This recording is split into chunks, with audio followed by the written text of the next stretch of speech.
Finding those levels, too. Look at that four-punch combination. It's a masterclass right now from Shakur Stevenson. That's what you're seeing. A masterclass. And Shakur meets him with straight left hand. Oh, and there's a knockdown scored with the left hand.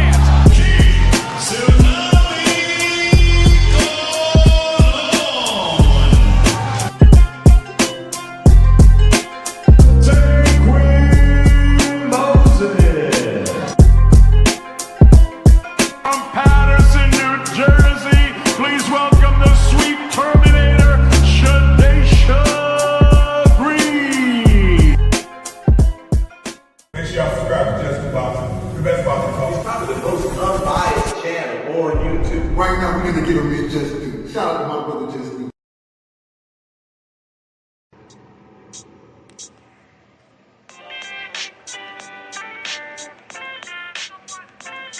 Yo, you know the deal. We back again. We never slacking. Word 'em up. Ladies and guys, whether if you drunk or you high, it's time to pay respects to the illest man alive. If you think you got a point, he'll shrink you down to size. And from there it's downhill like a slinky or a slide. Open your eyes, got a deep connection with the rise, so you might see them jump in whenever they go live. Peep it, this channel blowing up now, it's not a secret. With tons of exclusive interviews to listen to. Them other channels I hate, but yo, they missing clues. They start narratives, sip the goose and twist the truth. It don't take a rocket scientist to get the proof. Just click the live at 4 p.m. Eastern time. But when you chime in, make sure you keep it kind. But if cowards want to debate, then it's feasting time. My man Jusdu shine busy all the time. Grind 24/7, 365. Videos he might have 365. My rhyme's sick, they make you do a 365. You get a rich if you think you fit to survive. It's Jusdueboxing, time to click the live. Ain't no beginners, if you soft, you ain't down to ride. I crush you, respect too, it's Jusdu. He got the illest boxing show on the internet. The boy been a threat and he ain't even had dinner yet. Word 'em up. Yeah. You know what time it is.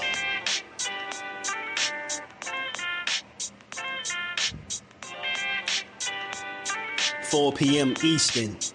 Click the link.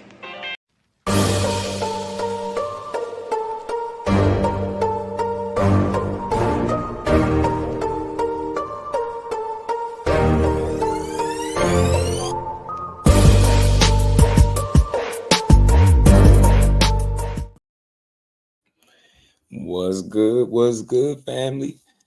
Are y'all feeling on this good Wednesday, man? We back to build on this boxing and give it its just due, like we always do, man.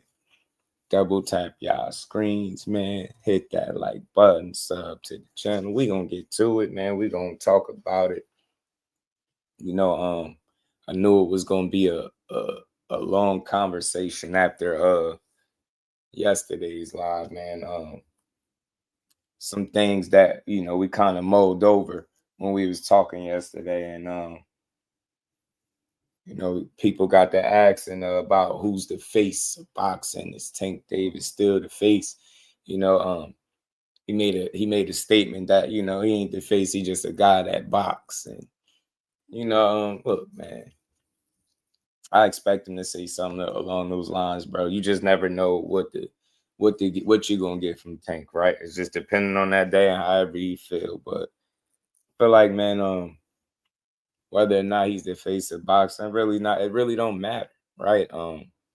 If he's fulfilling whatever his why is, right? If he's satisfied with the work that he's put in as a fighter, you know what I'm saying? I mean, he did wear that name proudly for quite some time, the face of boxing. You know, people still call him that, right? I'm not here to argue about it, if he's the face or not.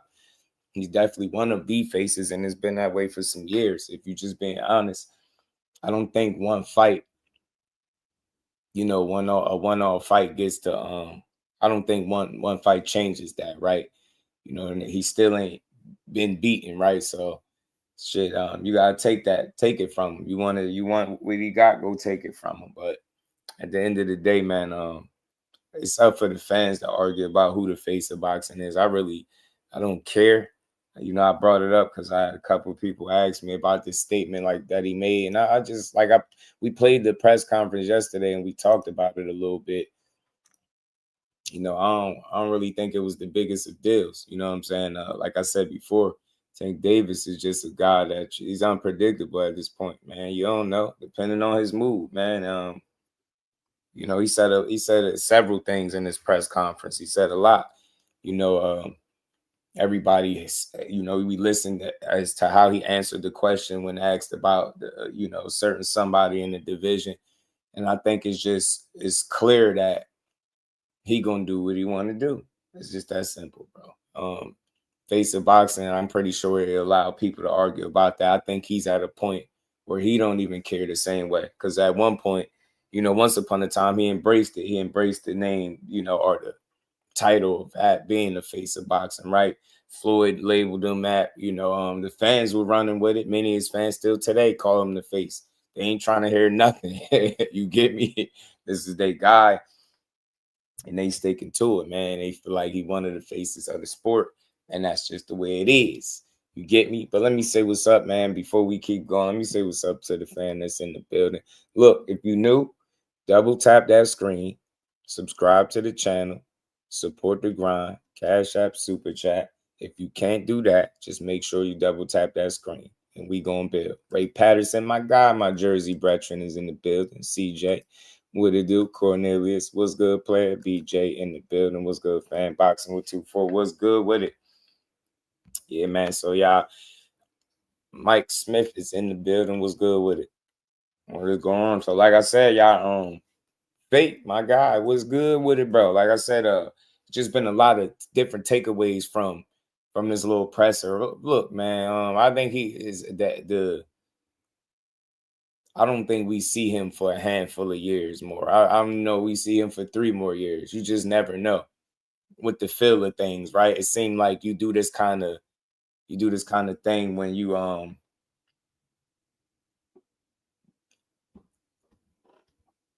you know, you do this kind of thing when you at the end of your career, right? And I think that's what the fuss is, right?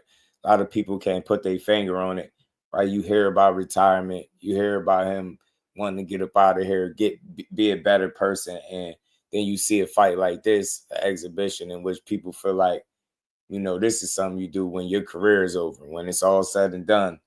You know, that's what we gonna do. You know what I mean? That's what you're gonna do. That's what you do when it's all said and done. You go out there and you know, you make the money. But I think you know, opportunities like this are rare. You know, the setup is strange enough, right? With somebody like the fact that they talking about 195 pounds. Could y'all imagine Tank being anywhere near 195 pounds?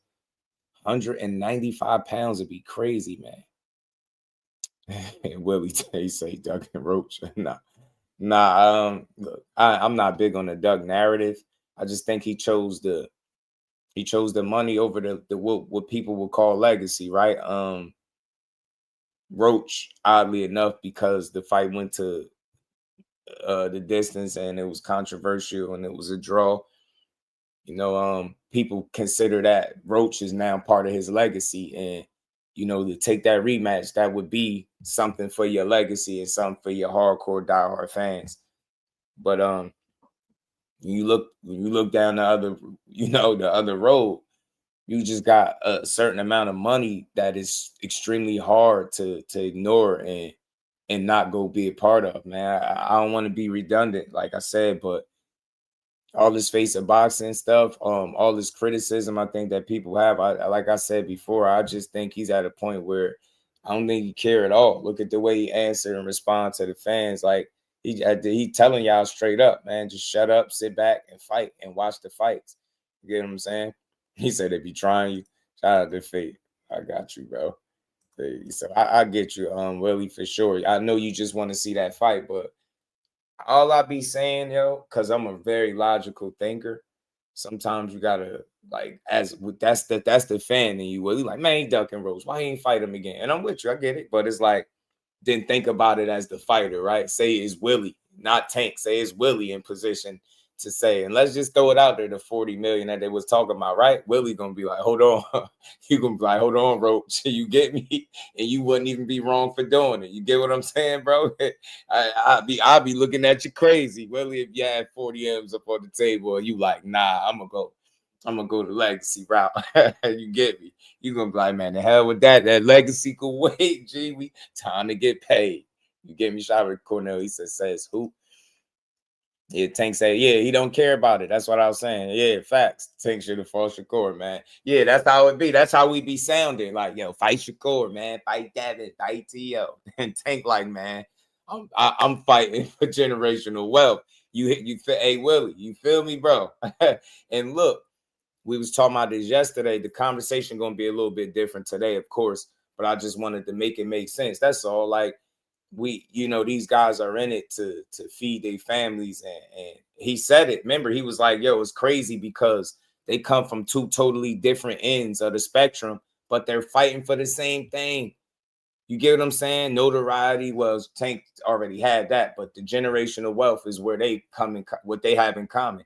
These dudes trying to make money that their family could live off, and it is rare. That's why it's so frowned upon. That's why so many people like, man, I don't want to do this, man. But all them, like I said, all them same people would do the same damn thing. But shout out to Willie. Look, if you're new in the building, double tap that screen, subscribe to the channel. You have reached one of the dopest platforms on the tube. Shout out to the new subscribers. We appreciate y'all. Just make sure y'all supporting and hitting that like button, man. Let's get the likes up, y'all, and we're going to get to it. And anybody want to click the community post and come up, we could do it. Shout out to the homie Emmanuel. What's good with it? He said, no, instead of Roach, should have gone after Cole. They've seen he's not happy. Ain't got a lot going on with his family and legal issues. His team can't afford the boxing business. He don't look happy. Yeah, hey, Mike, man, I think the boxing business, Ghetto Fab, what it do, Agent 17, I think the boxing business could take a lot out of you from a mental aspect, and I think it'll leave you feeling iffy about it. I think it'll leave you questioning, how long you want to do it. And when I hear the way Tank speak, it's just like, bro, I'm figuring this out, fight to fight, situation by situation, day by day, right? I don't think he got it fully planned out ahead, but he might have the next move planned out. You never know. Depending on what he do will determine if I felt like it was already planned out. But like I said, man, people are questioning now, is he the face? This ain't the face of boxing. Jake Paul, the face of boxing. You get what I'm saying? He's the B-side to Jake Paul. I mean, look, the only people that care about that is the people that bragged about him being the A-side and making more money than everybody.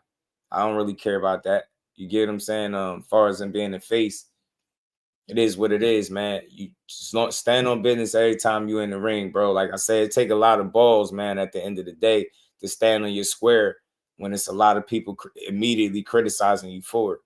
Get what I'm saying? This shit could go a number of different ways. It ain't always got to be good. It could go bad. You get what I'm saying? I seen a clip before I got up here. Shout out to my guy. Yeah, sent it to me where somebody said they watched Tank work out with somebody and he got him working out with weights or something like that. I don't know if this was for this particular event right here with the Jake situation, but I don't know. Like I said though, in terms of what he mean to the sport, you can't erase what he's done all over one fight. You just no way you can do it. It's ridiculous. These dudes, man, I'm telling you, man, the eyes, the goal is always the money, man. And the minute you start allowing these dudes to fool you is the minute you get tricked out of your own thought process, man. These dudes want money, none more, none less. Shout out to my brother Cal Cooler. Dank, he said extra nails. Real hell, what it do, man? And now compared to Crawford, that's the thing. Agent 17, yo, respect, respect to Crawford. He said, I'm a mob for Jay Smith. Shout out to Agent 17. Shout out to Jay Smith, man. Jordan in the building, my dog. Y'all hit that like button, man. Let's go, man. Tank making a mockery of the sport by doing this. Nah, 24, easy. It's not making a mockery though, because I said this yesterday, and I'm trying my best not to be too redundant, y'all. But just dig this. What's his name? 24 Easy, man. Just dig this, bro. Say you've been fighting not even fighting. Say you've been doing anything for money since you was 7 years old, right? Or say you were hypothetically participating in the sport since you were 7, right? And in boxing, it's a dirty game, dirty business, and it's a lonely sport, right? And a lot of these guys that have the accolades and all this legacy, sometimes they end up with nothing to show for it, right? Now you got these new age fighters that's been brought up and bred different. They think differently. They thinking about currency, you know what I'm saying, in that bag over legacy. And that, for reasons that I just stated, right? These dudes ain't trying to end up with nothing at the end. Not saying that he will, not saying that he won't, right?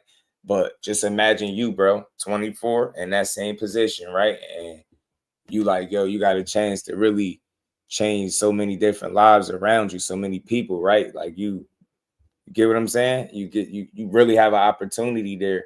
And it's like that was your ultimate goal. Imagine that being your ultimate goal, because that's what he's always said. And then you get a chance to do it. You're gonna be like, damn. Get what I'm saying? You got a real decision to make, and it's not going to be that hard, because you're going to choose generational wealth over legacy, right? In this situation, you would. At least I would expect you to. You get me? So I don't think it's making a mockery out of the sport, right? Because look, dig this. They're not dressing this up as a sanctioned bout on their professional records, right? That's not the case. It's not that. So it's full, like it's a straight up exhibition, right? And it's a lane. I just want you to keep this in mind. I don't want to change your mind. Just want you to keep this in mind. There's a lane out there for exhibition fighting. There's a lane out there for people that like to see spectacles, that like the Jake Paul, the Mike Tyson shit. They like it, right? So it's a lane for it, right? Because I'm pretty sure once it happened come November, I can't wait till it's over and done with, so people can see the end result and how, from a business standpoint, it made a lot of sense, right? Don't ever forget 24, that businessmen too. So like I was saying this yesterday, people think it's like it's a justification of what he's doing. You don't have to justify it. You just got to understand it. Well, I choose to understand it, and I think I can make perfect sense out of it. I could hypothetically place myself and many other people in that same situation with that amount of bread on the line, and you're gonna go get it. You know what I'm saying? Because it wouldn't make sense not to. You know what I'm saying? Shout out to my guy, Jay Smith, too, man. Crawford is the face of boxing. Gumbo Slim. It's all good, man. Shout out to Crawford. Shout out to the homie Sammy, man. What's good with it, bro? Ain't making boxing like a damn. Nah. And then think about it, yo.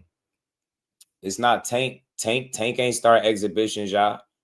Like, we can talk about it. We can have a fair conversation about it. Gervonta Davis didn't start exhibitions, y'all. Exhibitions been a part of the sport. You know what I'm saying? Nobody was tripping. What was it? Who fought? What was it? People wasn't tripping when Mayweather literally went over to WWE and punched on Big Show and then went right back to business. Thinking, well, who was it? Oscar De La Hoya and Shaq fighting? Wasn't it Oscar De La Hoya and Shaq? Bro, wasn't nobody tripping about it, because it's all how you selling it, right? They're not selling it as this quote unquote real fight to me, right? It's about them making that money. Like, if people keep putting that out there, the money that they stand to make. So it ain't no. You look at Jake, he a businessman. You look at Tank, he a businessman, right? And I think he always gonna put that business over that quote unquote legacy shit, because you heard what he said. Heard what he said the other day, man. What'd he say? How people switch up? Where was it at, man? We had something that he said that I liked, man, that I really liked. You could win $2 million in this bet. What are you buying with those $2 million? No, it wasn't that one. It was another one. Where is it at, man? I switch somebody can have a bad day and y'all switching on who y'all favorite fighter is, or who this person is supposed to fight. Like, y'all need to sit back and be fans and just enjoy the sport. Like, y'all even talk about people's personal lives. Like, why, when it come to that? You see, like, to a degree, I get it. Like, and look, you got to hear him out. Like, it's many different ways to look at it. I'm just giving y'all my assessment of it, right? And I'm trying to be balanced and real to the situation. Bro is telling you what it is. Like, Y'all switch up soon as somebody have a bad night. And this is something that he's aware of. Like, the truth is in the pudding. Like, go back to the Errol Spence. Any fights that where somebody lost, right? They get switched up on. The fans just tend to, like, go on to the next guy. Get what I'm saying? You can't let you have a bad performance. Like, I'm telling you, they still dragging dudes from fights from 2 years ago. That's what fans do. And shout out to my guy, because he was saying it the other day that it is part of the game, but it's a, y'all put that energy out, and this is how the fighters respond to it. They see the shit. So yeah, it's part of the game, but don't expect guys not to be aware of the temperature out there, and when guys are just shying away from you depending on what you look like. Like, I seen a lot of people switch up on AB his first loss. You get what I'm saying? It threw the man away. He was hype. He wasn't that good. Like, it tossed this man away. So it's real. What Tank is saying is real. Yo, y'all switch. So again, I'm not justifying a fight or not fighting your contemporaries, but I'm just shedding light on why it would make sense for somebody not to consider the fans wholeheartedly, right? Yeah, you consider them to a degree, but when it's time to put that ink to paper and make that bread, you got to go ahead and do it. Because again, like he said, man, depending on the time of the day or how you look, fans will switch up on you, bro. All it takes is one. Keith Thurman lost one time to this day, but people let the people talk. They'll talk. You would think he lost 1,000 times. You would think he lost a handful of times or something, right? You would think he'd been getting his ass beat left and right, but it's not the fact. Shout out to Boxing with 2-4. Say, yeah, road fights seem like another cherry pick. And it's tough, man. Like, think about it. We're going to get into it. Shout out to Coach Kenny. He said Teofimo a cherry pick. Said Teofimo a cherry pick. It's, at the end of the day, it's just his opinion. Like, even when I talk about it and play the video, it's still going to be his opinion. I'm not going to jump on his back for his opinion, right? But it's all subjective, and it could be argued. But yeah, Agent 17, pardon me, they threw him away, bro. They threw him away, right? One loss and retire. You done. 2 car accidents. It's over. It's never be the same again. You washed up. It's like, damn, bro. Like, shit. Damn. Get that man some grace, bro. Get a man some grace. Darian said that's how come Fundora didn't get that heat when he lost his and how come Fundora didn't get the heat? Because people not consistent, bro. People not consistent. They're not consistent. You know what I mean? But I'm pretty sure I ain't got to be pretty sure. I was around for it. He got heat depending on what circles and who you were listening to talk. Like, it hasn't been a fighter to lose in a while, you know what I'm saying, that hasn't gotten some type of heat. But he didn't get thrown away, if that's what you're saying. Nah, he didn't get thrown away like Errol Spence did. Nah. But that just goes to show you how fans switch up. That just proves the point of what bro was talking about, what Tank was just talking about. Like, P, you can say what you want, but yeah, man, that throw you away in a heartbeat, bro. That toss you away, man. You know what I'm saying? That Crawford simply shows Spence that there's levels. Nah, yeah, that's what that was. Crawford was better. That's all. Simple. Back to it was a cherry pick. Yeah, we're going to get to that. We're going to talk about it. But I just wanted to address this a little bit. And look, he did have a video where he responded to Jay, where he told Jay Leon Love and Jake Paul if he find anything, he gonna be he gonna beat their asses on his mama. That's what Tank said. So I'm gonna play the response. Shout out to MREG TV. I'm gonna play the response from Tank. From Jay Leon Love and what he had to say about it. People just like Ray Brayton and Father's fan base shop. Hey man, Jordan, you already know my guy. You already know that's real. Hey man, look, we got 122 people in the building. Shout out to everybody in here. Double tap that screen, subscribe to the channel if you new. Let's build, man. Click the link if you want, but let's get the likes up, man. Hold on, man. We got to get it right, buddy. Let me pull up this video from shout out to MREG TV. This was Jay Leon Love response to Tank saying he'll whoop him and Jake ass.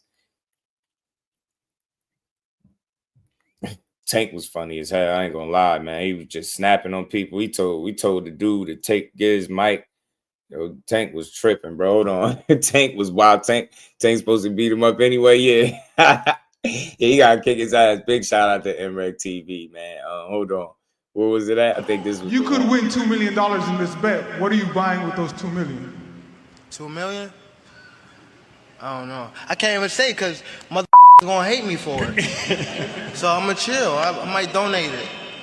Are you more excited now that with this bet, with the $2 million bet? 2 million, I'm not donating 2 million. I come from the hood. Not doing that. I'll give some, but I ain't doing 2 million. I ain't that damn rich. They said I ain't doing 2 million. He said, hell yeah, I think this is, bro. Yo, Tank don't be beat, bro. That should be funny. Look, man, the reason why I be having these conversations while I got y'all here over here, we just enjoy it. I ain't here to cry. His shit was funny, man. It's little shit like that is funny. They actually pushed each other, bro. They had a little push off. This kind of is, you get me? I don't blame him, Jordan. I need that. What you mean? 2 million? Nah, hell nah. I give some of it up. You know what I'm saying? I just went out here and risked my health. You talking about giving it all back? Who is the biggest star in boxing? Tank Davis. And joining the Kings of the Game is Miami resident, hip-hop star, influencer Ruby Rose. Hey, Nikki's right there. That's what I'm talking about. My man, move out the way. No. I ain't gonna lie, bro. She was so pointless. She was so pointless. You see her try to get in the middle. What could you do? Jake, big as head, just blow on you, bro. Her little ass. She just wanted to be seen, bro. And that right there, y'all. See that right there? I just want to point something out. That right there. Now, when do y'all think Ruby Rose ever watched boxing? Ever. When do you think she ever watched boxing, bro?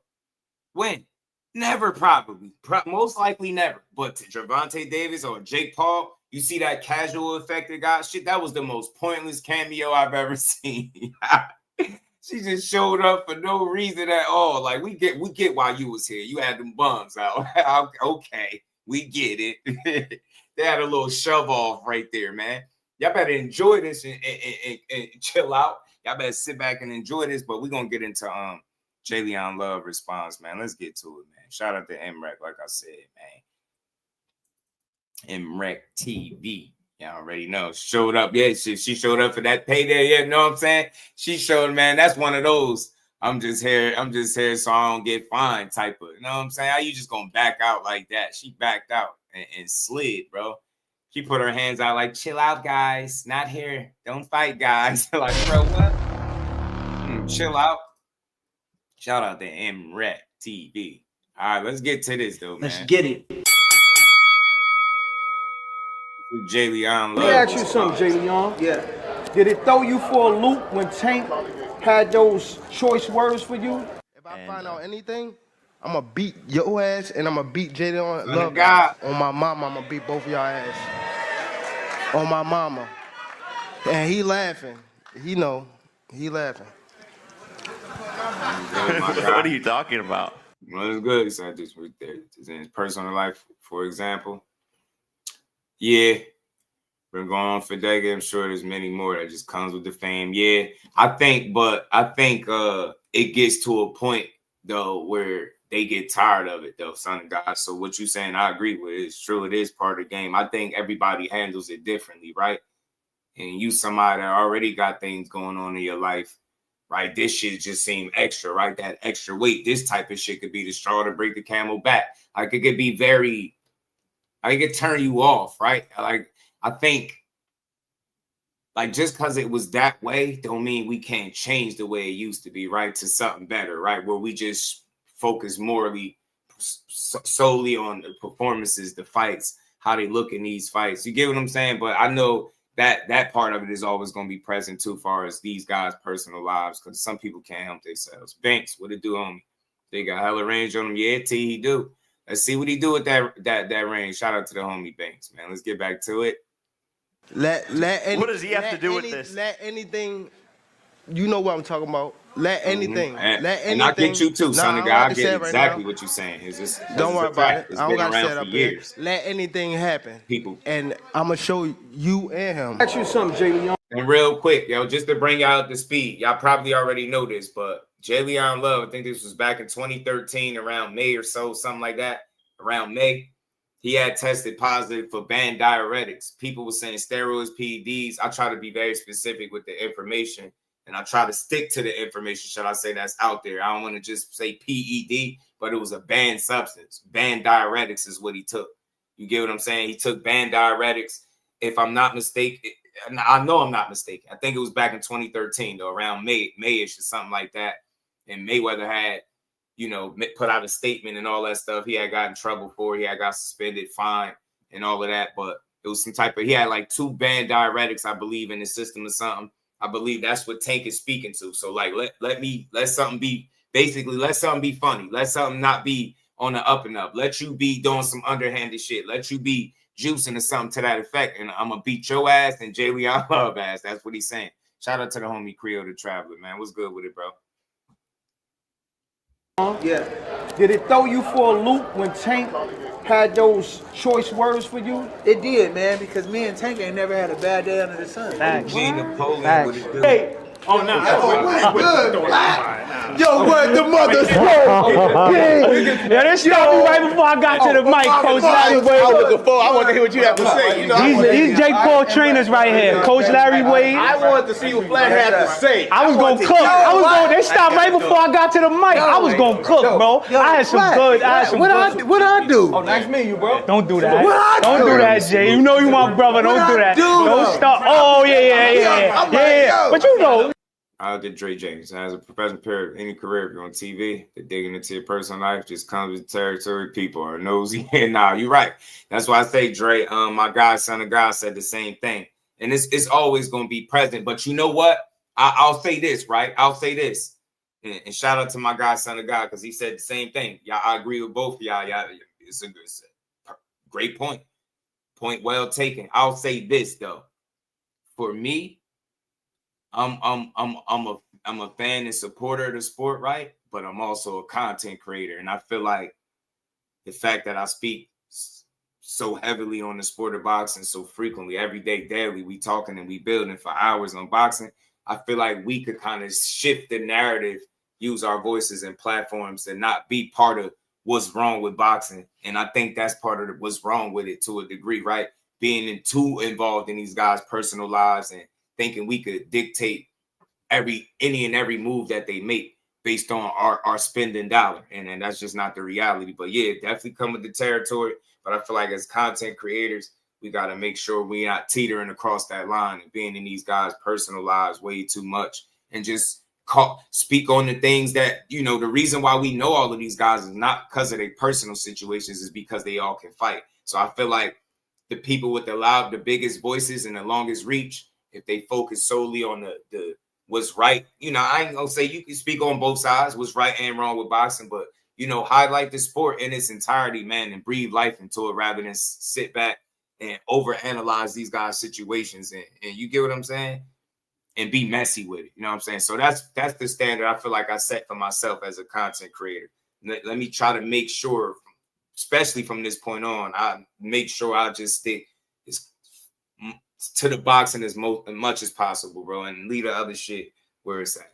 You know what I'm saying? Got a cousin kind of like Tank. You gotta have a history of pissing him. Oh, have a bad day. He'd be pissed off, have a bad day. So yeah, when you feel like it, you know, I Tank be snapping. You know that come from, you know what I'm saying? Back in the. Listen, to be honest, to be 100, if he think I know something, like, I don't know shit. No, we don't know what the hell. I don't know shit. But he know Jay Leon know him. Yeah. You know what I'm saying? I do know him. You know him. So you know his style, you know. So that's why he felt the need to say that. But I'm only gonna do my job. That's all you're supposed to do. That's all you're supposed to do. He had a lot of smoke for you. Yeah. I said, damn, you must ain't been like me. It did sound like that. If it come out the cup like that, it did sound like that. It did. And said my name. Specifically, not nobody else. Said Jay Leon. Yeah.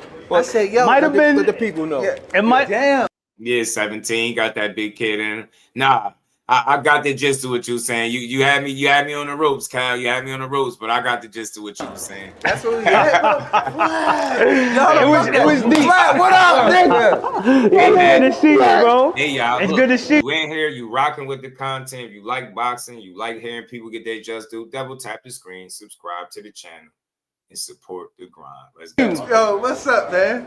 All is well? Love, man. You know, I've been getting crazy with the complex. Now I mean, you know, my man MREC TV put me in the loop. We in the loop. So we've been getting the name, putting all MSN, NBC, all of that, talking about this fight. Third. You get me? I get third. My man Third. What's up, Third? What's up, This Jake Paul head trainer right here.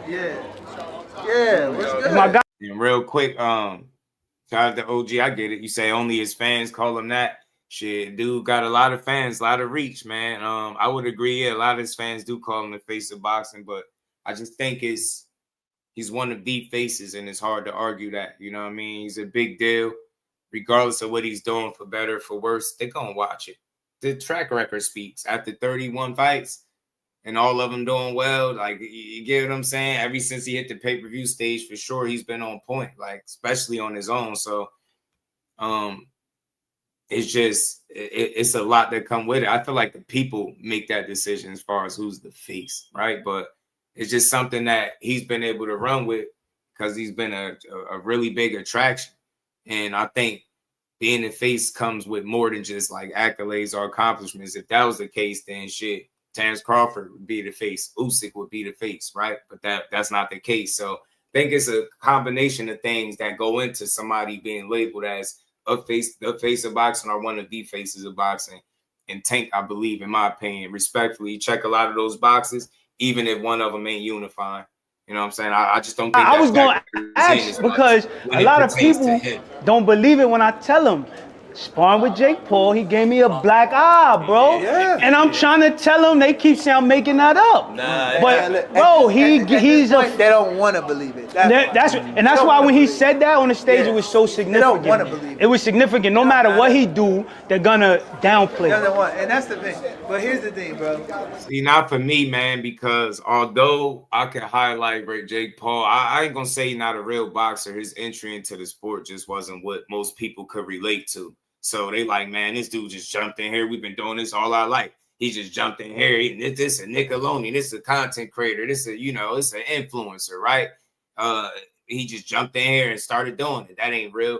But the work he's been putting in is real. The checks that he's been clearing is real. The support that he's put behind women's boxing, all that shit is real. You might not like the fights and the setups, the opponent selection, and how you go. I get it, man.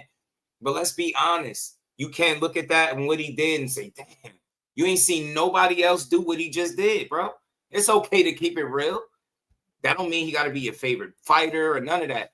But you got to respect his business mind. He on some shit, bro. Jay, you gotta salute that. I don't care what you say. I'm not here to downplay. Man, that man kicked the door in the boxing that people ain't even know was there. He done found a loophole, should I say, that people ain't even realize was there. Come on, man. He done found a way.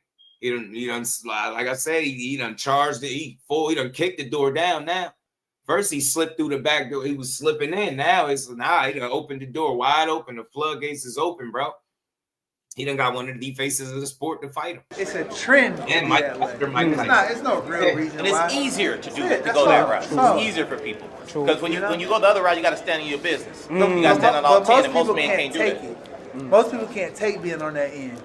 Yep. But honestly, that's the best end to be on. If you're a man. Yeah. He's showing the world. He basically showing the world as fighters, we got to be able to, not because no matter what they say about him, he know he gonna do what he do. It's not gonna stop his. You know what I mean? It's not gonna stop him. Everybody gonna keep watching. That's what it's about. Whether they're hoping for him to lose. That's what it's about. They're gonna watch, and that's what it's about. And that's all we need. Come on. Yeah.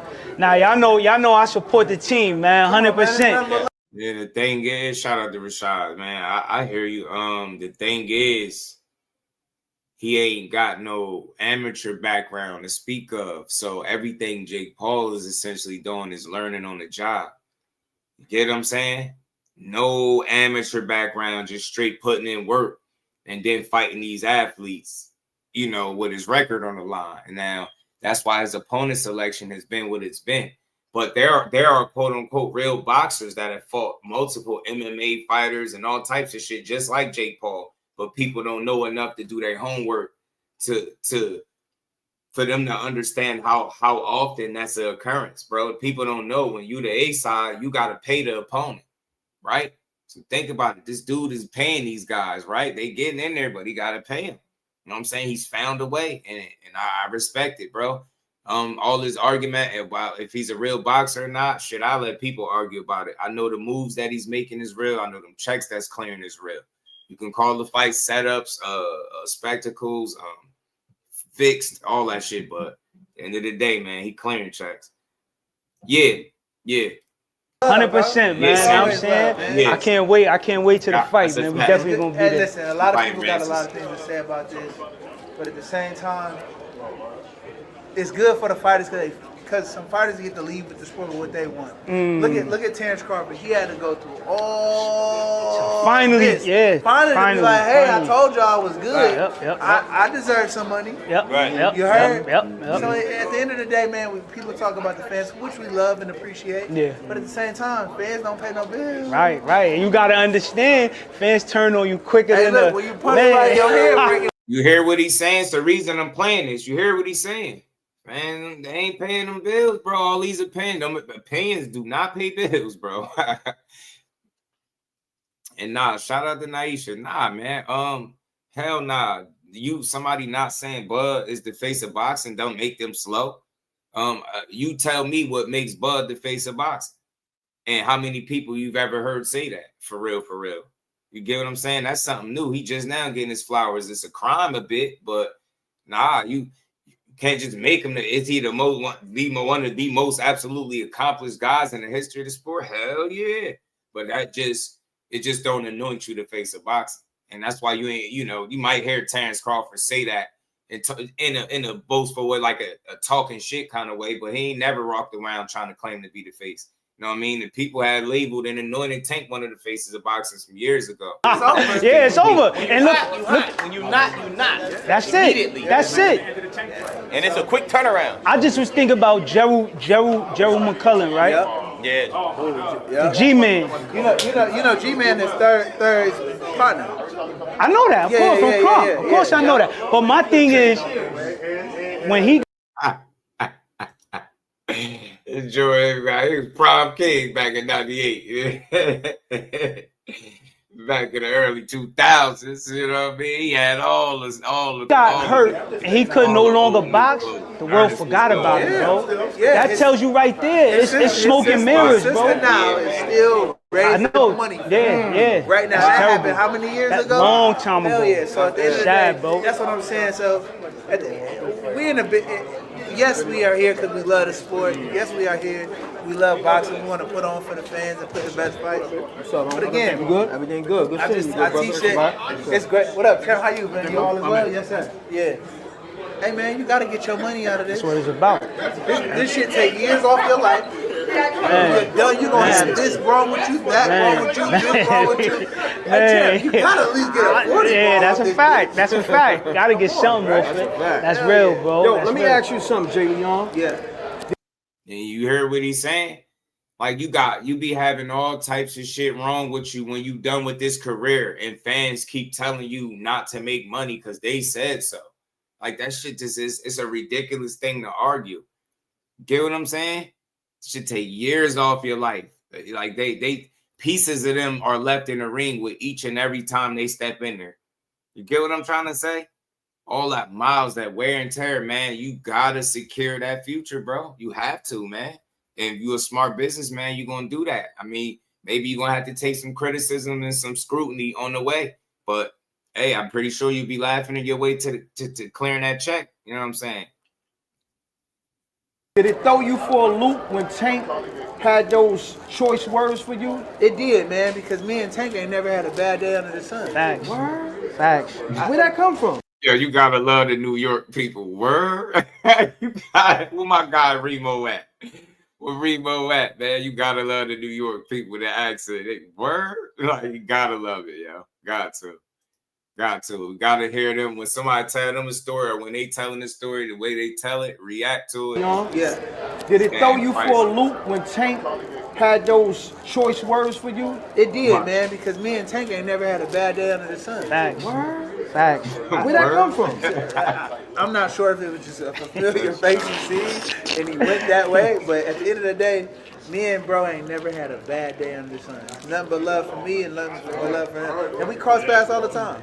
Are y'all from the same hood or something? No, bro. It's just through boxing, knowing each other through the game. We both came up a lot under Floyd in Vegas. Okay. So yeah, we've been knowing each other for years. But again, never a bad day in the gym, never a bad day outside the gym. So again, who knows what this is? To me, he looked a little bit here, but not here. I don't know, man. He wasn't locked in? I don't see it. I don't see it. You know, at the end of the day, man, I root for the kid. Anybody got this, I root for. You already. You know what I mean? And at the end of the day, you know, he's going up against my guy, and we got a job to do. It's work. It's work. Yeah. I could respect that. I don't know. But again, I don't know if Jay Leon is he sound like he might just be clueless. Maybe he just thinking something recently, right? But knowing Tank do his homework, and I would be shocked if I was wrong about why he said what he said to him and Jake Paul the other day, as far as him testing positive for them banned diuretics. And I think it was 2 different kinds that he had in his system or something like that. And they said he had came like 2 hours late for that weigh-in or something like that. Matter of fact, it was when he fought Gabriel Rosado, bro. Go back and look at it. It was when Jay Leon Love fought Gabriel Rosado. And he said not only did they cheat him, but he was on some shit or something like that. So that's what Tank is talking about, dude, because you training with him, you working with him, so you better not have him on no BS. You know what I'm saying? That's pretty much what I got from what he was saying. Yeah, work. Yeah. I want to give you a props. Love. Yeah, I watched my man when I was fighting out of Floyd Mayweather gym. He was top dog. Tank was there, top dog. Now I mean, you know, you had the upper echelon. You had the guys like me that was coming in, putting in work.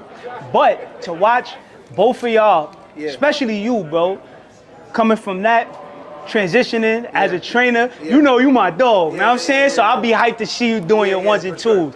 Gotta give credit where it's due, man. I love to see what you... Hey, man, but you too. Love to see people get their just doing their flowers, man. Thank you, brother. Thank you. You gave me a lot of advice too. But life outside of boxing, and yes, I had a lot to. of people, bro. You know what I'm saying? You can give them that advice, and they ain't taking it. Yes. You heard? He put me on the life outside of boxing, how to elevate, how to do other things. It's the man right here. What up, though? This is Jelly I love, man. I'm here with my man D Flat.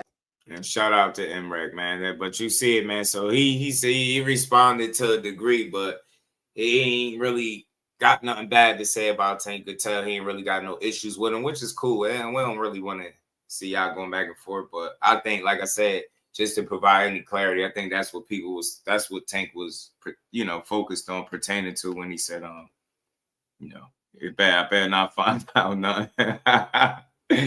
Better not find out nothing either. You know what I'm saying? Better not find out nothing either, bro. You gotta love it, man. Gotta love it, man.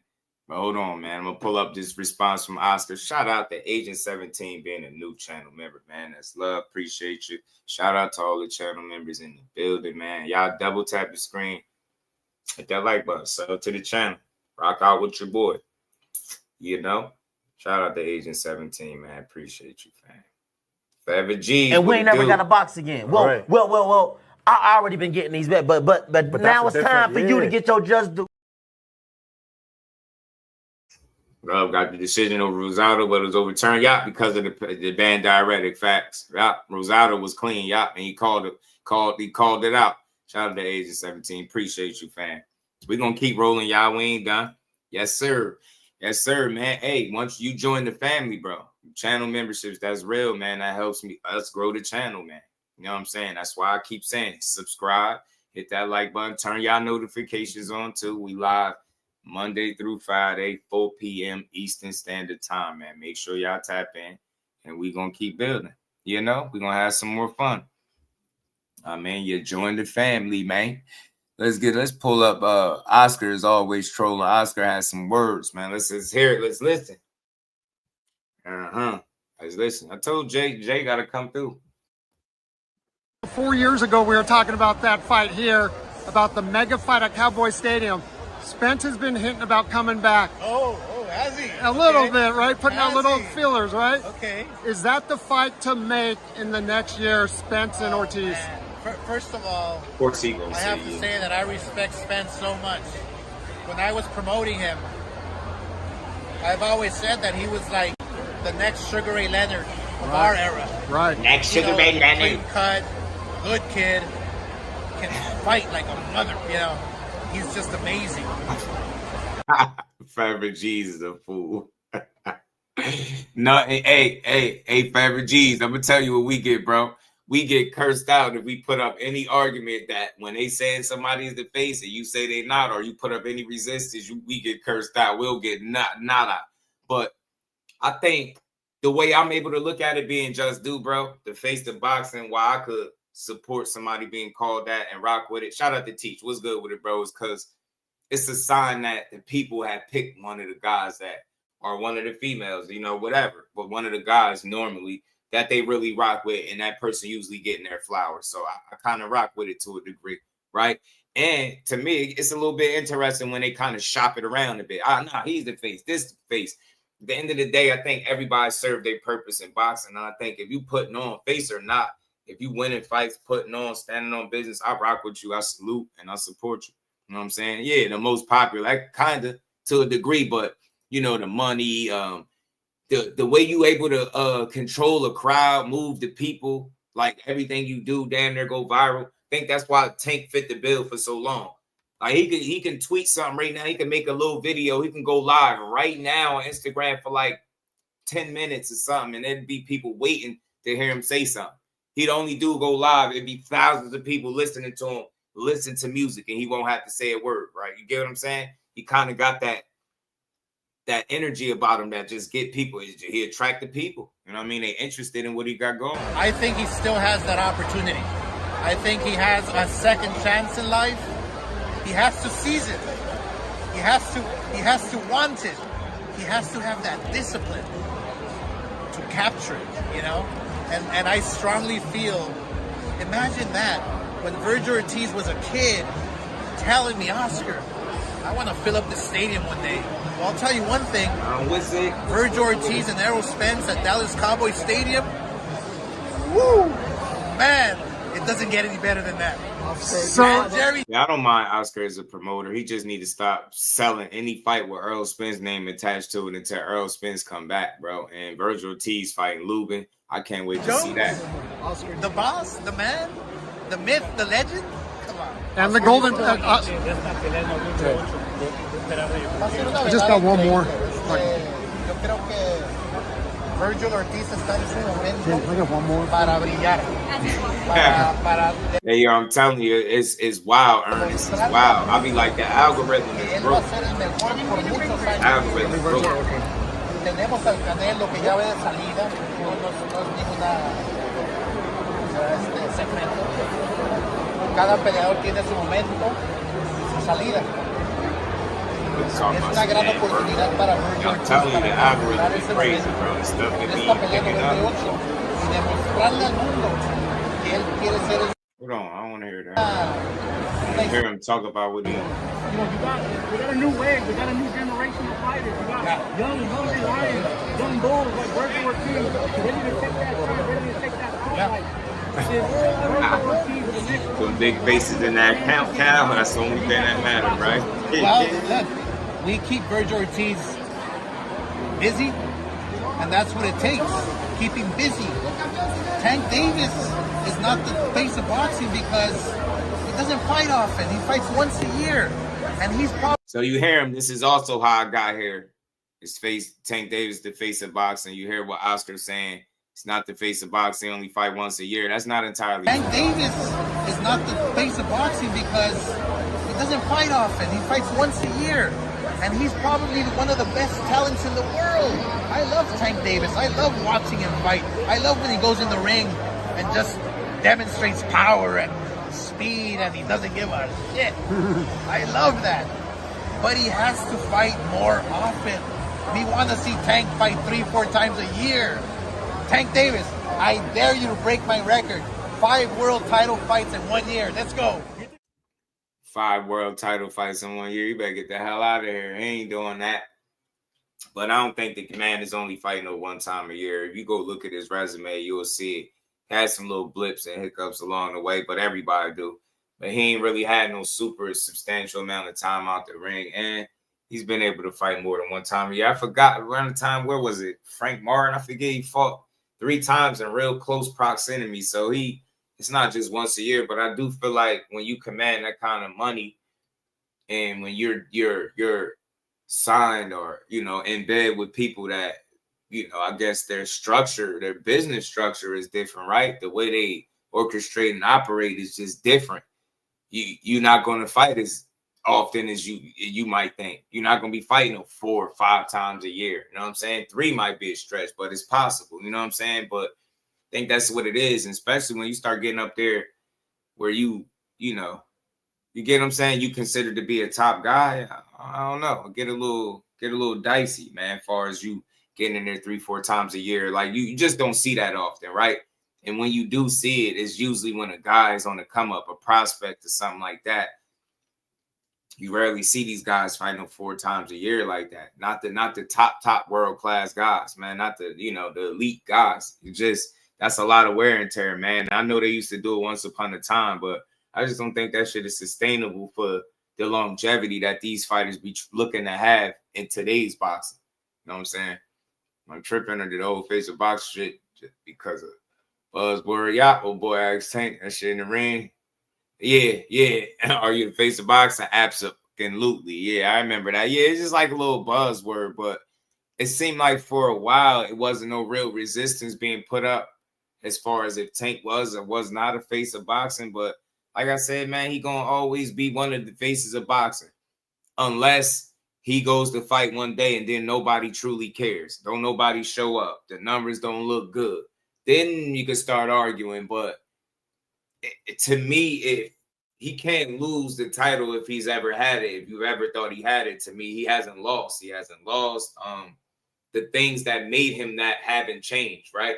It's not like he just started doing something that he's never, outside of this fight, but you know what I mean? Other than that, it's been business as usual. I just don't feel like a one-off is a grounds to dismiss you for a title that it probably took you years to really even be able to get, for people to start calling you. So again, bro, I just want to tie this back into my point as to why these guys be choosing the bag over the legacy thing, because of the way they're treated by the fans when they don't do what you say, when they do what you say and take a loss. We see it all the time.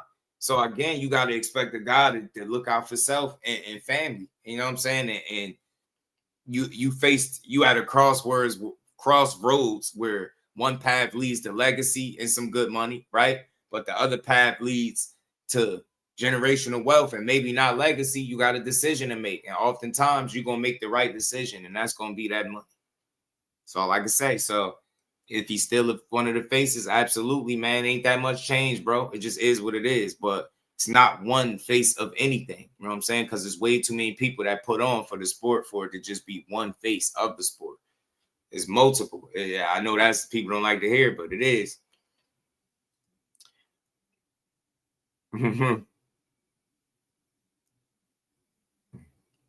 So, teach me something of value. Miss Cooper, you stupid, bro.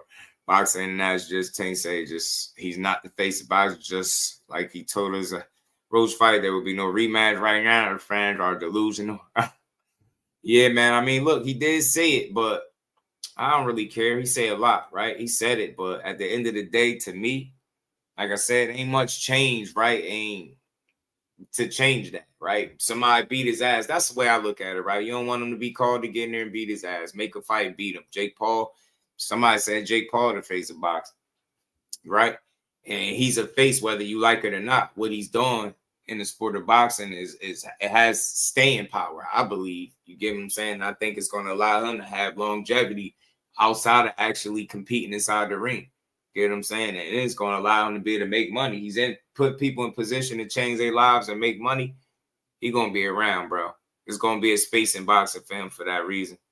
30-year-old Oscar wrong for asking him to do the 5 fights and break his record. Yeah, at 30, you know he ain't fight no damn 5 times, son of God. Not at no 30 years old with 30 plus fights, 31 fights in. He not fighting no damn 5 times. So like I said, y'all, look,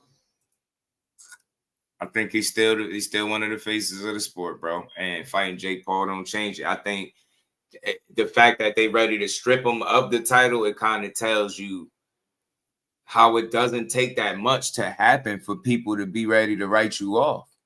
You get what I'm saying? It really don't. Urban Mac, what's good with it, bro? It don't. And that's why he said they switch up on you. You have a bad performance. They off. They on to the next guy. That's how boxing is, man. You did. He said with Turkey, Jake need to fight Anthony Joshua. You trying to send Anthony Joshua to go meet him, huh? You want to see you trying to see Anthony Joshua. You trying to see Anthony Joshua go meet him, huh? Ready to meet him, because that's what's probably gonna happen. He gonna be ready to meet him. Anthony Joshua mess around, punch Jake out his damn socks somewhere, man.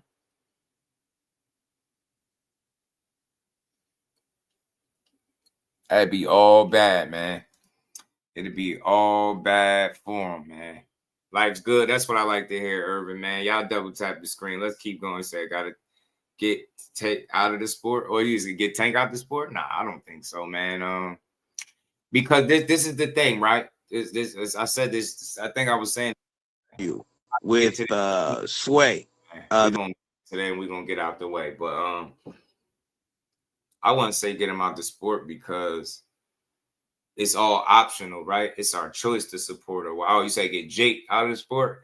I don't think so, though. A reason why I say it, because he could have hogged the ball, right? He could have hogged the ball, but he got right in here and he got behind women's boxing. He was a part of these women making the most money that they've made in their careers and different things like that. So it's hard to ignore what Jake has been able to do. You know what I'm saying? And the success, he's had some success. And the fact that he's, these fights might look crazy, but the names that he's able to get to participate in his quote unquote circus, as people like to call it, it's something you got to tip your hat to. And like my respect grew when I seen what he was trying to do for the women's boxing, standing behind them, sharing the platform and things like that. I thought that was dope. Damon, what's good with it, homie? How you feeling? This week. And I think Espinosa was I ain't even tripping. Were you able to check it out? No. Because look, every time, bro, he give you a good undercard, right? Or a solid undercard, and he give you real fights on it. You know what I mean? But we going to keep building, man. Shout out to Coach Kenny. This is him in Mill City. They was up here talking about this. Somebody sent this to me, man. So we just getting to it now.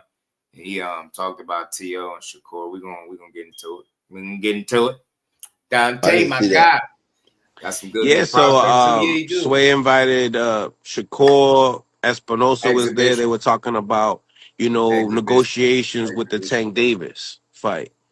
And, Shakur was asking him a lot of questions about it, and Espinosa felt like, he had to answer, period, but he looked like a little uncomfortable, answering the questions. But Espinosa did go out there saying that, Shakur's team didn't want the Tank Davis fight. Now he's kind of rewording it and saying that there was never negotiations or a contract per se. There was just talks. What's your thoughts on just that, as far as Espinosa saying that, there wasn't necessarily an official contract? I could only go off of what he said, because I don't know, Yeah. I don't get in on the business side in that conversation. So again, when I tell y'all that the coaches don't get involved in that side, that's not their lane. Don't argue with me. I don't care how many people you got listening. When I tell you it's not their job to figure out who he's going to fight next, it's only their job to train him and make sure he's prepared and ready to go. Don't argue with me telling me they know this and they know that. He's sitting here telling you. Man, they don't get involved in that side, man. Shout out to Coach Kenny for just being direct when people will still argue that. Nah, man, they know, man. They know. Nah, you just know. So they don't. I can only go off what he said. But I've heard rumors from other people that, they didn't want to fight in the past. I don't know how true it is. Okay. Now, obviously, his next setup is to go up to 140 pounds to fight Teofimo Lopez. And real quick, I just want to point something out. You can't fault Coach Kenny for the things that he heard. He's heard rumors that they didn't want to fight. But the good thing about it is he's just telling you, if you rational, you can just hear that he's telling you what he's heard. You can only tell you what he heard, right? But when you listen to what Espinosa said, I think it's clear that he never once stated that Shakur didn't want to fight or his side didn't want to fight. That's why the fight didn't happen. I just want to point that out. He never said that. So that's the good thing.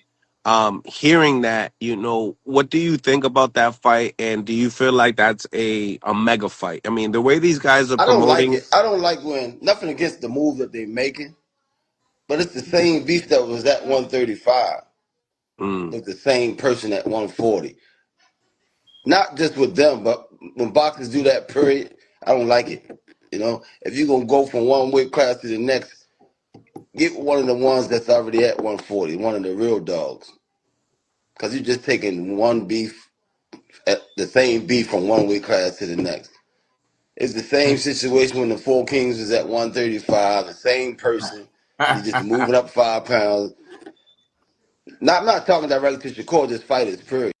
Yeah, the thing is with Shakur he wasn't part of the 135 Four Kings thing. He wasn't there when they was getting labeled as the Four Kings. He was still, in 30. So he was left out of that mix. So I think him and Tio fighting would be good for the sport. It'd be a great fight.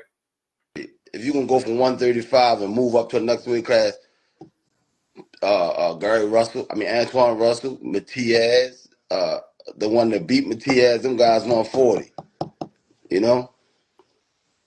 The established, 140 pounders, not guys that are moving up to the Tio, division. yeah. No, nothing against Shakur. Teofimo is one of them. Man, I be wanting to cyber. Teofimo is one of the most established 40 pounders. What are we talking about? Huh? Go fight the less accomplished Gary Antoine Russell just because in y'all mind, y'all think that's the tougher fight. Never mind. If he's available, Gary Russell's fighting Andy Hiroka. Oh, shit. Guess what card it's on? Would you take a guess? Tank Davis and Jake Paul. Wow. So you don't say. He can't fight these guys just because y'all say it, man.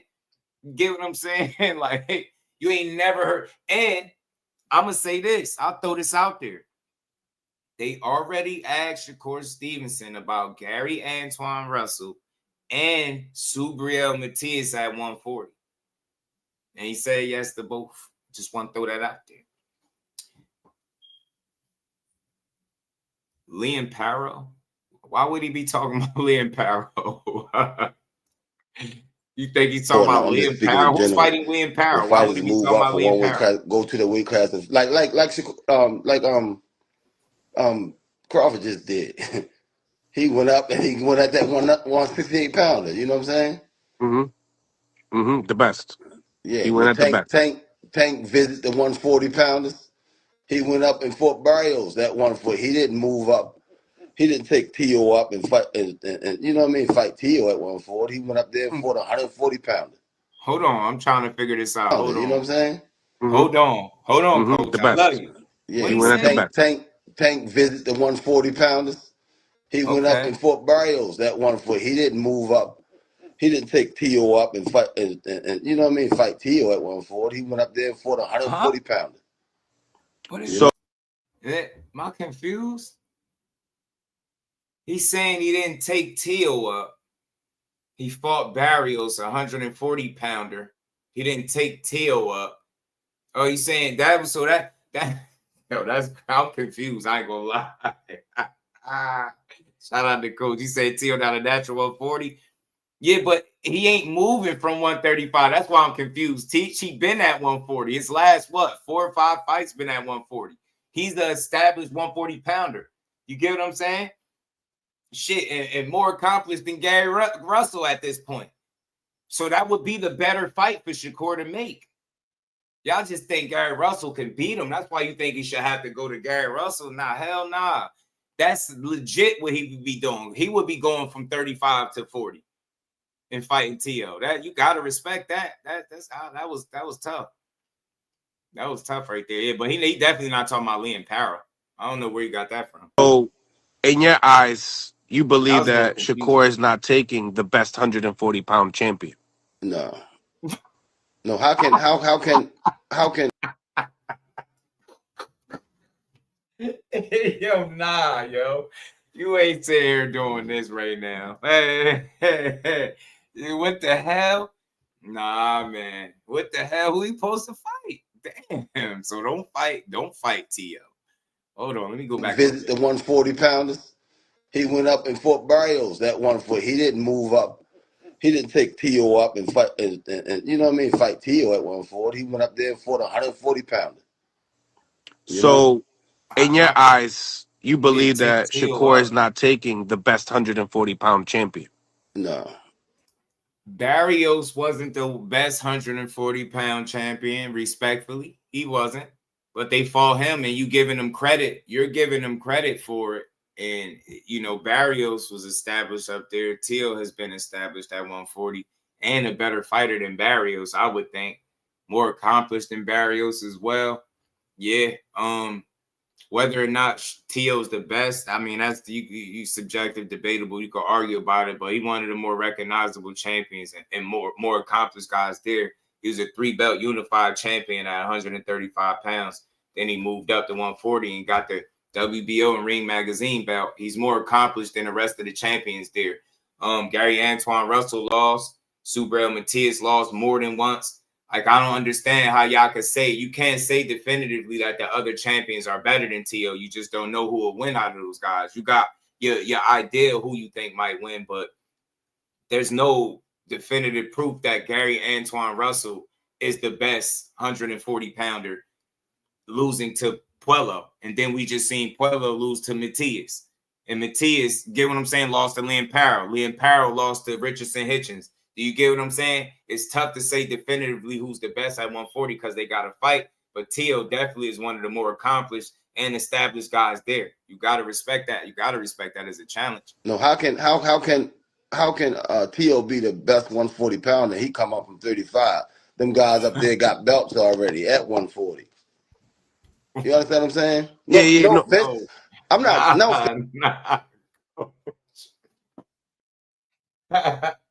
Nah, man, because Gary just got his belt when he beat Rayo.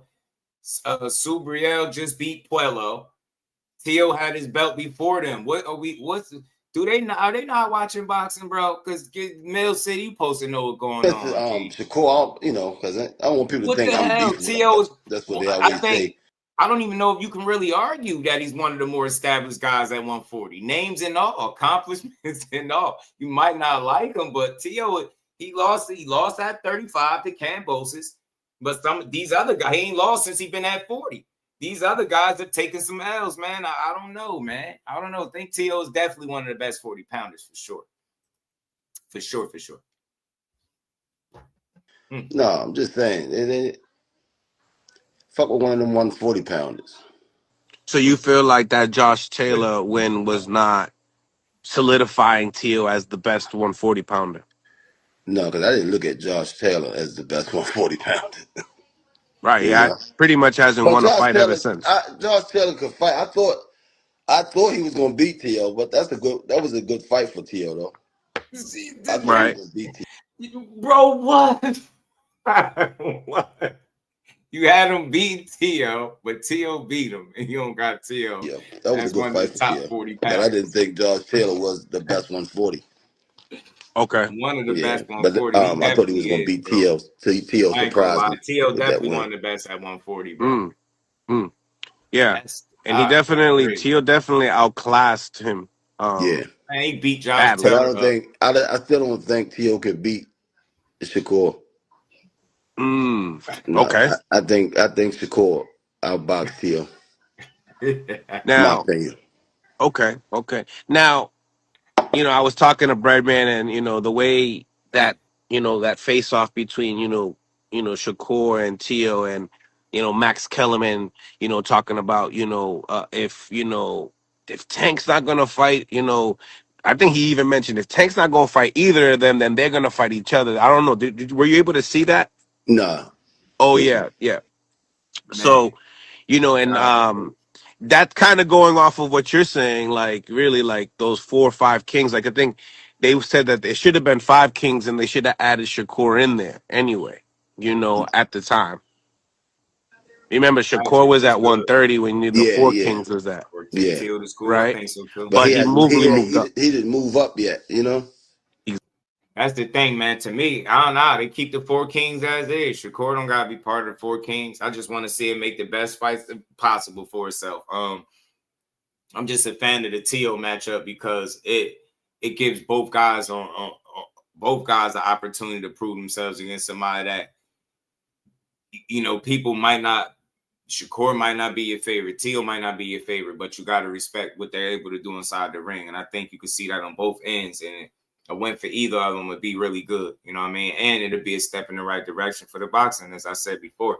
But Tio, damn cherry pick, though. That's tough, man. So I see what you're saying, that was bound to happen anyway. But they knew each other from the amateurs. Yeah. And, Tio's clearly saying that, because of that, he's going to fight him differently. I think we were talking Coach Breadman. He's going to not go to Shakur. He's going to make sure Shakur comes to him because that would benefit Tio. I don't think Tio want to fight Shakur. Right. I might be wrong, but I don't think he want to fight him. I mean, they're waiting on him to sign that contract. See? He ain't signing no damn contract. I don't see him. No. You think he's just chirping? You think? Shout out to Light Warrior. Respectfully though, Coach Kenny is supposed to be Team Tank though. That's the fighter they train. Like these other guys is not on his team. So if his loyalty is always going to be the Tank first, you know what I'm saying? And if he's saying things that hold Tank in a good light, he's just doing his job. I get what you're saying, but I listen to it because it makes for good conversation, right?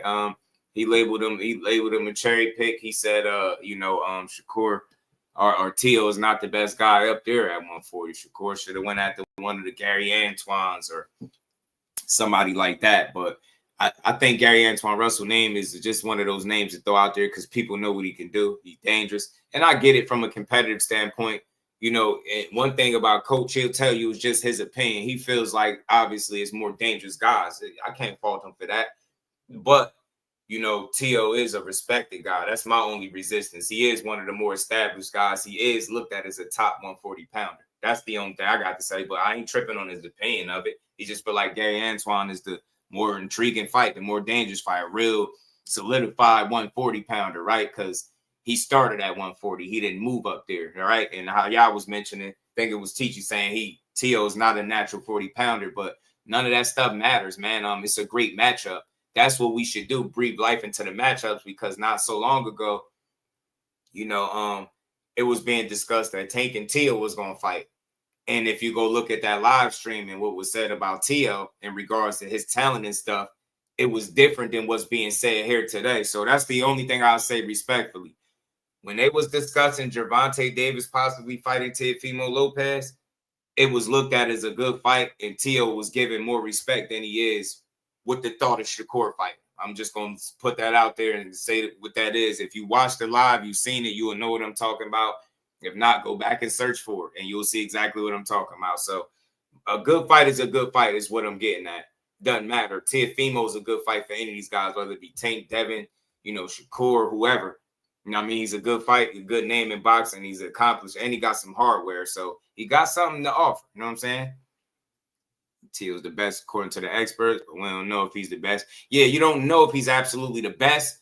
That's why I said that's not my argument, but I could say he's one of the best for sure and one of the more established guys there and respected. You know what I'm saying? At 140. Got to, because shit, before Gary Antoine Russell had that title and he lost to Puello, people was looking at him like, man, I don't know. You get what I'm saying? So it's like, you know what I mean? The thing is, I think at 140, man, shit, you mix them champions up, man, anybody could end up on the right side of a win any given day.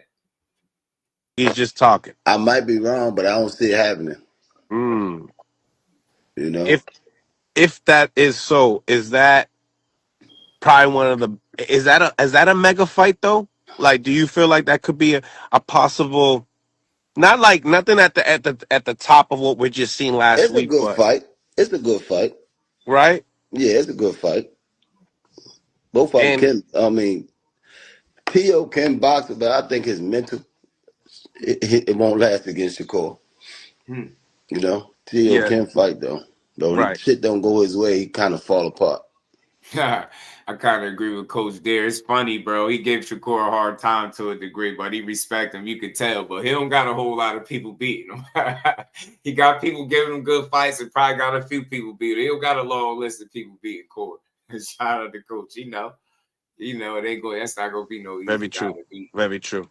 And the punching power of Tio, we haven't really been able to see him really hurt anybody in the I way. never looked at Tio as a big puncher. Yeah, I know. You guys always said that. Yeah. He don't look like a big puncher to me. So I don't know 35, why he was people say getting the guys punching out of power there. of Tio. 40, nope. Is this the biggest threat in Shakur's resume right now? I mean, the same thing goes for Tio. Is this the biggest threat in his resume? I think the payday gave Shakur a better fight than what Tio will.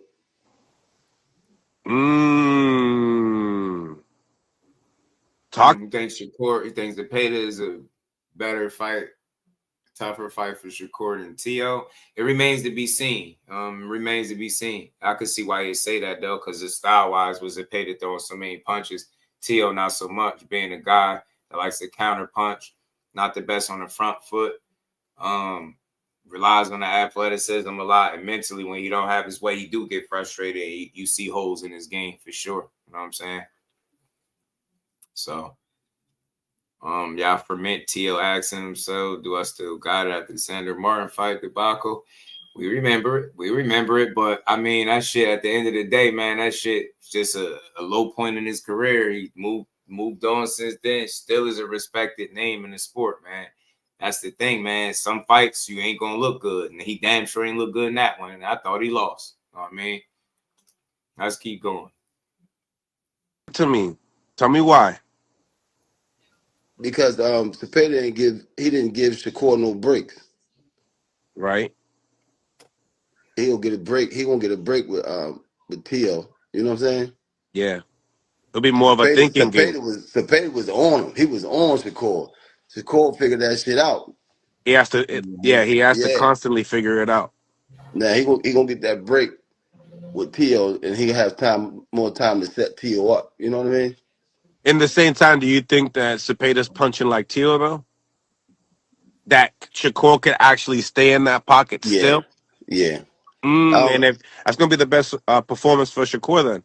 Sometimes I really do be thinking it's idiotic that they be asking Shakur to do some shit that he's been doing his entire career. And it's crazy that these people make it seem like that's the only way for him to prove his worth, or if he's good, if he's willing to stand in the pocket and kind of fight a power puncher. Man, people are ignorant, man. You're supposed to limit those guys at what they do best, bro. Box those guys. You don't punch with the punchers, you box them. And Shakur is a damn chess player, bro. So you get in there with somebody that's looking to knock him out, he gonna limit your opportunities at doing so. That's what he's supposed to do, not stand in the pocket to prove to the people at home that he could not get knocked out by somebody that punch hard, bro. That's so idiotic. I hate that. Nah, he proved he could stand in the. He been standing in the pocket with all these dudes. He was standing in the pocket with De Los Santos, the guy that Ryan Garcia said hit so hard. How he know he never fought him? It remains to be seen. But that's what he said. These people crazy, man. This is wild, man. the numbers look like a fighter is a big hitter, but nah, I don't see him as a big puncher. I might be wrong, but that's just my opinion. Some of Tio too, and what he So said. you feel Robert like Garcia had a breakdown that goes the distance too, so for Shakur? We're gonna get to it. It sounds crazy, but Shakur might stop him. You think Shakur? Hell yeah, boy. That'll make it worse, bro. I think that'll make it worse. That'll make it worse, bro. Because I don't think Tio could make 135 no more. Shout out to Zoom verse, my bro. Go Web. He don't let him go. Might stop Teofimo. All right, if nothing's Yeah, crazy in that nigga boxing. worse Tell than me. Tio. Tell me why you Tio feel did that some way. things, I think at 135. Because Tio breaks Because of down, weight. man. Mentally, he breaks down. So he'll get stopped. He'll get stopped. Shakur saying he'll cook him. I agree with Shakur. Actually, He say he'll cook him, but you I saying agree. stopping is that nobody stopped Tio. 8, 9, 10, 11. That'd be impressive, man.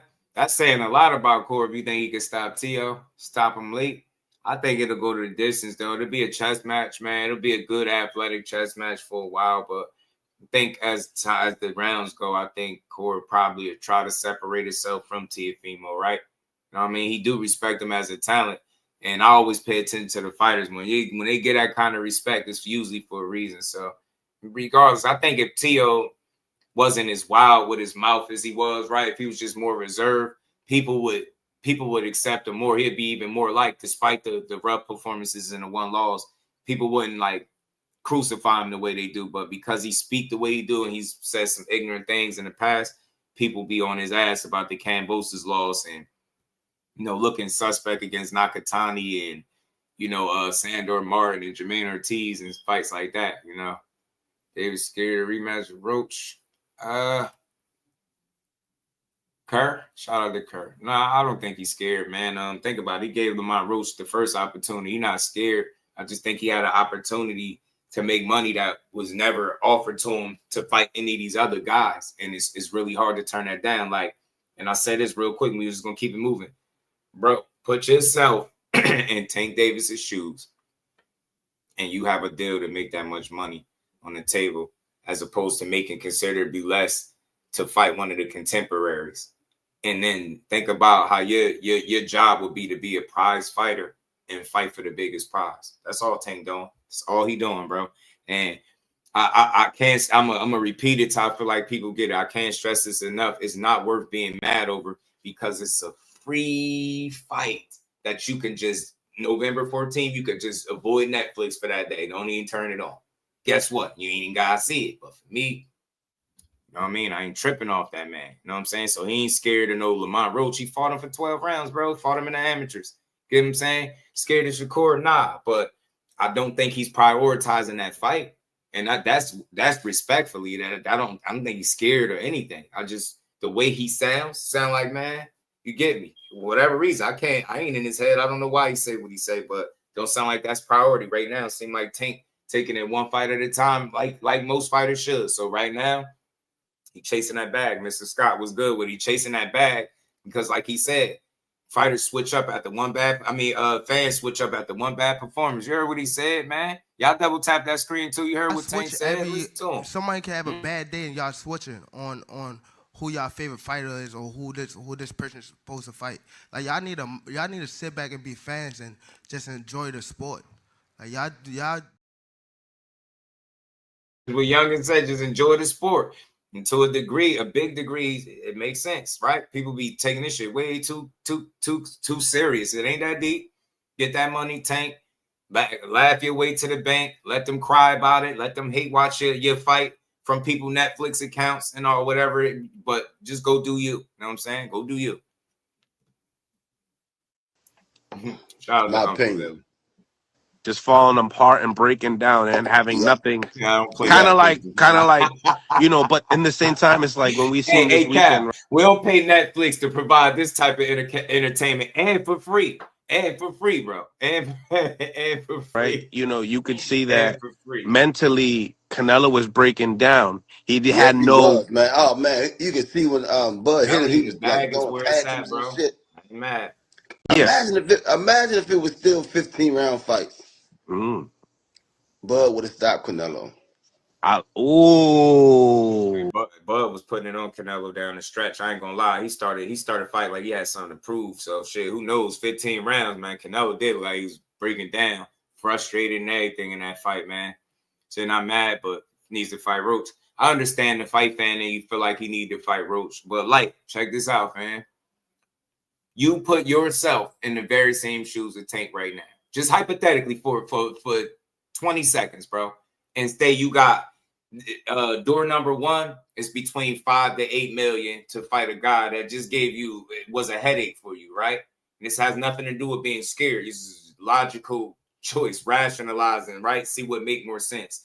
That's a headache. That fight could potentially be there if I really want that. I can go off and do this one-off and fight this guy and make this money, right? That fight is still be there, not vice versa. If I go fight the rematch, it's not for sure that the other fight would be there. He'd probably been done, moved on to something else. You never know. And it's not saying for sure that the fight wouldn't be a possibility, but you better off getting it now than trying to gamble on it being there later. You know, shit change so frequently, so rapidly in boxing. You gotta seize the opportunities when they're right in front of you. And I said this, and I'm gonna keep saying it because there's people coming in and out of the chat, bro. Everybody in here, if you had an opportunity to make 40 M's versus 5 to 8, you're gonna do it too. Don't sit up here and lie. Right? Don't sit up here and lie. You're gonna go get that money. You see the deal, you're gonna be like, what? That's why I think like they asking him questions, and he like, well, why should I care? That's what he telling. Why should I care? Like, bro, what? Nah, man, y'all, man. And hold on. We're it's not mad, man. Where is this at? Core has said something about this, man. I had a little clip from him. He spoke about it.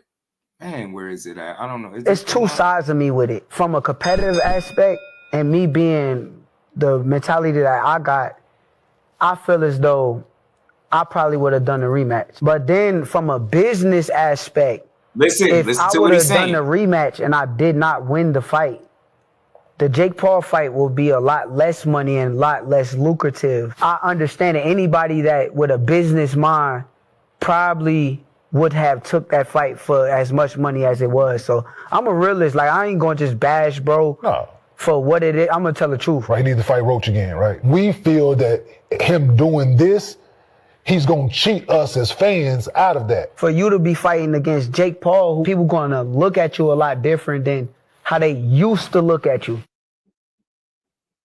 And you see what he said? It's because that's what people can't separate and understand. That's spoken from a fighter. There's two sides to it. You get what I'm saying? Yeah. You got the business side that people are just, nah. And that's how, and this is with all due respect, this is how you can tell people don't think further than their initial train of thought. In their minds, they're like, Jake Paul, Tank Davis, nah, that shit don't make sense. They're not thinking from a business standpoint. Core is telling you, bro, from a business standpoint, most people is going to take that money, man. He said, I'm not about to bash, bro, for going to get the money because he know what time it is. He heard, listen to what he just said. You go fight Lamont Roach. Say you do lose the fight. Now the Jake Paul fight is not as lucrative. He tell I'm gonna play it again, man. Listen to what he just said, and I play it because this is somebody that want to fight Tank. Did he shit on him at one point in this little clip? Not at all, because he get it. He's speaking like a true fighter. The competitor in me, yeah, I want the damn you know what I'm saying? Let me take this off. I want the you know what I'm saying? I would want the rematch because I'm a competitor. You know what I'm saying? I know how people gonna talk. Yeah, I want to fight them. But then the business side, he like, bro, I go fight the rematch. Say I do lose. Not saying that I am. It's just something to consider because you're doing business, right? So you like, man, I lose this and then try to go to Jake Paul. Now Jake Paul gonna try to play me. Like, oh man, you lost. You know what I mean? Today's price ain't yesterday's price. Yesterday's price ain't today's price. Is gonna be one of them things. So if you tank, you weigh your options. It's very simple. Just people they want something to be mad at. They want to feel like Gervonta Davis owe us something at home. And I said this yesterday, and I'm gonna keep saying it. People gonna get mad. Say what you want. He don't owe you nothing. He don't owe you nothing. I don't see him running around sticking people up, forcing people to watch the fights. I don't see him forcing nobody to buy pay-per-views and show up to the venues and sell them shits out. I don't see him forcing nobody to help him break his own gate numbers. I don't see him forcing nobody to do it. So people got to stop saying he's cheating the fans. He's not cheating the fans. And look how selfish the fans are, though. I get it. His money is his money, but do you even consider his side in it? No, it's just like, nah, it's us, the fans. I see it on both sides. That's why I can say, as a fan, I would have loved to see the rematch. But as a fan, I'm going to sit back and watch that free-ass Netflix fight, and I'm going to watch him punch on Jake Paul or Jake Paul try to punch on him, and I'm going to be cool with it. I'm going to be cool with it. Why? Because you got fights like Lubin and Ortiz coming up. You get what I'm saying? You got Andy Hiroka and Gary Antoine on the undercard. You got Alicia Baumgardner on the undercard. You get what I'm saying? If you don't like her fights, you're going to love her weigh-ins. Why are we tripping? Let's enjoy it. So, yeah. Shakur said from a competitive standpoint, like, let me just play it again. Tunnel vision. Shout out to you. Man, let me say what's up to the fans. I see some of the new fans popped in the building. Tank scared Shakur? Nah, hell no. Nah. Shout out to my baby girl. Miss Just Do is in the building. Peace to my baby girl. Tunnel vision. He mad every single fight Tank day. Hey, you ain't lying. First they trash the fight. Oh, he's bringing up a 30-pounder. Fight somebody in your own weight class. And then it's like, when he don't fight the rematch and the fight that y'all initially shitted on, then it's like, he's ducking him. He's scared of Shakur. Fight Shakur. What Tank? I'm with Tank when he said that. Didn't he just fight? Tank was like, didn't he just fight? Didn't he just fight? He asked me about these other guys, bro.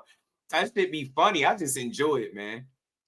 He said I'm a diehard Tank fan. I think he's a GOAT. Shout out to Blue Whale. Stand on your square, man. He is, man. I just seen Teofimo highlights. He cannot be Shakur. Anything can happen on any given day. It's not about nobody being stupid. You don't got to insult nobody's boxing intelligence. It's people that really believe Teofimo can win. And it's people that genuinely think he can, right? I don't think nobody's dumb. Think about it. Was people dumb for picking Crawford? We was called dumb, but I don't think nobody's dumb for picking Crawford, especially not after today, right? Cheating the fans because he's not going to fight after this. Nah, but that's not cheating the fans. Hey, Steve, that's his body, bro. That's his body. You never know when he had enough. You did. Put yourself in shoes. Like the fans don't dictate when you take punishment. That's a ugly, a harsh truth. That's like a true pill for people, a tough pill for people to swallow. We can't dictate them what they do with their careers. We could only choose to support them. And I'm gonna keep making this point till I feel like everybody understand that. If you want to be upset, it's a waste of energy. Have at it. But I'm just trying to tell y'all, I'm gonna sit back and allow it to be entertainment. So he's not cheating the fans, right? Because he doesn't make us buy the fights. Be More Boxing, what it do? You get what I'm trying to say? He don't make us do anything. We choose to do it. So that's why I think it's a fine line. We've been conditioned to think a certain way, and we think athletes owe us something after years of support. But we don't ask for our favorite sports team to win every game, right? You get what I'm saying? They don't go to the championship every single year, but we wake up year after year, get up year after year, and be supporters of these sports teams, right? But when it's Tank Davis, it's like, nah, you got to move like this, and you got to do it like this. Or when it's boxing in general, nah, it's like, nah, you don't fight that dude now. Fight this one. Nah, don't sign to this promoter. Sign to that one. Nah, don't fight on this network. Fight for that one. We really do that. Only in boxing, bro. And that's what I'm saying. Like, only in boxing, if you're not getting exactly what you want, that we go crazy. You know what I'm saying? Like, these other sports be shitting on us too. Like, they don't give you what you want. I'm a Cowboy fan. Dallas Cowboy fan. Die hard. Bro, they traded Micah Parsons. Do you know how done I am with the Cowboys before the year even started, bro? Like, just think about it. But we'll wake up every year and be a fan of them with no problem while they out there getting their asses beat every single year. We just got blew out. What was it about the Bears? I think we just got blew out. And the fans are going to wake up the next week and they're going to be fans of the sport, the fans of the team, and they're going to love it. And then they're going to be rooting for them. They're going to get spanked again. Then we're going to wake up the next week. We're going to be rocking with them again. I'm just making a point. That's all. Like, my point I'm making is we choose to support. We choose. So as long as watching boxing and supporting boxing is a choice, nobody owes you anything. Do you understand what I'm saying? Nobody owes you anything. People ain't going to tell you that because they got this entitled way of thinking, like, yeah, man, I've been supporting you for years, Tank. Yeah, I've been your biggest fan for years. Y'all starting to sound like some stands. Yeah, Tank, damn it. I've been your biggest fan for too many years. Tank, how dare you go make all this money on me? Like, shut up, man. Hey, Tank, give me $1 after you go make that 40. Y'all out here mad and shit. You get me? You gotta listen, bro. You gotta go out there and get it, man. You know, so it's really not cheating the fans because it's a choice. I'm being serious. I'm having fun with it, but you can't cheat somebody. You can't cheat somebody when you get what I'm saying. You're not forced to partake in it. And guess what, y'all? Y'all picking the wrong time to say he's cheating you. It's a free fight. So, hey, y'all, somebody in the chat, let me know how much Tank and Jake cost real quick. Cause damn, he cheating me. I gotta check the bank account. I gotta see if the funds is present. Somebody in the chat, let me know how much Jake and Tank gonna cost. I need to know. I just need to know how much they charging, how much they cheating us out of this time. You damn it, you Tank Davis. The nerve of you gonna charge us that free $99 for that damn fight. It's crazy. The nerve of you. I can't believe he giving a free fight on Netflix, cheating us out of our free money. Only thing you being charged is attention, bro. That's free $99, bro. That shit is for the free $99, bro. Like, nah, I ain't bugging out. I'm about to go watch that spectacle. I'm gonna support Gary Antoine Russell. I'm gonna support Alicia Bumgardner, and I'm gonna support Tank and Jake. You know why? Because I ain't tripping, bro. I'm just here to be entertained. If I'm not entertained, I don't turn the channel on. I'm gonna watch this shit. I'm gonna be clear. People could cry, punch the air, be mad. Oh, he's promoting fake fights. I can't believe he's doing it. Whatever. It's entertainment, and I refuse to be mad. Shout out to the homie Big Drop Dre in the Cash App. I got you for support, man. Appreciate you, Dre, man. Much love, man. Supporting the grind as always. Let me get to my guy, man. Let me get the clip for him. Y'all double tap the screen. We're gonna keep building. We ain't done. Kello, my dog. What's good with it, bro? Yeah, my bad. Assuming that y'all don't have Netflix. Think about it. Netflix got a lot of movies and good shows on it, bro. Like, it's worth it. That's all I'm saying. And most people, I'm assuming, have Netflix. What they say, they up to like 300-something million users, some shit like that. So I don't know what it is. They got a lot of people that got that, subscriptions to Netflix. You know what I'm saying? I got their streaming service. So look, it's gonna be free and enjoy it. You know what I'm saying? Like, I'm gonna watch it just like I watched Jake and Mike, and I watched Canelo and Bud free on Netflix. They was tripping about that fight. They said that was a fake fight. So now I don't know what's fake. At the end of the day, it's entertainment. I'm gonna enjoy it all. Shout out to Big Drop. It's not funny. How am I supposed to get home? Hold on. Hold on. Here. $2. Take the train. Appreciate you, Big Dre. And back in the Cash App again. Say for support. Much love. Dre, appreciate you, my guy. Yeah, it's just Mrs. Scott. It's just can't compare. They still play the best comp. It's all subjective, man. You really can't compare, right? Because you play football and you don't play boxing. So you probably right. You probably right, bro. But they don't always play the best competition. Not every week. They play weak. They got weak divisions in football, and every team that you play on the schedule ain't tough. So when the Lions went 0-16 one year, everybody was beating up on them, and people still tuned in for that shit. Nobody lost their mind. So that's all I'm saying, bro. Now ain't the time to start talking about he cheating you, because it's at a time where he's offering up free. It's a free fight this time.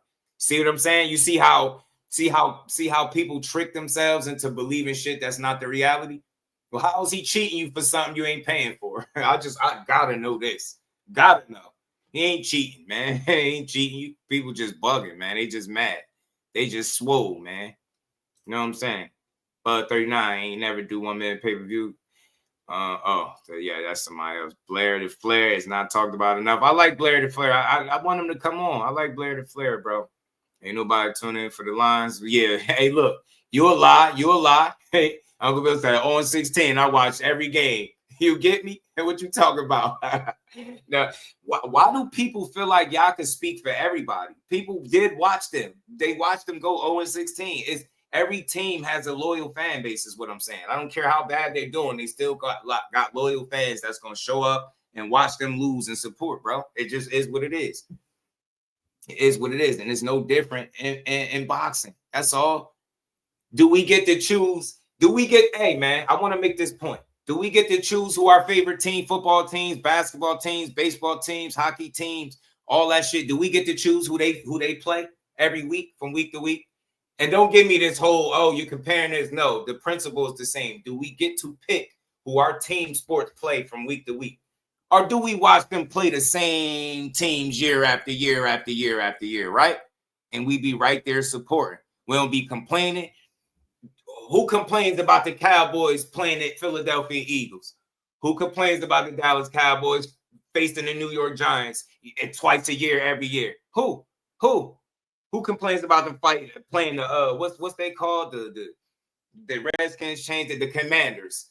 Who complains about them every year? They gotta play the same teams every year, twice a year. Do anybody complain? Hell no, they tune right in, don't they?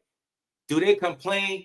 You think Cowboy Nation is complaining that they're being cheated every single week when the Cowboys lose? When we go against what our analytics say that make us successful, do people tune in yearly, week after week after week, supporting that shit while they lose? You get what I'm saying? Every single year. Every single year. See, you moving the goalpost. You moving the goalpost. You moving the goalpost. See, you thinking about it wrong. Who gives a fuck about the personnel, bro? The point is the same. Can you pick who they play? Just like we can't pick who they fight. But so he's not giving us the fights we want. So do we complain that sports teams give us the matchups we want? Right? Do they keep the players when we want to keep the players? Do they keep the players that we want? No. But we still be fans of them. And we don't cry about them cheating us. We don't cry when we know they... Man, the Cowboys been self-sabotaging for years, bro, and they still got fans. You get me? I ain't trying to hear it. You get me? It's the same. We cannot pick. Tank didn't really promise us anything. No, he didn't, Sonny boy. He didn't. That he was going to make the money. So he said for the Raiders, especially for the Raiders, they fight half their team every year. You get what I'm saying, bro? And we still watch. Different every year. The Bucks a few years back brought their entire Super Bowl roster back. Phil did it. And look, so I get where he's saying. Let me acknowledge that, John Wick. I get what you're saying about personnel, but I just want to focus on the point that I'm making. The principle is the same. No matter who the personnel is, can we pick what teams they play when we want to see them play? No, right? We just got to deal with the fact that they have a set schedule every single year. No matter what we want to see, they're gonna play who's on the schedule to play, right? But we've come to accept that. We've come to accept it. But with boxing, it's like, nah, you ain't giving us what we want. You got to do it the way we said do it. Like, can't tell me now. I done heard people tell fighters where to sign at, who to fight for, what promotional companies to fight for, what networks, when to retire, when to keep going, like all of this shit. I've heard it. So that's all I'm saying. When it comes to the team sports, we don't cry. We become accustomed to watching them play the same teams every single year. So when I'm saying teams, you thinking personnel and individuals. Remember, key word, I said team. The Giants playing the Giants the Giants playing, you get what I'm saying, the Cowboys every single year and so on and so forth. And we sit there and sit through it and we watch it. And when you got a successful team, they bring, for the most part, they bring their same guys back. But we'll sit there and watch that shit year after year. How old? Who was the old ass quarterback? Russell Wilson still play football. You get these dudes be old as hell. Aaron Rodgers, all these quarterbacks, these dudes don't never retire. They play till they can't play no more. And we watch it, and year after year, the same shit, losing, and we tune in. You get what I'm saying? Shout out to Sonny Boy. Mondroy said not going to play the Tar Heels, and you making comparing sports is not valid points. At the end is the season, the best team. Fucking ignoring, man. Shout out to Mine Yours, bro. Man, yo. I wish more of y'all understood how to have a conversation. So you're gonna tell me my point is not valid just for you to state your point, but your point is valid. Do you see how me and you can't have a conversation? You want me to understand where you're coming from and making your point, but you're completely fucking missing the point that I'm making. So you want to go on your own little personal tirade, by all means, do it. But you're not listening to what I'm saying. It's a couple of y'all that got what I was saying. Shout out to the homie Damon. Shout out to Sonny Boy Boxing. Y'all get it. You keep trying to say all this other shit. They're playing the same teams over and over. Can you pick them? Can you pick them? They're not playing the best of the best. What makes you say that? We got bullshit trash teams every year in football. Every single year, bro. Every single year.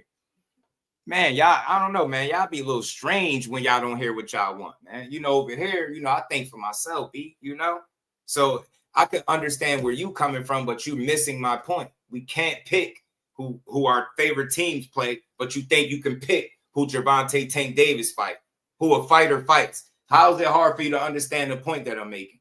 We don't stop watching our football teams when they got to play the same teams, the same few teams every single year that's in their division. Every single year. We don't whine. We don't whine. We don't whine when we can't pick them or none of that. We just tune in. Get what I'm saying? We can't control personnel, who trades who goes where, but in boxing, we think we can control all of that because we spend money. Yeah, man. Don't sign over there. Yeah, sign to this stable or that stable. Don't go with that guy. This guy's a snake. Go over there. We don't do that shit when it comes to none of these other sports. So again, for the people that understood my point, salute to y'all, because it's not that hard to understand. If you can't understand my point, you just looking to argue. Because all you're going to do is dismiss the point that I'm making just to state your own personal opinion, which is foolish. To argue an opinion with an opinion is dumb. But let's keep going, man. We got some more to get to before we get out of here. Double tap the screen, hit that like button, and let's keep building, y'all. Everybody can have their opinion, but I hate when somebody try to argue an opinion instead of just stating what you think. You get what I'm saying? Because you ain't going to be no more right than me. But what I'm saying makes simple sense for the people that get it. Fighters where to fight. Yeah, they tell fighters where to fight. Favorite fighter tell them to shut up and enjoy boxing, and they still complaining. That's why the dude's favorite fighters is telling them shit like that, because they telling them y'all think y'all can control every aspect of the game. Nah, bro. It's just like a movie, bro. When it's certain movies playing, you see what's playing and you see which movie you think is worth your money and you go pay your money for it, right? You pick that way.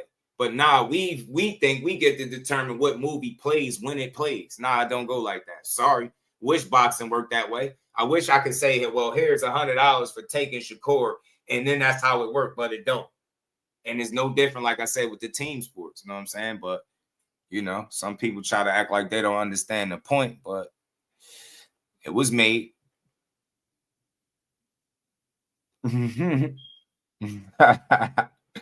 Let's keep going, y'all. Let's get to because we was talking about this Tio and Shakur business, and Robert Garcia had a breakdown that I wanted y'all to hear pertaining to the fight. Let's get to it. What we've seen with, he's Mexican. What we've seen with Mexican fighters like Chavez, who was having a hard time against Mayweather. Chavez, who was having a hard time against Meldrick Taylor. But he kept going. He kept trying and, missing, getting hit, whatever. But he kept going, cutting the ring. Had that mentality, that heart of a warrior. Barrera did it a few times. Morales did it a few times. Just to mention those. Marquez coming from behind, or a very close, tough fight against Pitbull. Diaz. Get to breakdown. He had a breakdown in Tio. The baby bull. Baby bull. But never gave up. Kept going. Kept doing it. That's what Canelo missed, man. Even if he would have lost, but never changed the game plan. Never tried anything different. Always kept the same rhythm. Even though he was losing, still looking for that left to the body with no, from far, opening up, keeping his chin up. He's never been in those situations, so maybe that hurt him.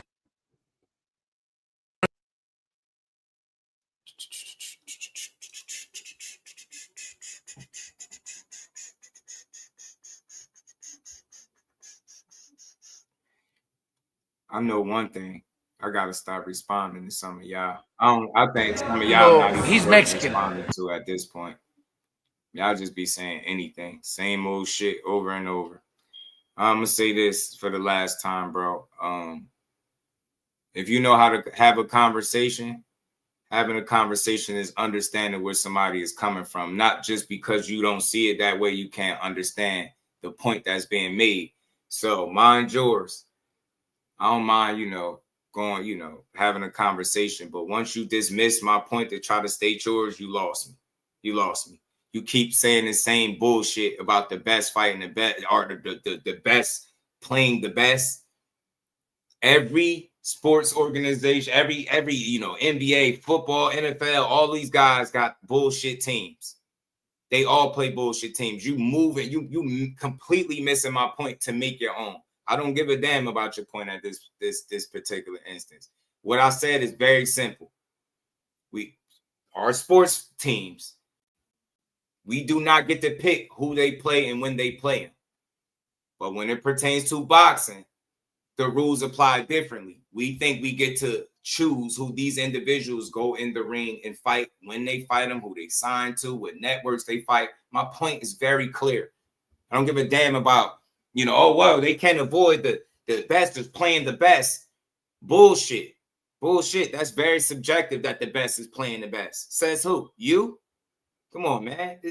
Man, don't get me to go on about them other team sports, bro. But I'm going to just leave it where it's at. You can't pick who your favorite team plays every Sunday in the NFL. But you'll tune in and watch with no problem, and you won't complain about shit.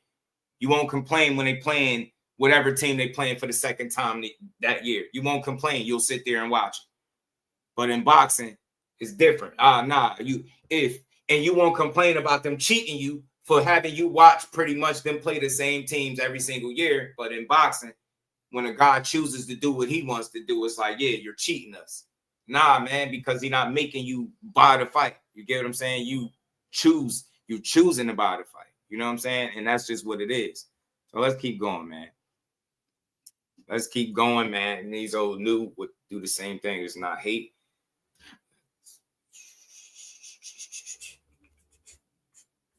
Let's keep going, man. Let me pull this up, man. Let's get this Robert Garcia clip up real quick. Roberto. Let's see what Roberto Garcia had to say, man. Be more boxing. You sound like how old are you? I think I asked you that before, because you type like a fan for real, like a fan of fighters, not a fan of the sport. You just spamming bullshit. If he punched you in your face, it would hurt. He would even more than likely knock you out. So imagine saying somebody don't got power, but if they punch you in your face, they more than likely to knock you out. The sport is called boxing, bro. Yeah, I'm starting to think it might be him. He might be him. He might be that guy, because he keeps saying the same shit over and over. I'm about to block him. Stop spamming my chat with dumb shit, man. Seriously, bro. I hate that. Have something intelligent to add to the conversation. Stop D-riding, man. Stop worrying about that man, yo. Stop worrying about if he's a star or not, man. You know what I mean? Because your hating ass gonna watch when he fight. You gonna be right there watching. Reef, what's good, homie? Only wish they had the same opportunity.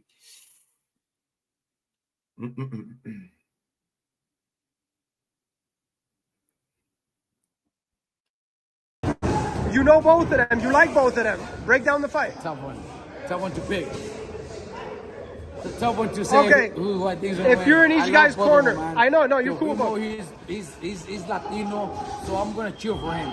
But Haney's got some of the best skills in boxing, man. So how does it unfold? No, not Haney. Shakur. Yeah, how does it unfold? Has some of the best skills in boxing, man. And man, so does Teofimo.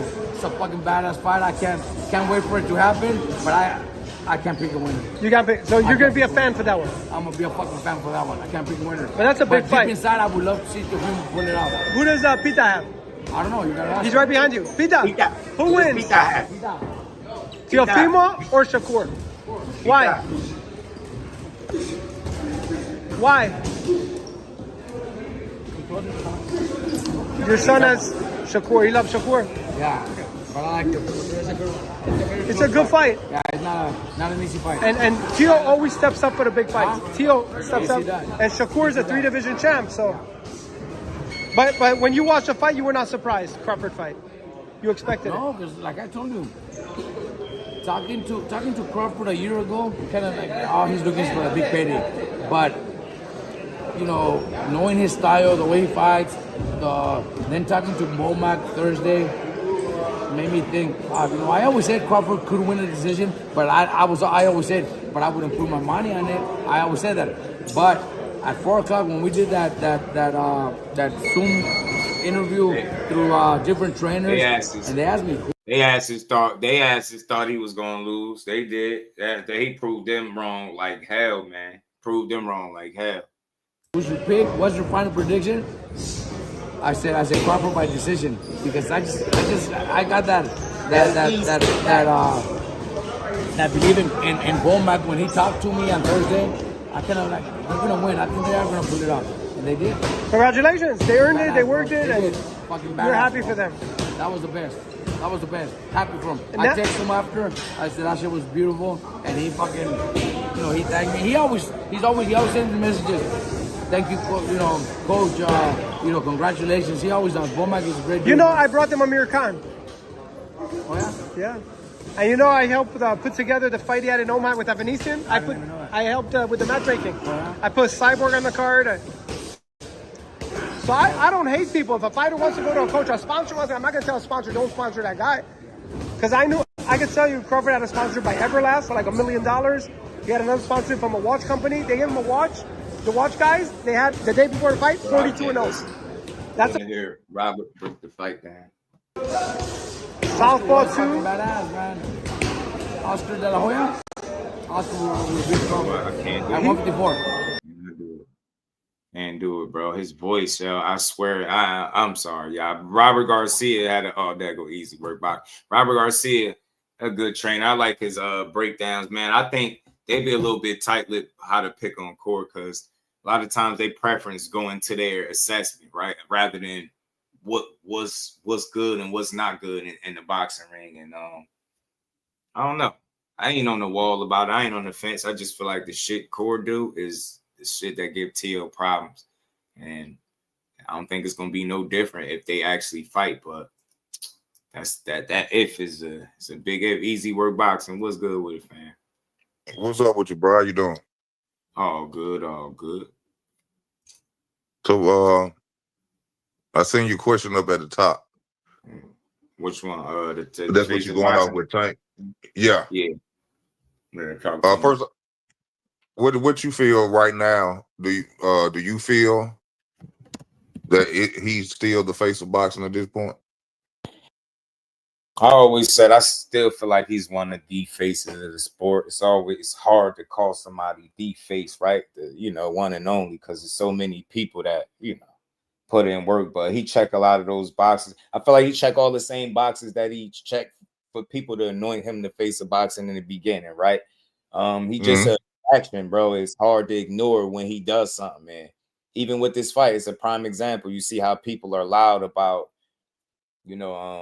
not liking the fight or how he cheating the people, but they're gonna be watching. They're gonna be supporting, right? They're gonna know exactly what happened in the fight, how it looked, what round something happened in. So it's just like, I don't know. He the more they complain, the more it breathes life into the face of boxing title, right? Because it's like if you didn't care that much, well, like for me, if I don't care about something, I just don't watch, don't talk about it, ignore it. But people, when they hear me discussing this, why you promoting a fake fight, bro? I'm a content creator. Boxing, and that's one of the biggest names in the sport. Why would I ignore it? Because people are uncomfortable about seeing exhibitions, something that been part of the sport way before Tank was in the sport. They act like he made exhibitions, like he created the exhibition. Nah, he just going the path that a lot of these guys before him laid out. And if you just do your homework, you'll see exhibitions been part of the game. Who was it that fought like 3 guys in one night? I forget, bro. He might fought like 3 people in one night. That's circus shit, but nobody complains about that stuff. You get what I'm saying? It's just when it's a popular guy, they feel like he got to do what we say do because we got him there. Our money put him in the position he's in, and I get it. to a degree, but every time you spent your money, you made a decision, and it was your choice, right? It wasn't forced. So as long as that's never the case, I ain't gonna be crying about somebody cheating me, because I know he ain't forcing me. Boy, was good with it. So Foreman, appreciate you. 5 guys. There you go. Shout out to Roger, man. Appreciate you. So yeah, man, I think he's still one of the faces. This fight shouldn't change that, man. And it kind of breathes life into the sentiments where he said, y'all switch up after one fight. Look, he ain't even had this fight yet, and they already talking about would he not. He fake fights like this, something he been doing his whole career. So it's crazy. I still think he the man. Respectfully, tell somebody show me he not. When I think about it now, all fair perspective, like I said, I respect these fighters. They, you know, they go out their way to give us entertainment. They risk their lives. You know, I know training they need, but when it comes to this face of boxing situation that's going on with Tank, Canelo, and Terrence, the 3 right now, in my opinion, I'm gonna say this: that Tank to me has never been the face of boxing. My God, click the link, bro. I don't care what your point is unless you're willing to come up here articulate it. Maybe we could have a better conversation if you click the link, bro. And I don't do no arguing, so you could feel free to come up here and talk. But if you are type to ignore what somebody is saying to make your point, don't even bother. But go ahead, bro. Keep it. I don't think he was ever the face. This is something really that Leonard Ellis started. He started saying this face of boxing talk, because at the end of the day, there's only one king. You know, you could be up there near him. You could be the number 1. You could be the number 2. That at that time, and this time in boxing, it was Canelo Alvarez. When Floyd was the king, Floyd was the king. You know, we didn't have nobody sitting on the sideline, and we was deciding if Floyd was the. That's like Canelo Alvarez. When Floyd is the highest paid, the most viewed fighter in the world, saying that he is the face of boxing. Right. So when it comes to the decision of the face of boxing right now, we know that Canelo Alvarez had that crown, whether Crawford was doing his thing, whether Tank was, or whether Usyk was. But when the king loses his crown to whatever fighter it shall be, that fighter becomes the face of boxing. Now, a lot of people don't want to admit it. I know a lot of people are hurt from it. A lot of people just don't want to say it. Of course, y'all going to bring into, oh, well, this fighter didn't do this, make this many views. He wasn't making this much money throughout his career. That has nothing to do with it. Once the king is gone, whoever took the throne is now king. So it's no argument, because people going to say, well, the money issue. Terrence, when he come back, he can demand $100 million, $80 million now. Because he got the throne. Now I take nothing from Tank. Tank a hell of a fighter. You know what I'm saying? Tank do his thing, which I know I could go in on Tank. But as somebody who makes the sport well known, is a face in areas as well, yeah, Tank up there. But in my opinion, he has never been the face of boxing. You know, and they keep saying that, and they go into pay-per-view numbers, and the pay-per-view numbers of today, the Arrow Spences. Now, Terrence wasn't doing good in numbers like that, but so when I hear people say that 300,000 pay-per-view views and 250,000 pay-per-view buys, and that's from both Arrow and Tank, when they did that, sometimes say that's good, I know you ain't been watching boxing, because Floyd now was doing 4.5, 2.7 million views at home. And this when people, they want to blame it on streaming. Streaming was out back then too.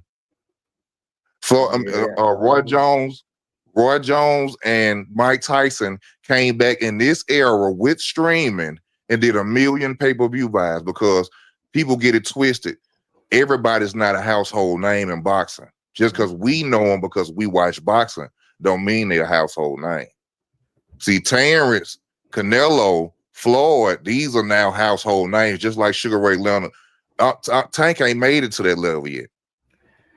I don't know. I mean, for me, for the smaller guys, you gotta think it's a 135-pound dude, man. It's like everything he do, it works. You know what I mean? And I think we're gonna find that out again in November, but I don't know. It's subjective. You could always debate about it. It's not much of an argument for me. To me, I just felt like he checked a lot of those boxes that made him you know what I mean? Again, they're gonna bring up ticket sales, they're gonna bring up gate numbers, pay-per-views, all that stuff. Cause I mean, I think that's what it matters, right? The attention that he brings. I mean, his money is his, but I think that kind of, breaking your own numbers. Like, he just don't have a bad showing on pay-per-view as far as the numbers, right? For those smaller guys. So I feel like that's why I say one of the faces of the sport, because he a big name. Everything he do work. The dude, like I say, he could go. I seen him go viral and barely even say anything, and it'd be thousands of people watching him do it. Like, they just be like, everything he do, he moves the needle, right? He can tweet right now, some shit. He can make a video right now, not really say anything, and they gonna flood him. So it's like, Tank only go viral about what he do. It's still so much support that the complaints don't they don't outweigh the success as far as what the numbers are doing. And I think that's what he on. I don't think he care about that other shit. But most views that's exactly what I'm saying about the star factor of being a boxer. In the black community itself, boxing is not known like that. A lot of black people really don't. The only reason most people pay attention to it now is because some of the fighters go around with the big chains, be around rappers. Now it's getting a little bit notoriety, because when I was a teenager and I'm on YouTube, my homeboys look at me when I was on YouTube. When I'm a teenager, I'm 42. So this like 2099. When I'm looking at boxing, my homeboys looking like, man, why the hell is you watching that shit? You know what I'm saying? We playing basketball. They don't even care nothing about boxing. So, you know what I'm saying? When you talk about the views, which I said 1 minute views, 250,000. Like I said, it ain't a lot of boxing fans out here. So the views that he getting is really coming from just people who watch boxing. Because if good, bro. Like if you I'm gonna put it like this: Tank a star in boxing, but Floyd Mayweather is a household name. See, like you said, they'll watch Tank video, 250,000 views like that out of nowhere. But when you watch Floyd Mayweather video, 1.2 million views, because Floyd is a household name. Yeah, I mean, everybody in the world know Floyd. Yeah, Floyd. Yeah, Floyd. That's a he's one of one. Floyd really one of one, and for me, boxing always been in my life, like as far as I can remember, and fight parties and people, having gatherings for fights. So I don't know. I guess it all depends on what you've been exposed to. For me, it's boxing. No. I'm not saying boxing ain't always been around. I started watching boxing out from fight parties my daddy used to throw. But you don't just walk down the street. If you out of 10 guys, you ask who be watching boxing, probably 1 or 2 will throw up their hands. Maybe 2.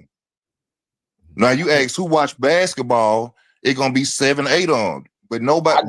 I get it, but it's tough though, because again, it's all depending on who you dealing with, what kind of people. Because for me, like if I pop up somewhere, people gonna jump right on, especially if it was a fight that just happened. Hey man, who had they be all on me with it. And it like I walk in a barbershop to get the haircut, they gonna ask me, hey man, what's up about da? I gotta get a haircut now. I'm pretty sure when I go in there, they're gonna ask me about maybe Canelo Crawford. It's gonna be that. I get what you're saying, but look, boxing is a niche sport. Let me say that to try to add to the point that I think you making, right? And because of that, I don't think everybody can have the ability to be the household name that Floyd was. I think that's a one-on-one rare situation where he's marketed his and then the hate that people had into dollars, right? And he had the best of both worlds. He had people genuinely showing up to watch him win, and then people hoping that he lose, and then people just want to be part of it, right? So that's true. He a different guy, but that small guys, Tank Davis is really holding it down. Like I ain't saying the numbers are astronomical, but the gates and just the overall package that little guy is, and respect when I say little guy, but he's been able to do it without even fighting the absolute best. Let them tell it. So it's something special. Like, think about it. If he was to give us the quote unquote fights that these people are saying they want, there's no telling what more he could do, right? So you just don't know. Floyd wasn't the only the head honcho, the pay-per-view guy, the money guy. We know we done had a whole bunch of them. You know, we had Mike Tyson. Hell, even we had Mike Tyson. He was the pay-per-view, the money guy. We had Oscar De La Hoya, who Floyd took the throne from. You know, I feel what the even man once upon a time, for sure. because I'm gonna give you an example. Mike Tyson was the Canelo Alvarez of the 1990s, right? Mike Tyson got beat by a nobody. Now, you can go around and ask half the people in the world, who did Mike Tyson lose to? And they will say Buster Douglas and don't even know nothing about boxing. That's how powerful and star status these certain fighters who become the kings, this is how well known their names are. And you see what I'm saying? Heavyweights hit different too. And look, it's as much as a point that you're making about Tyson, it's still people that still argue that he wasn't this, he wasn't that. It's just they say that about Floyd. Right? They say that about Floyd. They saying about Terrence now. They say about Canelo, but the main, you can hate it or love it. What Jay-Z said, women lie, men lie, numbers don't. Numbers don't. And that's the case I think that Tank is able to make against a lot of guys. Now, look, it might not be Floyd Mayweather numbers, but who is doing those numbers since Floyd? Nobody, right? It might not even be Canelo Alvarez numbers, right? He got Mexico behind him, so that shit gonna be different. But after that, his Tank. You get what I'm trying to say? It might be, you have the Earl Spence but there. After that is not number one. Small guys, though, for the small guys. No. It was never a stat. It was never an argument in the situation of the king due to weight division. We was never saying, oh, Bam Bam Chocolatito #1 over Floyd Mayweather because he was doing good at his weight class. We weren't doing that. But again, it's only one king. Are always gonna get more recognition. That's why heavyweight is gonna always get the recognition it get. Like they say, the sport goes the heavyweight division. So as great as Chocolatito was, he'd never be looked at as on the level of a Floyd. I mean, obvious reasons, but one of the factors would be something he can't control, right? The weight class that he fought in. You know what I mean? Being a small, that's what I'm saying. So, and that's why I say that's why what Tank is doing is impressive in my opinion, because he's really representing in a good way for the small guys. And I get it, right?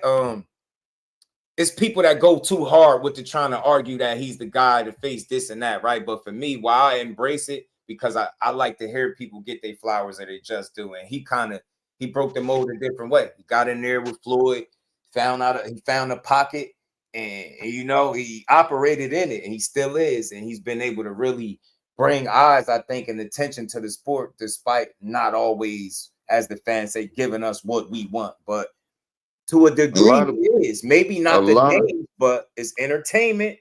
It's business. People give you that, and people love knockouts, right? So a lot of Tank fans get mad when you say this, and this is just a logical truth when it comes to entertainment or just getting out there getting known. Because Floyd did it for another fighter, and I'm gonna mention it.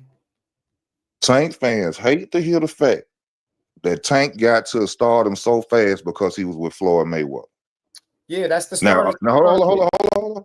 Along with the knockouts, even though these fighters that he was fighting was not top-notch fighters, but he was knocking people out. And attached to Floyd Mayweather's name, here is the golden child coming up now. He's not even really fighting, ain't fighting nobody for real, but attached with Floyd Mayweather's name, especially when he just not leaving the game, here comes a star. Now, here come another example of how powerful Floyd was. Floyd was training for, I think, Canelo or Mosley or somebody, and he fought this young fighter, a southpaw, who blacked his eye. And all of a sudden, people was like, who blacked your eye, Floyd? And then he said, it's a young fighter named Errol Spence. And then guess what happened with Errol Spence? He became the boogeyman because he blacked Floyd's eye. So they can't deny the fact that Floyd's name alone attaches you to stardom in that boxing at that time. Because I just broke down proof.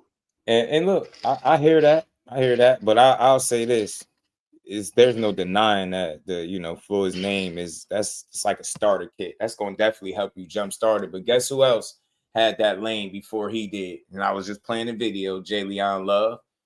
But guess what happened? That's what the big difference is between them. Tank kept winning. J. Leon started getting knocked out. So yeah, although the name, it definitely helped get things. It opened the eyes. It made people know you right from the rip. But he had to take advantage and make the most out of them opportunities, man. So Tank did that. Tank did himself a favor by making sure he made the most out of them opportunities. Shout out to my brother Mike Kirkland, man. Little support. You know, it's big support over here, bro.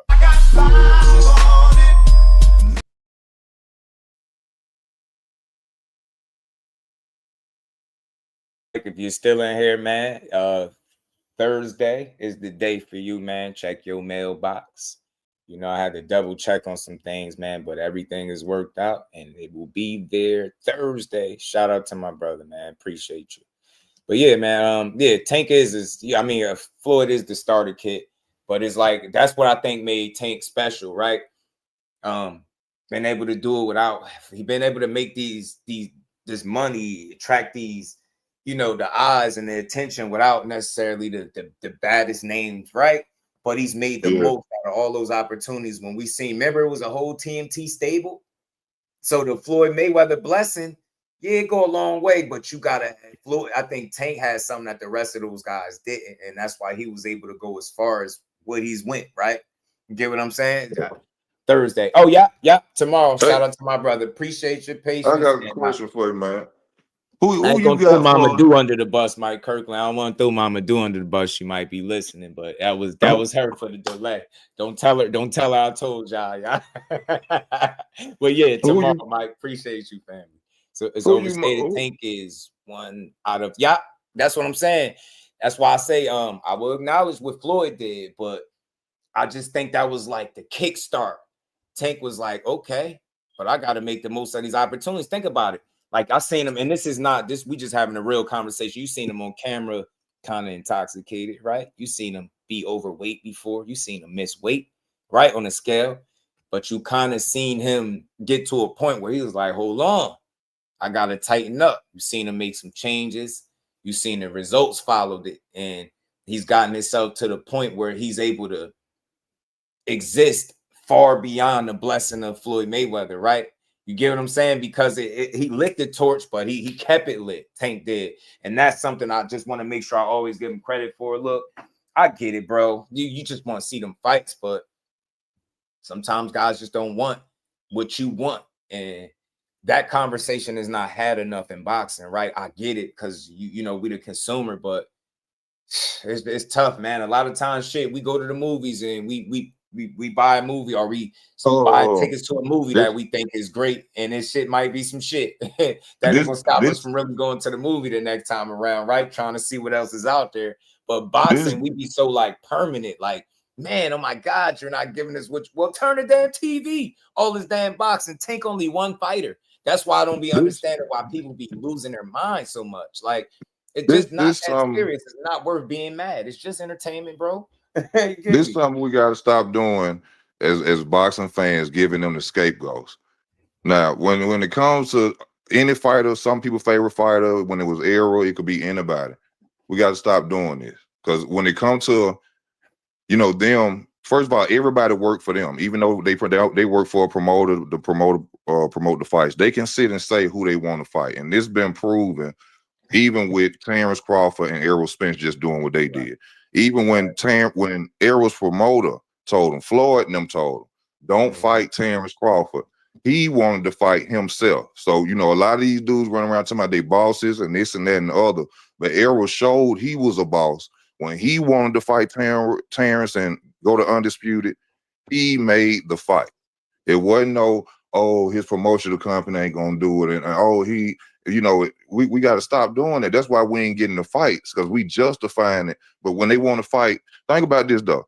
When they want to fight a dude that's coming up from a lower weight class, a dude don't nobody really know about, you know what I'm saying? It's easy to make the fight then. But when it's a guy that they could possibly lose to, a guy that could possibly beat them, then, you know, it's the negotiations. But why is it so hard to negotiate?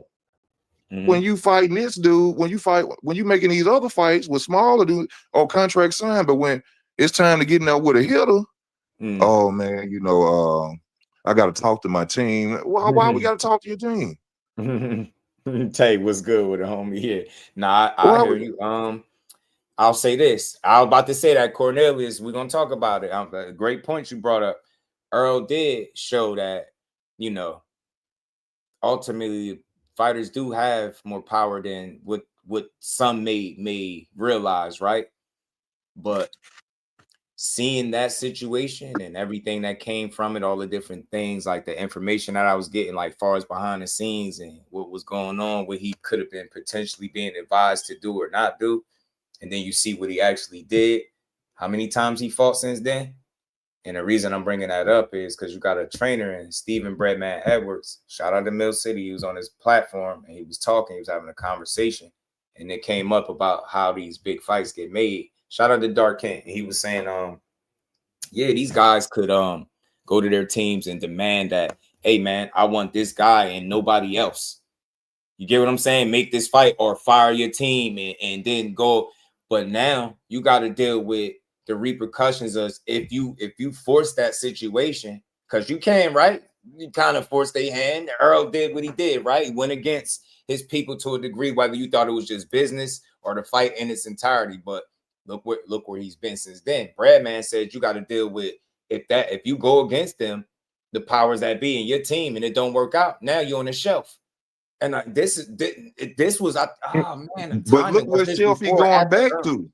Look where Shelf he going back to. The PBC. That ain't a shelf to even want to stand on right now. But Tank left exactly. But that's what I'm saying. So Earl went from doing what? Being one of the most talked about and top earners on the PBC, getting the fights, to taking a loss, going against what the people was saying, and then he ain't been in the ring since, but had about 2 or 3 dates get yanked. And it's like it was no comeback plan for him to bounce back from that loss. So it's like some people could look at it as there's some legal stuff that's probably keeping him out. Maybe some things with him getting his affairs in order for his trainer and all that. But I just, for me individually, in my opinion, in guesstimation, right? I feel like the absence of Errol Spence, some of that, not all of it, some of that is a result of going against the machine, I think. And it's just what it looked like. It looked like it was recovery plan for him to take that loss. Yeah, that could possibly.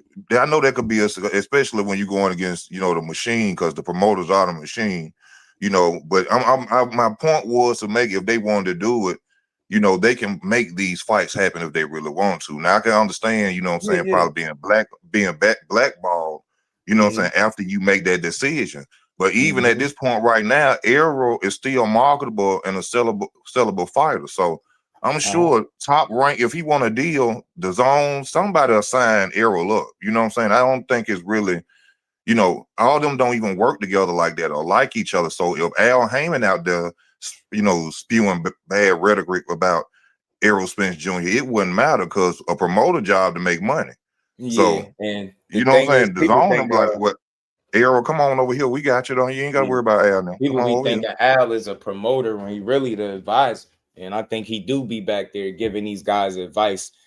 And I think that's why these fighters on the PBC have been able to be, make some of the money that they've been able to make. Like, they change their futures a bit, I think, with the, the help of an Al Heyman and stuff like that. So that's why I've always been a supporter of that. You just the name and what he stand for and seeing the PBC flourish. But yeah, man, I do think that Errol Spence and his absence has been kind of somewhat of a result of him paying for going against what the initial plans was. And people, I know there's an argument out there, people saying, nah, it was just the business that they was talking about. They didn't want him to give up this and that. It wasn't just that. And I'm saying that with confidence because I know somebody was speaking to one of the guys over there in the PBC, and it was about the weight as well. It was about what weight the fight was going to be fought at. They didn't want it down there. They didn't want that fight to be taken at the weight class. And then partially maybe could have been for the reasons that we seen, right? How it played out. So it's a slippery slope, right? I hear it all the time. People like, nah, man, they work for you. Go demand this. But you just never know how you might disrupt the natural order of things going out there kicking the nets, right? And to a degree, you got a team for a reason. So you allow them to do their jobs and work for you, right? Go find you the best, most lucrative situation.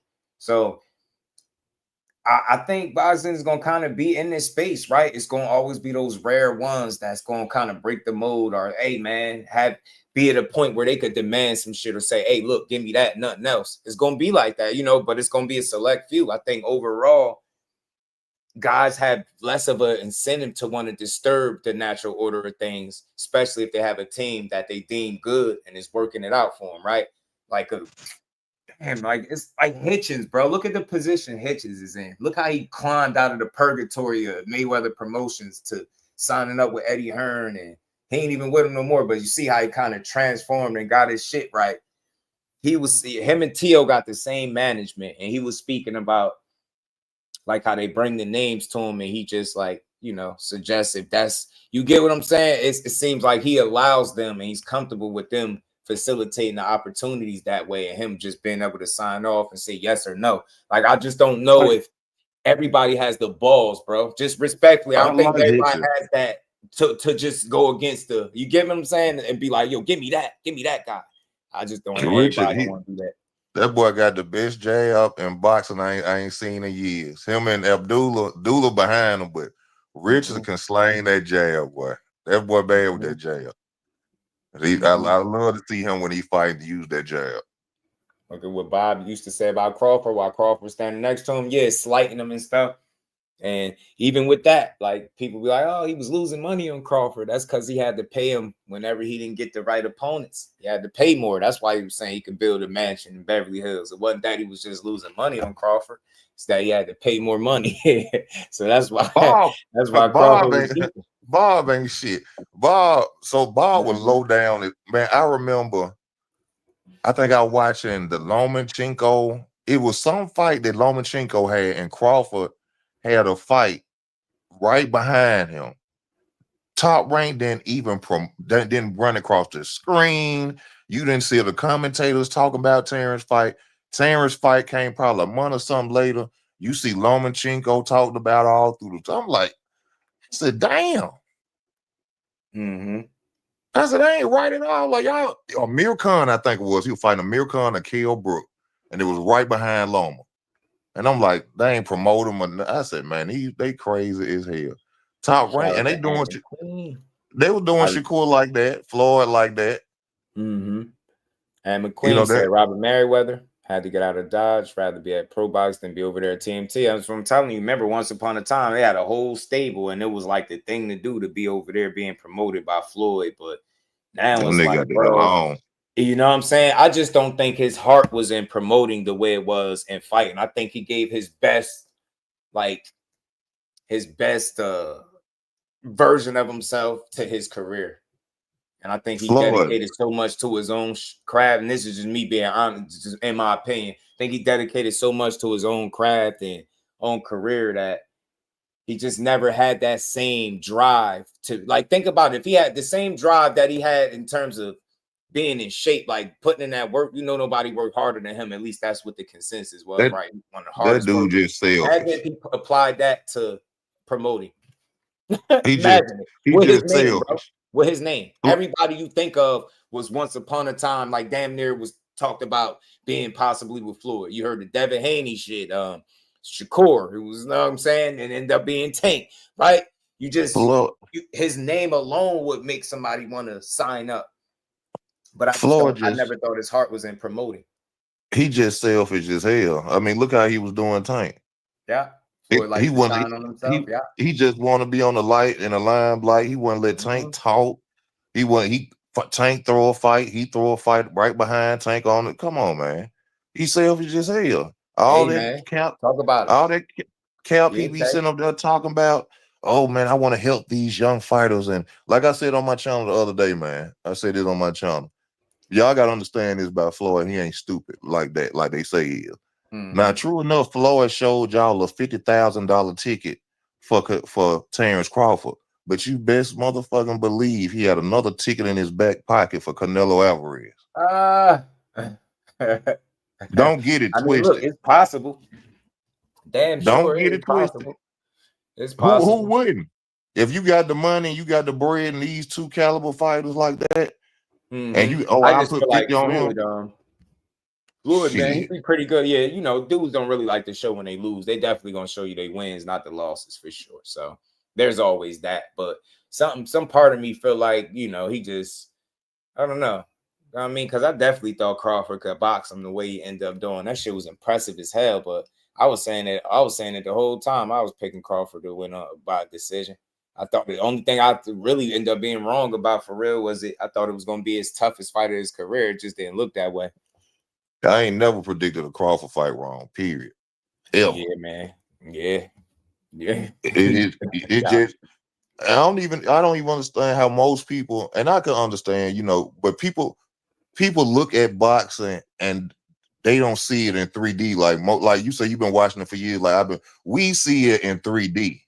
Yeah, I can look and see who one-dimensional and who got more to their arsenal and more weapons, and people don't pay attention to that. Right. They just look at it rock 'em, sock 'em, robot.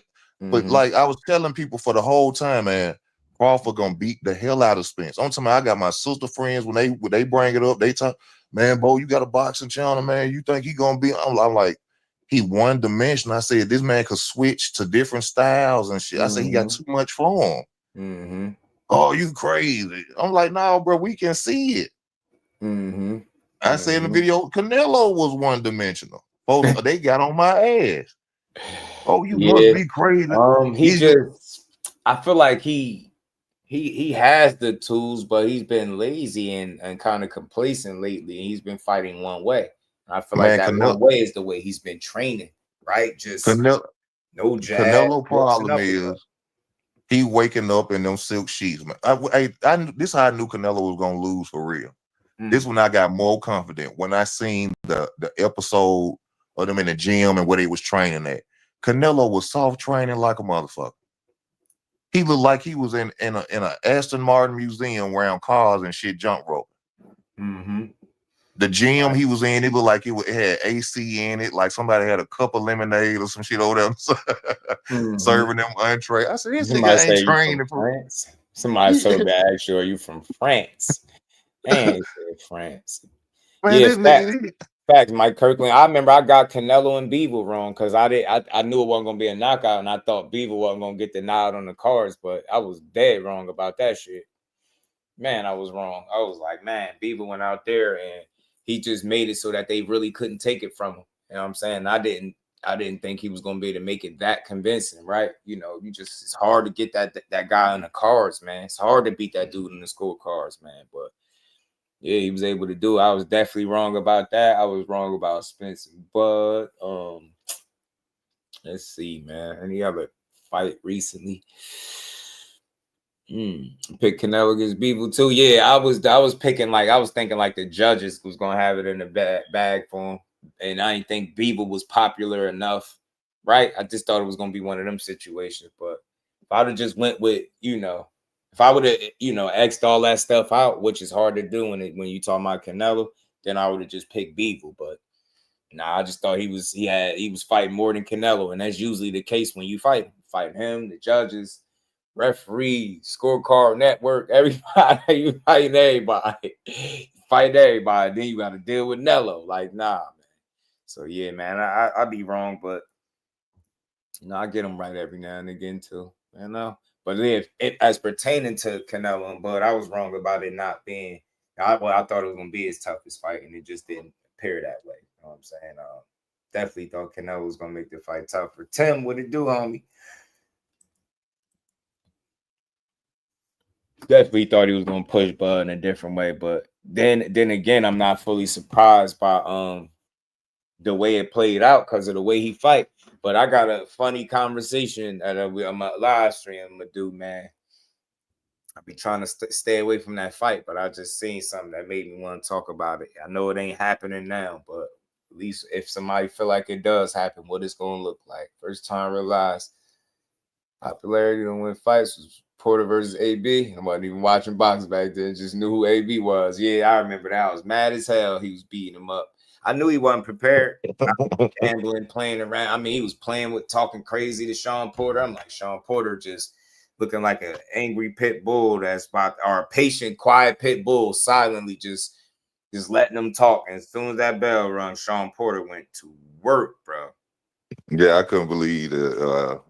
I knew Sean Porter was gonna be dangerous for him, but I just had high expectations for Braun even after his loss to Maidana. I was like, Braun ain't just gonna let him do him like that though. But yeah, he did him like that.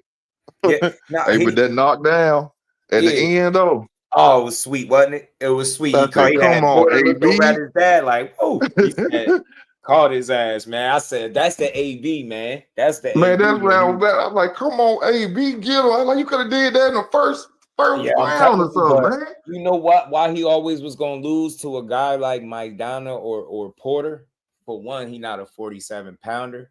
He didn't adjust his style to the weight and just preparation, bro. Preparation. He didn't have the mental to beat them. I'm not even trying to be funny. Like Maidana, he called him Maidana Matisse. That made me mad. I felt like he was about to get himself in trouble because he wasn't taking this shit serious. He was just joking. Then Porter, I'm like, man, it just made me feel like it's gonna be one of them fights where he ain't gonna be prepared for what Porter doing. You playing this dude, talking about football player, ready, set, hike. Yeah, you got the first lap, but he damn sure got the last one. He was punching on your ass. You was in there trying to tie him up, hold him, man. Porter wasn't no silent agreements. Porter was working a free hand, getting it free, coming up over the top. I was like, damn, he was playing too much. Right, bro. When I first heard about Porter, not Porter, but AB and Maidana, I said, who in the hell trying to get this boy killed? If people didn't, a lot of people didn't know about Maidana when he was fighting, when he first fought. Adrian Broner was coming, he was going for the title. I knew about Maidana. This the same dude. I think he beat up on Victor Ortiz and had him sitting there question whether or not he wanted to fight. Facts, he did. Facts, he did. I can't be getting beat up like this. I said, bro, you act like you wasn't beating his ass too. You was beating his ass a little bit. I'm like, y'all was going at it. Marco don't play the radio. Marco don't play the radio. So when I seen, I said, "Oh man," I said it's gonna be a good fight, but I don't think AB gonna pull this with AB, man. Nobody saved him from himself. Like from Paulie to Maidana was wild. Anyway, like who the hell thought that was like? Yeah, that's the move. Nah, you didn't have to fight that damn Argentinian. Nobody asked you to go messing with him anyway. I knew not the way he fight. Not the way he fight. It's something made me see. I seen on one of Maidana's training things I was watching one time. Maidana got I think a 357 tattooed on his, I think his leg or his side. Yeah, I said, "Oh, that nigga ain't nothing to play with." Yeah. Facts, Mike. Ain't nobody stop him. Ain't nobody stop my boy AB. You know what I mean? Yeah, I said that boy ain't nothing to play with. He about that life. You know what I'm saying? AB was a wild boy, man. But man, I hate he going through his situation, man. Yeah, speaking of AB, I seen him again, man. I seen a couple of clips. I don't know how old or new these clips be, but I don't like none of them. But you know, they out there. And who the fuck is holding the camera, dude? Which one of y'all is recording them being drunk? Like, it's annoying me. It's not even cool. What are y'all doing? Why are y'all recording this man drunk like this? Man, it's pissing me off. That's some hating ass supposed to be friend that's happy to see him down. Yeah, like what? That's what that is. What are you doing, dude? Why you keep recording this man intoxicated? It just look crazy. It's like at this point, is you trying to be funny? Like I get it, he grown because that's what people love to say, but never mind that. When you got issues, it ain't about if you grown or not, man. It's who you got around you. And why? You got recording this dude intoxicated is pissing me off. Like you're supposed to have a homeboy around you. He's supposed to have a homeboy around him and tell him, "Hey man, what you doing, man? Delete that video. Why would you even want to put that up there, man?" Yeah, you see, that's what people you're supposed to have around you. Not some clown ass dude want to probably sell a video. Hey man, I got a pretty video of Adrian Broner drunk. You know what I'm saying? I got you. Right. Some Powerball numbers. You stupid. Yeah. Old friends like that who needs enemies. Yeah. So look, like he was trying to give game to the youngin, but it just some shit don't need to be recorded. Hey, don't stop boxing, bro. I'm serious, nigga. You ain't shit. You're nothing. You're a bum. But you got talent. You got talent. You can change all their life. It probably feel like they saving you, but you saving them. You got all the talent, bro. I'm serious, bro. You know, niggas get distracted. That young niggas. Hey, B, how's Pops, man? How Pops doing? Huh? How your father doing? Amazing. You already good? With his rich ass.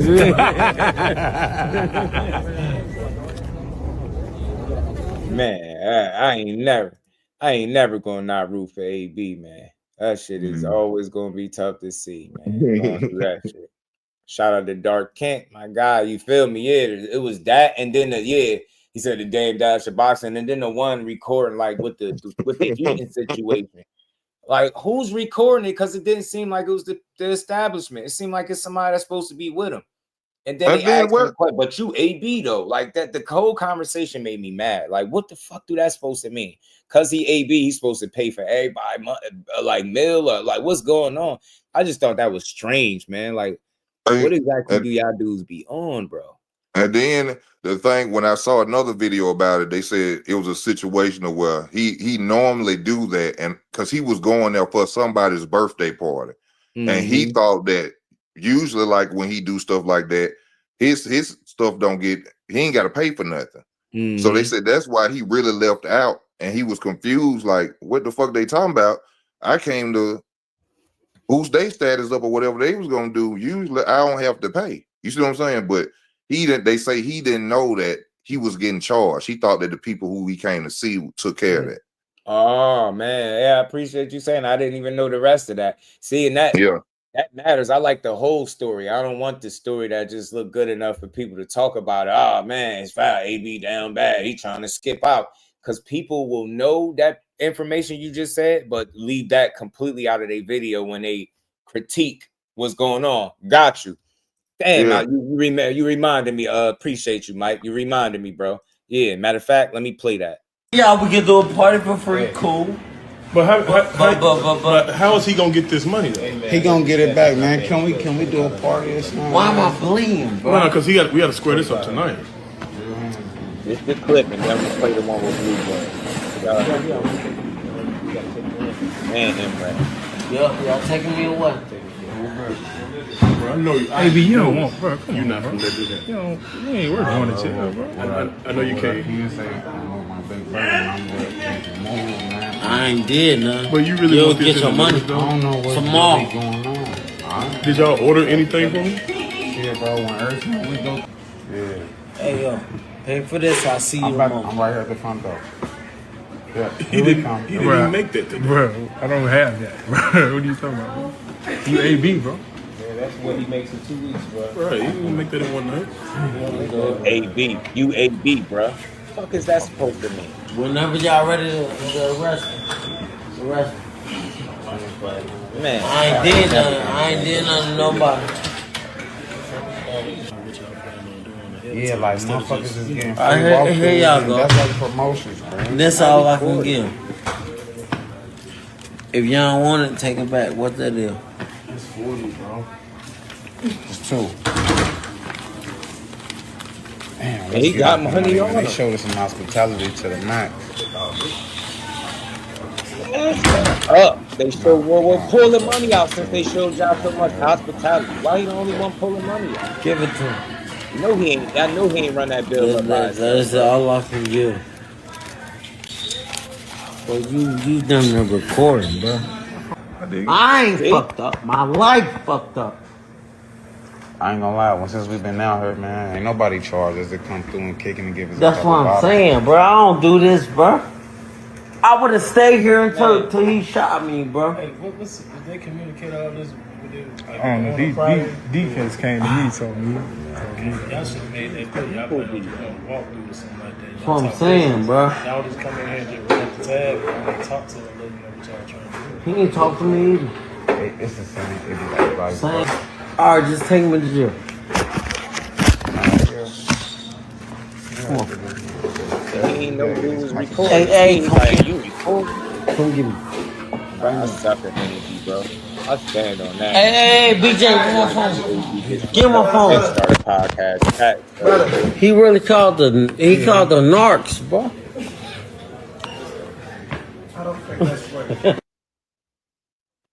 Man, and then it's this the one that Mike Kirkland Blue, was talking what about. up? For the people that don't know, AB is like my brother. You know what I mean? That just shows you what kind of person Cam is. That even more highlights the situation with him and Dame Dash. Did you see Cameron at any time? Never. Okay. Never. What you expect him to be, how you expect him to be when you bring him there? He don't know what's going on. You ask this man to come and do an interview like that. You know what I'm saying? When he think he just, because according to what I've been told, I talked to AB people and they like, bro, he didn't even know they was coming to do no interview or nothing. Come on. He didn't know. He thought that Cam was just trying to kick it with him. Wow. And so that Cam take him in there, you know what I'm saying? But he had an agenda, which is corny as hell.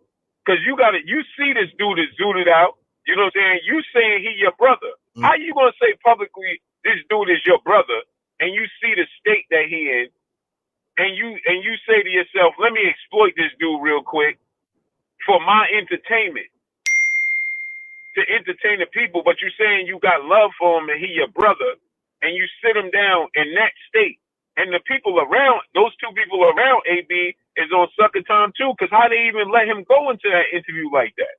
Facts. You know what I'm saying? Facts. So for Cam to say, hey, bro, you disrespect, bro, what? Look at the state he in. He ain't in it. We already know AB is off the hinges in his regular mind state, let alone in that state. So what did you expect him to do? Again, like I said, I'm not appalled at Cam saying, yo, you got to leave. You disrespecting homie girl. You know what I'm saying? Homie sitting right here. He going to take offense to it. We telling him to stop. I'm cool with that, but I get it. But for you to say, you a junkie, you know what I'm saying? As soon as this dude leave, you a junkie, you know what I'm saying? I just brought you here for entertainment. You know what I'm saying? I ain't trying to fuck with you. After you sitting there telling this dude, yo, if you want to talk to me when we finish, I'll kick it with you when we finish. And you seen the state that this dude is in before you. That's why you exploited him, because you thought, you knew that he was going to come there and give you some buffoonery. You know what I'm saying? And you was going to use that to clip it to go viral and exploit this dude. But at the same token, you talking out the side of your mouth saying that this dude is your brother. You love him. I got love for you. You my brother. I ain't got no problem with you. You know what I'm saying? But in the same breath, that just shows you what kind of person Cam is. Come on. That even more highlights the situation with him and Dame Dash. What's up, world? It's your guy David Flash Sparks, aka the Mad Boxer, and this. And shout out to MREC TV. That was Blue Blood, man. Blue speaking. I believe him and MREC brothers, by the way. But yeah, man. It's just real, bro. I can't, like, when you in a position that they in, he didn't need them cheap views. Show doing what you didn't need that. Like, that's why it's confusing to me. You didn't need that. You didn't need that for no views. That's the part that make it the craziest to me. It ain't like you struggling for content. Like, people that watch y'all sit up there and laugh and talk about Pauls all day, right? People just enjoy what y'all got going. So, yeah, I get it, kicking him off. But, yeah, he had to be being greedy, because I was like, bro, y'all doing good. Y'all didn't need that kind of click, them type of clicks. Get what I'm saying? And look, man, I said this before, and I'm going to keep saying it. I choose to try to be part of what's right with the boxing space. I don't want to add to the shit that everybody else be on, like with the same old, you know, just, yeah, let's argue with each other. Let's exploit one another. Let's down talk each other. Let's not highlight what's good about each other at all. Let's only talk about what my opinion of you is. And that's why I think boxing is in a strange space too, to a degree, because people think their opinions matter more than what they do. And people have more opinions than they got dollars. You know what I'm saying? And that shit never equal to good business. You know? Yeah, they super crazy with the pause. But you know what's crazy, Mike Kirkland? Because they made it like funny. Like they kind of made it like a thing out of it, like a little segment with the pause stuff. It's kind of like, okay, I can live with it with them. But it's like, I don't do that in my regular life. Like it's times I've been up here saying stuff and I might say something and somebody would type pause and I'm like, nah, I'm not from the pause community because it just don't change what you said saying that, right? It's all how what you was thinking when you said it. And I just always hated it, but I let it slide with them because it seemed like they made it a funny thing to do, right? Pause this, pause that. Since stop watching their show after they started beefing with Shakur and them old dudes corny. Yeah, and even then I try to be open-minded about their interpretation of core and how they was talking. But even that, I was like, it's crazy because they'll start these podcasts in a totally different lane and then they'll dip their toe in boxing when it's convenient, but have the most negative permanent assessments on boxing that they don't really even watch. And you can tell because he asked AB about the welterweight division, and AB is not a welterweight. Should have known that for the most part. I mean, even with the 1-off, maybe he asked him because I think what he fought Blair at? Wasn't that at welter? So maybe that's why he asked him. But nah, you should have known what AB focus was. It definitely wasn't welter. You know what I'm saying? That's where he don't do good at welterweight at all. He's not a 47-pounder, bro. Short. You could see him in that video. Look at his stature, how he built. It's not no super tall, long guy, and none of that. So he just never was a 47-pounder. It's a mental exercise. Shit, that Paul shoe was only funny the first season. I mean, yeah, it was just like, I let it be with them. But it's like when I see everybody doing it between Pauls and glazing, that should be annoying, bro. People be saying, I be like, how old are you? That's for them kids, bro. I'm about to be 40. I ain't gonna be running around talking about no damn T Hill, where you go? I ain't gonna be so here talking about no damn glaze. I have to lay down with my wife. Pause. Right. Like, come on, man. Yeah, you know what I'm saying? At McQueen, I'm about to lay down with my wife. Pause, yo, pause. Yo, Nah, and think about it. We could be talking about like weight, like bodybuilding. Then you be like, yo, that's big as hell. Pause. Like, how do you think I meant it, bro? Like, we watching these dudes like live all types of, you get what I'm saying? Just as an example, but it's weird. You know what I'm saying? It's just too much. Yo, he got some long ass arms. Pause. Like, well, what do you mean, pause? No, absolutely not. And I Bro, had a got homeboy some that long was like ass real, arms. End of story. Ain't no pause. real keen on the pause and the yo and all that shit. Like we went to Subway one day, and I can't remember. One of us got like a meatball sub or something like that. He was like, "Yeah, you ordered meatballs? Hey yo!" So you can't even eat around certain people. Yeah, the glizzy thing was The crazy. glizzy, yeah, it's like how else you supposed to eat a hot dog? Man, bro, now you With a gotta knife and cut fork and ice shit? pops and shit. You can't even eat an ice pop. You gotta cut it. Like, bro, come on, what we doing, man? Like, can't do shit. Like this whole little crazy world, bro. I can't participate. I'm not from y'all pause community. Thank you. But shout out to Blue, man. Those are some real words. Look, man, I just everybody ain't gonna be just do. I consider myself level-headed and rational, but everybody ain't gonna have that approach. Some people gonna be like, nah, views, attention, money, clicks, exploitation. I just think it's enough of that going on where at some point in time, people gotta get tired of hearing that shit. And you just want to hear what this sport really is about, rather than these like completely compromised assessments because you got personal feelings toward a fighter. Like we spend way too much time, like I said, taking away from the greatness that guys spent years perfecting, especially when it comes to boxing. So I hate to hear people that don't talk boxing do it at their own convenience. I always hated that. I don't know. Still to this day, I got this little funny feeling like we do this shit every day. And then the first time it's a big fight, it's Canelo and Bud. It's like now the hip hop platform is talking about boxing, but you're not really informed about nothing. If somebody asks you who's the co-main, you probably free. I don't know who's it. Now somebody got to look it up. See, that's the shit that make me mad because those are the people that will have the reach, the loudest voice. But but watch the least amount of boxing and know the least about it. Like I said, asking AB about welterweights was crazy. Yeah, I'm telling you, hey Jordan, I seen a video dude was cutting the ice. I was like, bro, seriously, cut the damn ice pop, bro. I'm like, oh man, I have to cut them old freezy with that skinny middle. Telling you, yo. These pop out. I'm telling you, yo, it get wild, bro. It's a wild community nowadays, man. It is. But y'all keep hitting that like button. We're gonna build for a bit more. We ain't going nowhere just yet, man, because I got something else that I was gonna play for y'all as well, man. And get into it. Freezy Freezy that look like the Lynx, right?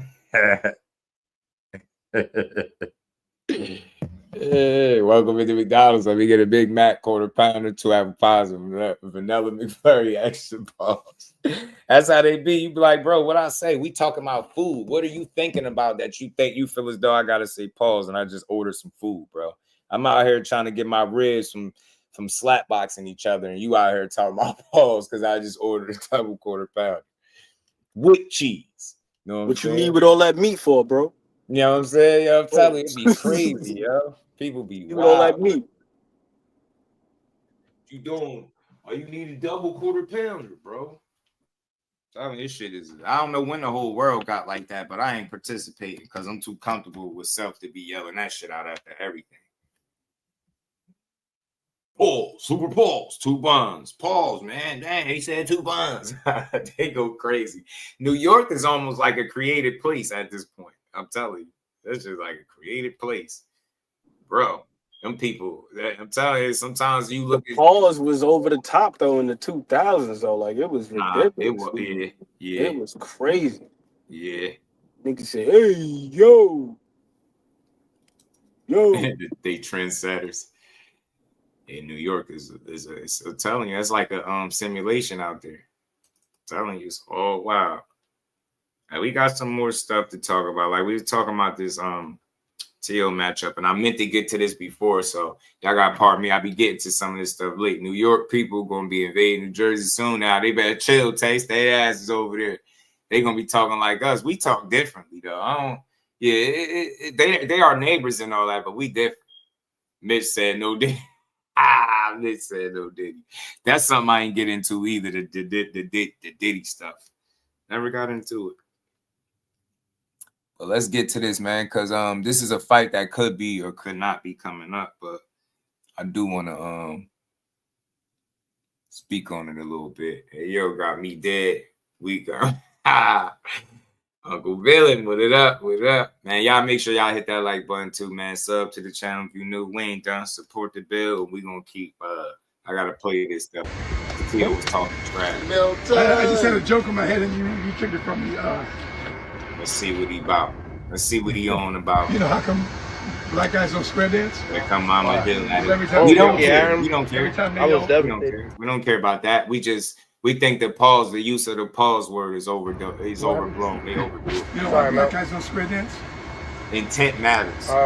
Why? Because they're long? No. Pause. You get it? No. Because every time they hold down, they think when the woman got shot. Oh. I like mine better. Which ones? Why they can't square dance? Because they're long. Get it?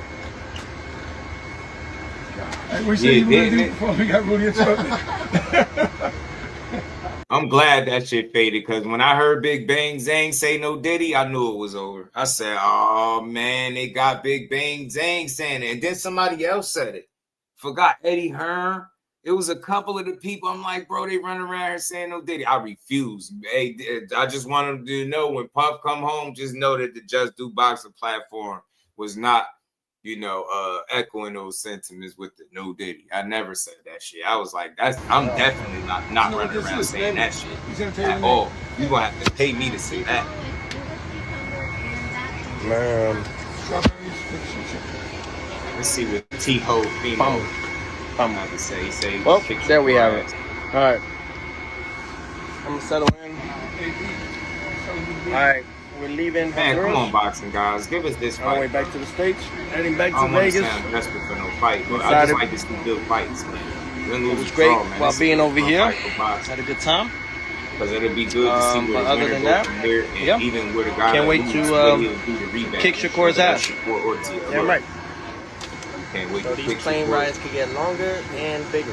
Pause. Tank Davis. Much obliged. Hector, what up, Hector?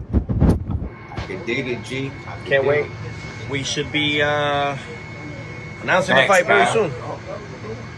find more That's the details other thing this about week. that's the other thing You know, about the cross pause fingers. thing is like there's so many You say situations January, where it was some just say February. misapplied. I'm like, wait, Like who the hell says the plane rides get longer and then you say pause after that? Like Yeah, what? yeah. Like how could what are that you even be thinking? misinterpreted? Right. That's why I say it's a such thing as overdoing it. Some shit like you get it, like you will get all right. That's justified. It sound kind of funny, but it's like you know, not I but ain't mean that it like is that. like, come on, bro, we doing too much. Like, The not plane that. rides get longer. Pause. Like what? Yeah, you be like, bro, the fuck? Teofimo went live to show he was on the jet. First time I seen him on the PJ. That's probably what it was. Little Teofimo flex a little bit.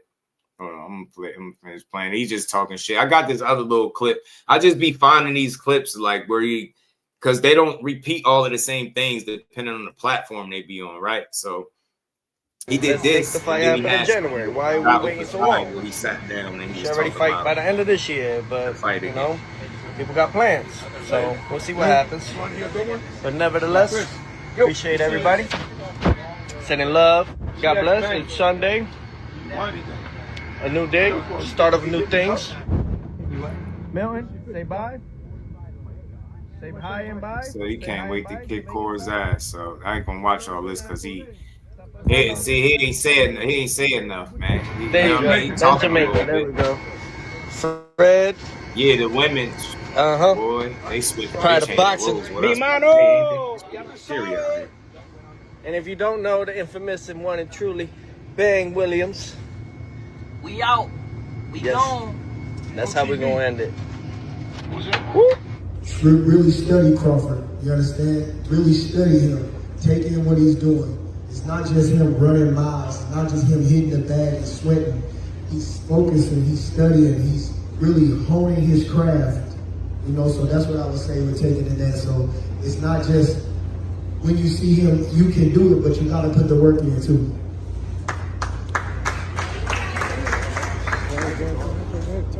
Mic is on. They cut my mic off. They don't want me to talk that shit. They don't want me to talk. They cut your mic off? Yeah, they cut it off. Cut your mic Hello, off because you Michael. be clicking out. Is that one on? Grab it. Yeah, they saw me. That's why. It might have been the hat. Well, Tio. I was gonna ask him just one simple thing. Did having that 10 to 16 months off from the ring help him as well prepare for these type of fights? They thought you was gonna hate on him or something, probably. Why? No, congratulations. I said he was gonna win. He's looking at you. See, they cut your mic off because you unpredictable and they don't know if you about to cause Crawford to have to crash out and beat your ass. No, Tio, they're filming. They're filming right there, too. Yeah, go ahead. Yo, Bud! No. Hey, congratulations. I just asked one thing. From like the 10 to 16 months that you were, taking care of family and everything, did that help you prepare for big fights like this? Definitely. Absolutely. All right. That's all I want to ask. Congrats, yo. What's up, champ? Absolutely. Wait. Put that pressure on his ass. Are you going to be there? Sign a contract to fight my little brother. And there we go. Yes. I would fight him right now, but they want to wait till January, February. You'll fight each other. Yeah, absolutely. All right. Hey, well, there you go, man. You just never know with Tio. All right, man. I'm with it, yo. Never know. Hey, Captain, bro. Hey, congratulations, though. Tio on the chair, calling out. Congratulations. I saw you bouncing. I see it. You already know. Careful, Tio. What's up? Tune in. Very important. What happened in there where you called out, you told congratulations to Crawford, and he said you're going to fight my guy. Yeah. And what happened? Break it down, because I was on the other side of the room. Oh, no. He said the real question, are you going to sign the contract with Shakur, and I said absolutely. I mean, it's already in the works, so let's make it happen. Yeah. And then what happened next? What did they say afterwards? There was some exchange. I said if he was gonna be there. No, you said they want to fight January, February. You want yeah, I want to fight now. Yeah, so I said, yo, you guys want to fight January, February, but I'm ready now. Let's fight now. So I told Shakur today that the contract's 80% done, and he was very excited to hear that. And he wants to fight in New York, and then he said, you're not in New York. Okay, that's fine. I've heard that many times. That don't faze me. Yeah. Let's just make the fight happen. New York, good location? Are you happy with that? New York, we could do Cowboy Stadium, we could do Vegas, we could do it right there. He be on a different type of time. That dude be on some straight fanned out shit. That's one thing, but I'm here to destroy his dream. His ass. Dudes be trying to get to the damn car. Ellie follow him all the way through the fucking through the venue. Yeah, Blue Wells, yeah, man. Tio is funny. And that's why they cut the mic off initially, because they don't know what you was on. Like, bro, is this gonna be the day he say something? Bud Crawford gotta crash out, but nah, I think he learned his lesson when Bud put his arm around him. All that playing and shit stopped. All that playing stopped, man. All that playing stopped. So Terrence Crawford hates Ellie with a passion because dudes don't be calling that shit fair. They be jock riding too much. But this is the last clip I'm gonna play, I think, from Tio. This was the last one, man. I had these in a cut. He did this. I believe Core did this too. Daily Mag or whatever this was, when he was sitting here talking to this female about the fight. But I play all of this stuff because it's a track record of, like, you see how much he's promoting the fight. He's promoting the hell out of it, and that's the only. It's crazy. You should feel good about it, but it kind of make me feel a little sketchy. Right? When you over promoting, like, you just having a lot of fun talking about, yeah, I'm gonna stop him, I'm gonna do this. He believes in himself, that's one thing, but I'm here to destroy his dreams and all that he wants to do and become. You know, you can't take this from me. I worked very hard for it. I've bled for this. Charlotte Daly of Male Sport Boxing. Delighted to be joined by Teofimo Lopez. How are you? I'm doing very well. How are you? Yeah, I'm not too bad. Look, we're here for the Undisputed event. We've just seen some people have been playing you on the video game. How hard is it to not go over and kind of micromanage and tell them how to fight as you? No, you know, honestly, it's fun to see that. You know what I mean? It's fun to see Play Undisputed get into it and really start amping it. Now we got a tournament going on here at the HyperX Arena. I'm happy. I love it. And the fact that, you know, me being on the video game, I can't be mad at it at all. Yeah, what would like baby dope, Tio or young Tio think about the fact that you're in a video game? I mean, that's quite cool, isn't it? Not only is it cool, but it's like so surreal. Sometimes I feel like I'm dreaming, you know, and just to see me there and all the effects, the graphics, everything in detail looks amazing. Do you ever, you know, yourself play against somebody that you've always wanted, like a dream fight, and you've not been able to actually get that fight? Do you ever just go and play? I did that actually when they finally announced me as the character in the Play Undisputed, and that was against Terrence Crawford. How did it go down? Who won? I won. Oh, yes. By knockout. Oh, amazing. Yes. Look, we've also just seen you've just linked up with Roy Jones Jr. there. He was kind of offering some advice, even saying that he would help, you know, train you whenever you needed, things like that. Yep. Just talk me through that No, kind of you're not, Roy. Well, you know, I think at certain points in your career, right, you have to realize that you don't know everything, right? And sometimes you have those, like the likes of Roy Jones Jr., who was arguably the best fighter in the 90s, even the early 2000s, and for him to want to, you know, help me in some sense, maybe there's something that I'm not possibly there yet with that he could possibly add to my arsenal, and I would love to see more. I would love to learn more. That's like some type of mentorship. Yeah, of course, always learning, always developing. Roy obviously was an elite fighter. What elements of his kind of style or his ability would you want to incorporate from him if he came into camp to help you? Well, to be honest, I think it's I have a nice heightened twitch, right? However, there was ways that he used to do it off of a feint, or he would do certain things repeatedly before he would set it up. It would be hard sometimes, gonna lie, to listen to these dudes, man. Like, you over explaining boxing to her. I'm not trying to be funny, but I don't think she knows what you're talking about. Those hyper ticky-tacky John, what it do? You know, and I think that was the best thing that I noticed from him. I took that actually, you know. Man, I don't hear that part. can't lie on that. I've done some wrongful things I thought was right, at the time, but none of it is, and I've learned from it. I'm 28 now, and I think that's what motivates me. Is how can I inspire others? Well, you can't do it with hate. You got to do it with love. Yeah, inspire people in and out of the ring. Okay, so no more monkey bananas, no more none of that stuff, right? Okay. In the ring. Let's see how long this lasts. Shakur Stevenson. Obviously, you guys are both in Las Me Vegas. too. I'm hearing that you did link up today. A face-off happened. Damn, between the two? you already know. Yeah, John, face-off appreciate happened. you. We fight in New Things York. of That's that dope, nature. bro. Just to create the Fight in things the that are in city. motion already. So we're really adamant about fighting each other next, and I can't wait for us to really lace it up. And I see him across the ring, and really when that bell rings, lights out for him. What's it like seeing him now? That lights out for Core, man. We're Kind gonna of face see. to face. When you look at him, what do you see? Because obviously you're not locked in just yet, and the closer it gets to a fight, obviously things turn a little bit. But when you do look at Shakur, what do you think of him? Right, George. I think I don't think too much of it.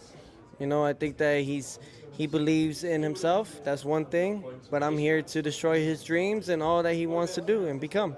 You can't take this from me. I worked very hard for it. I've bled for this, and I'm not taking nothing from him, but I just believe that what's gonna happen next is for destiny in the boxing ring to decide. How close is the fight between the two of you, and when could we kind of expect to see you two face each other? I'm ready to fight. Honestly, I could fight tomorrow. I've been staying in the gym. I've been really serious about my work ethic, everything. That's fighter talk when they be saying, I could fight tomorrow. Yeah, you could fight tomorrow, but you ain't in the shape that you would be if you was really in I hear camp, people say bro. this and that, and I don't. Those are naysayers. I've done very well for I don't know, myself Vito at ain't beating just Larry, this not right now. short period in time. The fight should happen very soon, and as long as the people on that side, the business side of that side, I just like to fight. Yeah. So let's make it happen. Business How side of frustrating that side. is kind of the business side of boxing? Because obviously fighters, as you say, just want to get in the ring, but there's so many hurdles to go over before you get there. And Yeah. we always hear of fights falling through, fights not happening. Ryan Garcia, for example. How frustrating is it for someone like you? There's detours for a reason, right? There's sometimes roadblocks along the path, and sometimes you get upset because you're like, why is it really like this? It should just, but as you start understanding a little bit more or just realizing certain things, it's out of your reach. I can't control it so much, and this is why I really am trying to make boxing great again, but hopefully with these networks and everyone else in play, we could really start doing that. Right. Let the people It's really time to see fight what it tomorrow. was and has always been. The best Hell fighting no. the best, and the winner becomes the man or the woman. Yeah. Look, fighting Shakur Stevenson, he is... Nah, the Larry fight wasn't scripted. It just Danny shouldn't have been in there, and sometimes you gotta pay attention to what was going on. They said he was definitely dealing with some things. His father stopped the fight. It did look bad, but Danny didn't look right in that fight. It just looked a little off. I thought this was Molly from ESPN. Yeah, he's just going crazy. Tio need a Just Do shirt. Yeah, he do, right? Make boxing great again. That'll make boxing great again. An Make exceptional YouTube fighter. boxing He great. comes under a lot of criticism, though, for his style of fighting. Some people describe him as a This almost over, boring y'all. We fighter. just wrapping up. Man. How do you think the fight between you two will play out, and what do you think needs to happen to negate people saying that about that fight? No, that's a well thoughtful question. Honestly, it's a real nice assessment to see how everyone looks at a certain fighter, right? And I think that holds on to Shakur Stevenson when people say he's boring or he's not as entertaining. And I think that with a fighter like himself, if it ain't broke, don't fix it. He's undefeated for a reason. Maybe some people don't like it, but this is why the takeover is here. To make it at least fun and make it great.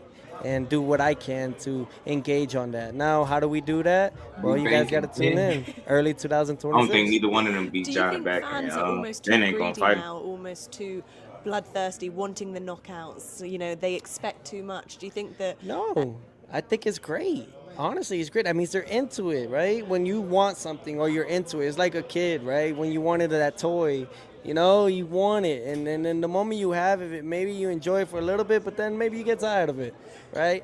So that's what it is, And I love it. Get involved. Get emotionally invested in this because it's going to be a great fight, a great matchup. Talking of a great matchup and a great Nah, he fight, talking a little what do bit you different. want people to remember from your performance At least against he Shakur trying Stevenson to. when you walk out of that ring? There can only be one takeover. Well, they'll have to tune in to see. Look, we are also in Las Vegas for Canelo versus Crawford. I just wanted to hear that.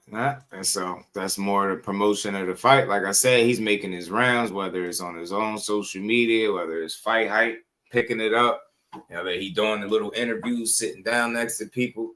He having fun promoting. I hope nobody get in the way and they just let boxing make a good fight and let it be what it is, man. Let the best man win. But yeah, man, he seemed like he's speaking a little bit different. And that's probably because of the heat that he was under before. Sometimes people do grow up. I notice he be bringing up how old he is and stuff like that now. I don't know. Maybe it's a sign that he could be more aware of what actually does come out his mouth. Maybe it'd be time for him to turn over a new leaf. It's never too late. So, I mean, I like a mature person, somebody that can grow and learn from mistakes they made. So we'll see. We will see how long this lasts. Having Bud Crawford press you out and damn near put you in a headlock could do that to you sometimes. Slap, getting your brim slapped and, you know what I mean, and pot almost mushed and all that. Yeah, that changed some things for sure. Yeah, I agree. Make you tighten up a bit, you know. Definitely make you tighten up. Keep him relevant. Yeah, I think that too. And I think he is. Shout out to Ty Eagle, One Eagle. What's good with it, fam?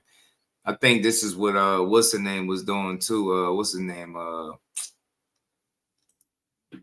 What's Ryan Garcia going back and forth? I think that's what it was with him arguing back and forth with Core. And you know, he talked on the cigar talk and he talked about Core and how power don't highlight his skills. And I think what he's doing with this particular situation is just trying to stay a part of something. You just lost. Like, you sat there and said Rolly give him a tough time. It's easy to say that because he beat you and gave you a tough time. And then as much as you talk about power, where was your power at when you was fighting Rolly, right? You was supposed to be this hard puncher. You was supposed to be the better fighter, the better boxer, and all this stuff. And none of that was present. All because you was in there with what? Somebody that could punch. So it's funny how he criticized Shakur. Like, it's saying the way he fights the guy with power, that's pretty much what you did. It's funny how everybody got these assessments of how you're supposed to deal with power until they in front of it themselves. Because he got neutralized. All that come forward, brave shit, that shit was dead. You was just surviving. And to me, he wasn't even trying to win. And the fact that Rolly made you mentally check out, you definitely don't want to be in front of Shakur Stevenson because he ain't going to give you what you want. And I don't think you consistent and disciplined enough to beat him in no fight. So, yeah, you could test him and challenge him fast and you hit hard. And I think you could hurt anybody. You crack him. But question is, can you land that shot that you're looking for? You know what I'm saying? I've seen multiple fights where you couldn't do it. So I don't think we'll see that fight. I think we got a better chance of seeing him and Tio than him and Ryan, to be honest. I'm saying that's just me. Should Bud fight again? You want to. You want to. Tio got to tread carefully with that Shakur loss. That shit can hit different. It'll be a second one. You won't have no belts and stuff to leverage then, or to talk about no Lineo and WBO and Ring Magazine, all that shit. You won't be able to talk like that. So. And then also it will recreate that look that he had when he was wearing that 13 USC jersey at one night in New York with my man Sandor Martin. Well, I still got it because he was totally disassembled in that fight. My man took everything that he does away. And, you know, that's one of the attributes that Shakur is known for, taking things that you're really good at away. So what happens if Shakur does that? Then you got the aesthetic of you getting beat by somebody that you've been talking down upon for the longest. So to me, I could fight tomorrow signifies that when we try to make this fight, it would have been too late. And there will be and I know this is my man, boy, so I don't mean this with disrespect. There'll be a Claggett in the thicket or the bush waiting for him for sacrifice. That fight ain't coming to fruition. And he don't want that fight. That's why whenever it's directly asked, he gives indirect answers every single time. Broly, what it do? I like how you preface that comment, Tio, because you know there's no Steve Claggett slander on my watch. Absolutely. Absolutely. Now, Claggett, my guy too, dog. I like him, and he definitely gave your boy Tio all he could ask for, man. I'm just saying that was a far cry from the names who he was supposed to have in that ring that night. Shout out to Broly. Todd would think, yeah. Listen, as far as legacy, is Tank making a good decision for the people that's talking legacy? No, but I think for what he want his legacy to read, and financially, yes, he's making a great decision. He's making a great decision. He's making the same decision I think 99, maybe 100% of the people would make if given the opportunity to. You know what I'm saying? That's too much money to turn down. Way too much. Ready for the Pitbull and Roach fight? Yeah, man. It's going to be a good fight. I think that'd be entertaining and fun to watch. Two guys that went the distance with Tank, see how they fare against each other. I mean, I like the possibilities of Tio and Lamont for Shakur fight, too. Those are good fights just looking ahead, but it's interesting. You going to fight Pitbull at 40? And then, what you going to do after that? It's weird. Broly, respectfully, if Tio was a bum, he would have got his ass knocked out by Steve Claggett, because Claggett ain't no joke. That make freaking put pressure on him. Yeah, and he broke the facts, Tay, on the that's a Tank and Jake joint. So I like that. Yeah, it's too much money, Mike, and it's easy. And that's why I say, I played a clip before when Tank when he first got asked about Jake Paul. It sounded much different. He said he would laugh at somebody for bringing that to him. But the reason you able to say that, because it's not an opportunity right there on the table, right? It's easy to say, man, I ain't think about that because it ain't a real thing. But then when it becomes a thing, you like, how much they talk? You like, hold on. You like, hold up, bro. You got a whole lot. That's just what it is. I get what you're saying, bro. You don't like his energy, but I think Teofimo just made some mistakes, bro. Put out some real ignorance, and ain't no excuse for it other than he just was misguided. And I could respect him if the energy he was just showing in this interview was something he puts out on a more consistent basis. I'm not going to demonize him for the mistakes. We're going to hold him accountable as we did, right? But we also give a man a chance to move past some shit that he did wrong, especially if he you know what I mean, if he clean up his act. So I'm just interested to seeing how he's going to continue to deal with everything leading up to January. So I'm going to be paying attention. Any little update I get on this fight I'm talking about.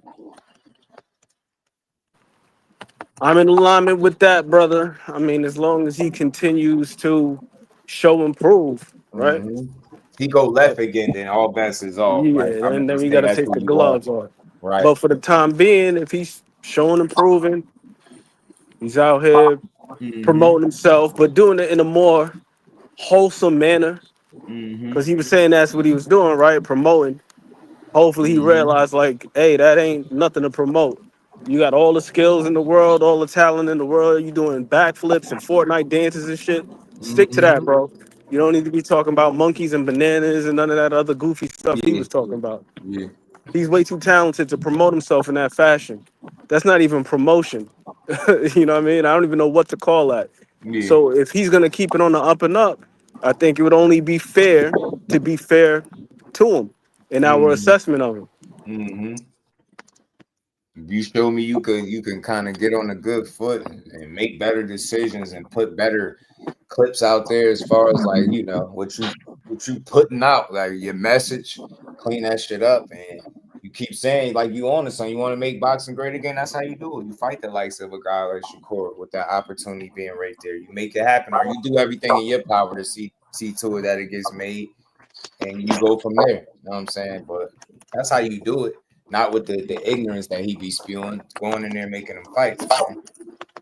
Yeah, I bet on Shakur to beat Tio too. You know what I mean? I think it'll be competitive though. I ain't gonna say he's just gonna blow him out, but I just think over time he'll create the separation necessary to show the difference between them two.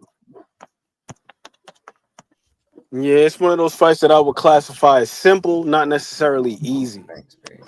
It's simple in the sense that stylistically, one guy is completely all wrong for the other. That one guy being Shakur. Because until we see And we would have to see it on the night of that this guy's improved with just the fundamental things, just with the position and the things of that sort. Like right now, to me, it's kind of like Shakur Stevenson just runs away with it. But it doesn't necessarily mean that it's an easy fight, because from a physical standpoint, there are some things that you do have to be concerned with Teofimo. You know what I mean? He alluded to it. Some of it, like he's twitchy, he's quick, he does have decent power. Me personally, I think the power is just a little bit overstated, because I look at the quality of opponents that he's knocked out. We haven't really seen him stop somebody in a while. And I can't think of anybody. And Richard Coleman is kind of on the fence, but I can't think of anybody who was of note or somebody who was super credible that he stopped. Most of his knockouts was like Mason Menard and like guys like that. Diego Magdaleno, them caliber fighters, and that's no disrespect to them. But we ain't see him do that to one of these quote unquote, upper echelon guys. So I just don't really know what to make of the power. And then also, I'm not of the opinion that he fights up or down to the level of the competition. I don't believe that to be the case either. Because Sandor Martin, he's nobody to fight down to. Jermaine Ortiz is no bum. He's nobody to fight down to. The one thing that those guys did have in common is that they could move. And then here's the other thing. They were both southpaws. So if you can't block the exit and you allowing this guy to skate out to your left the entire fight, then good luck with that. Because if you're having issues and you're questioning whether or not you still got it against Sandor Martin, you might be rethinking life after Shakur Stevenson if he chooses to box in a way in which he's more than capable of. And that's another thing that makes this fight intriguing, because we've seen, now we got visual proof for some of the people, even though those of us who have watched Shakur over the years, we know it because we've seen the fights like the Felix Caballero fight, where he was in there in the pocket, toe to toe, breaking the guy up to the body, stopped him. We know, we already, Robson Conceição, he's putting hands and feet on him. You know what I'm saying? Didn't get the stoppage, but he's putting hands on him. So we know what the guy's capable of as far as staying in the pocket. Yoshino stopped him, his entree to 135. Whether or not you want to legitimize that, we know that the guy has different styles that he can pull out. And if he chooses to box on the back foot and pretty much play keep away, and I don't mean that in a negative sense. I mean just like, yo, dude, you can't cut the ring off, and I'm not going to give you no outs. This could easily be a situation where Tio gets whitewashed. And it's not because Tio's a bum. It's just because he hasn't addressed that aspect of his skill set.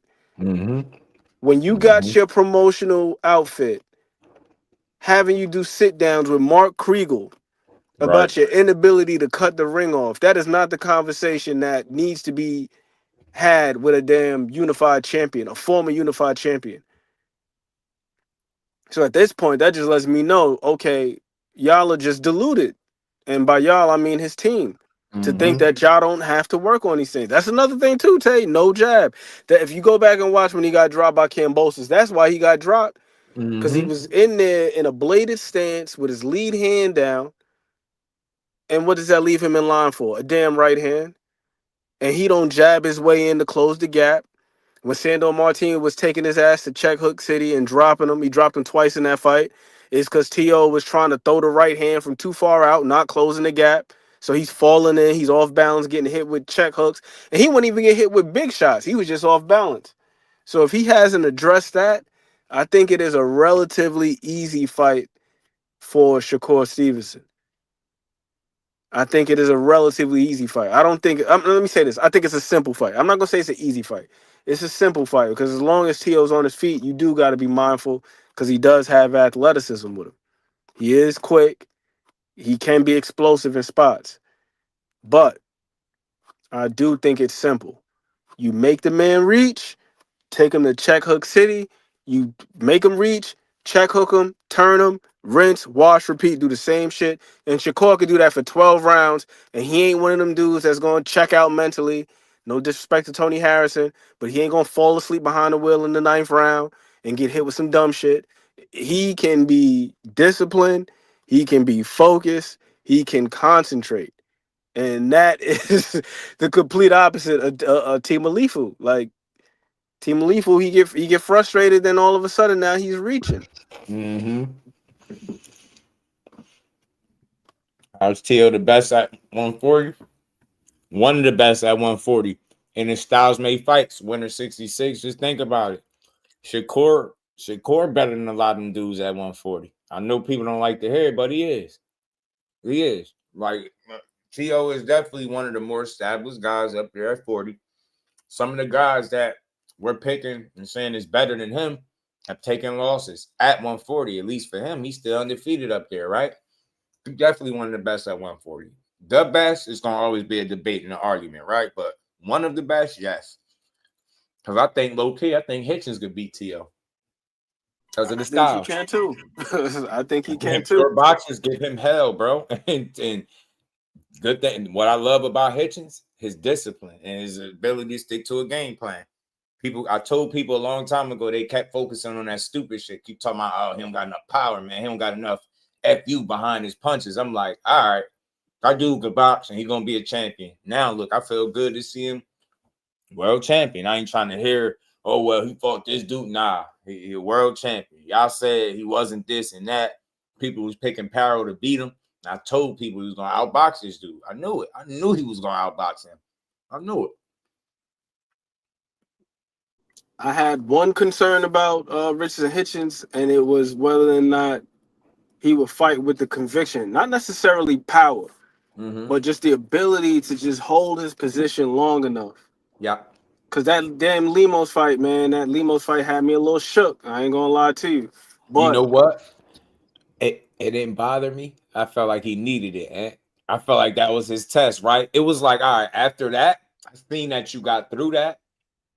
I felt like it was going to make him better, and he needed that kind of fight. I think he needed something to drag him, you know what I mean? Put him through a little bit of shit where it's not all going your way.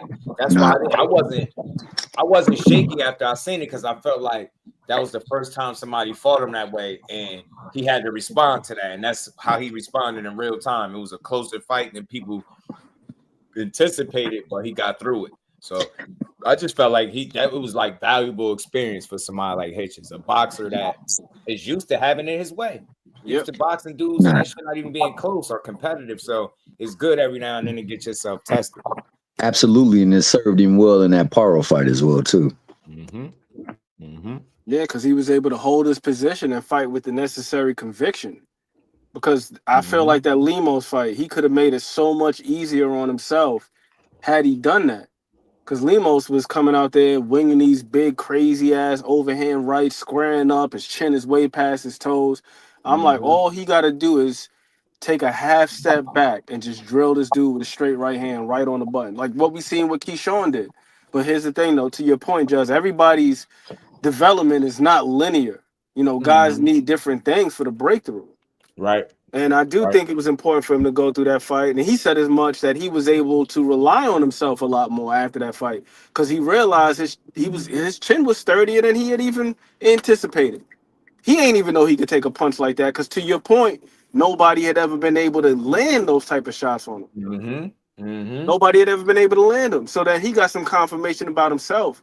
And then just the way he fought Paro, he fought like a guy who was in control. He didn't fight like a guy who was trying not to get hit. Of course, nobody wants to get hit, but he was staying in there a little bit longer, and his right hand was working. I didn't have any reservations about his power like a lot of people, because the folks who were saying that shit, I was asking, did you watch the John Bowser fight? Right. The John Bowser fight, he was putting some hot shit on Bowser. I was like, damn. Like, if Hitchens really wanted to, like, fight for real, I think that he's got enough power to do so. Me but too. That just ain't his temperament. And and more often than not, your application is gonna go as far as your temperament and your philosophy allows it to go. Yeah. So if you're a dude where you like to box clean, and he's one of the cleanest from the outside, he is one of the cleanest. I would say like him, Dev, like them dudes like to box. If it's 1-2, get off the line, hit and not get hit. Them dudes could do that shit all night. And they sleep all night, and they sleep.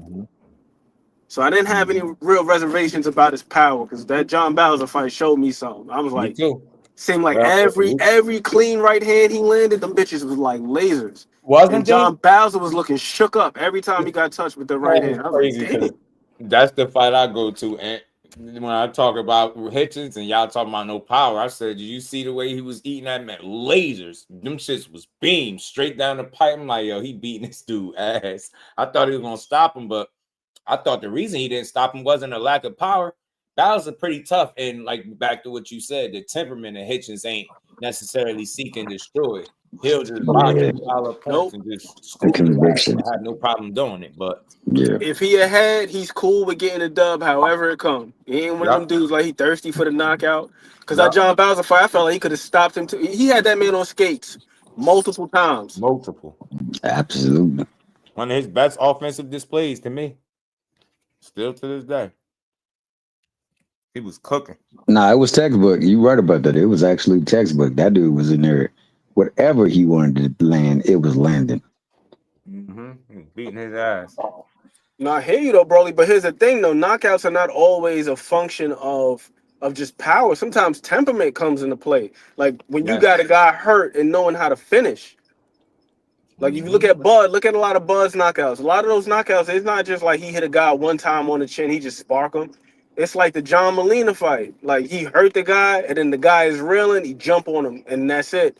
He smelled blood, he's going to finish. He's putting a barrage, he's letting a barrage of punches go. He's not going to just leave it to chance. He's going to push the pace on you. He drop you, he going to push the pace on you. He's looking to drop you again. It's like certain guys, they just know, like when they got a guy hurt, when to push the pace. Yeah, you got some folks in boxing history that had like one punch knockout power like Julian Jackson, but how many of those guys are just walking around? Look at your favorite fighter, somebody who's got a substantial knockout ratio, and look at the ratio between knockouts, like I mean KOs, where a guy got hit with a shot, got counted out, and TKOs. Yeah. Where there was, whether it was a corner stoppage, a ref stoppage, or a doctor stoppage, something like that. Right. More often than not, it's a stoppage than it is like a guy gets sparked with a shot, he out cold. Like Deontay Wilder got a lot of knockouts.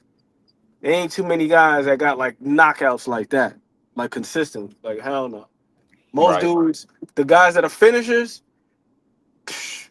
they hit you with a shot and they see them legs go, they jumping on you. Then you got other guys who are more pure boxers where they catch a guy with a shot, they see them legs go, but then they still thinking like, damn, well, this guy's a wounded animal. You know what they say about wounded animals, right? They're the most dangerous. Yeah. Like a Devin Haney. Devin Haney probably could have stopped Regis Prograis, low key. Yeah, because his corner was I ain't never heard of Regis Prograis corner threatening to stop the fight ever. Still to this day, except when he fought Haney.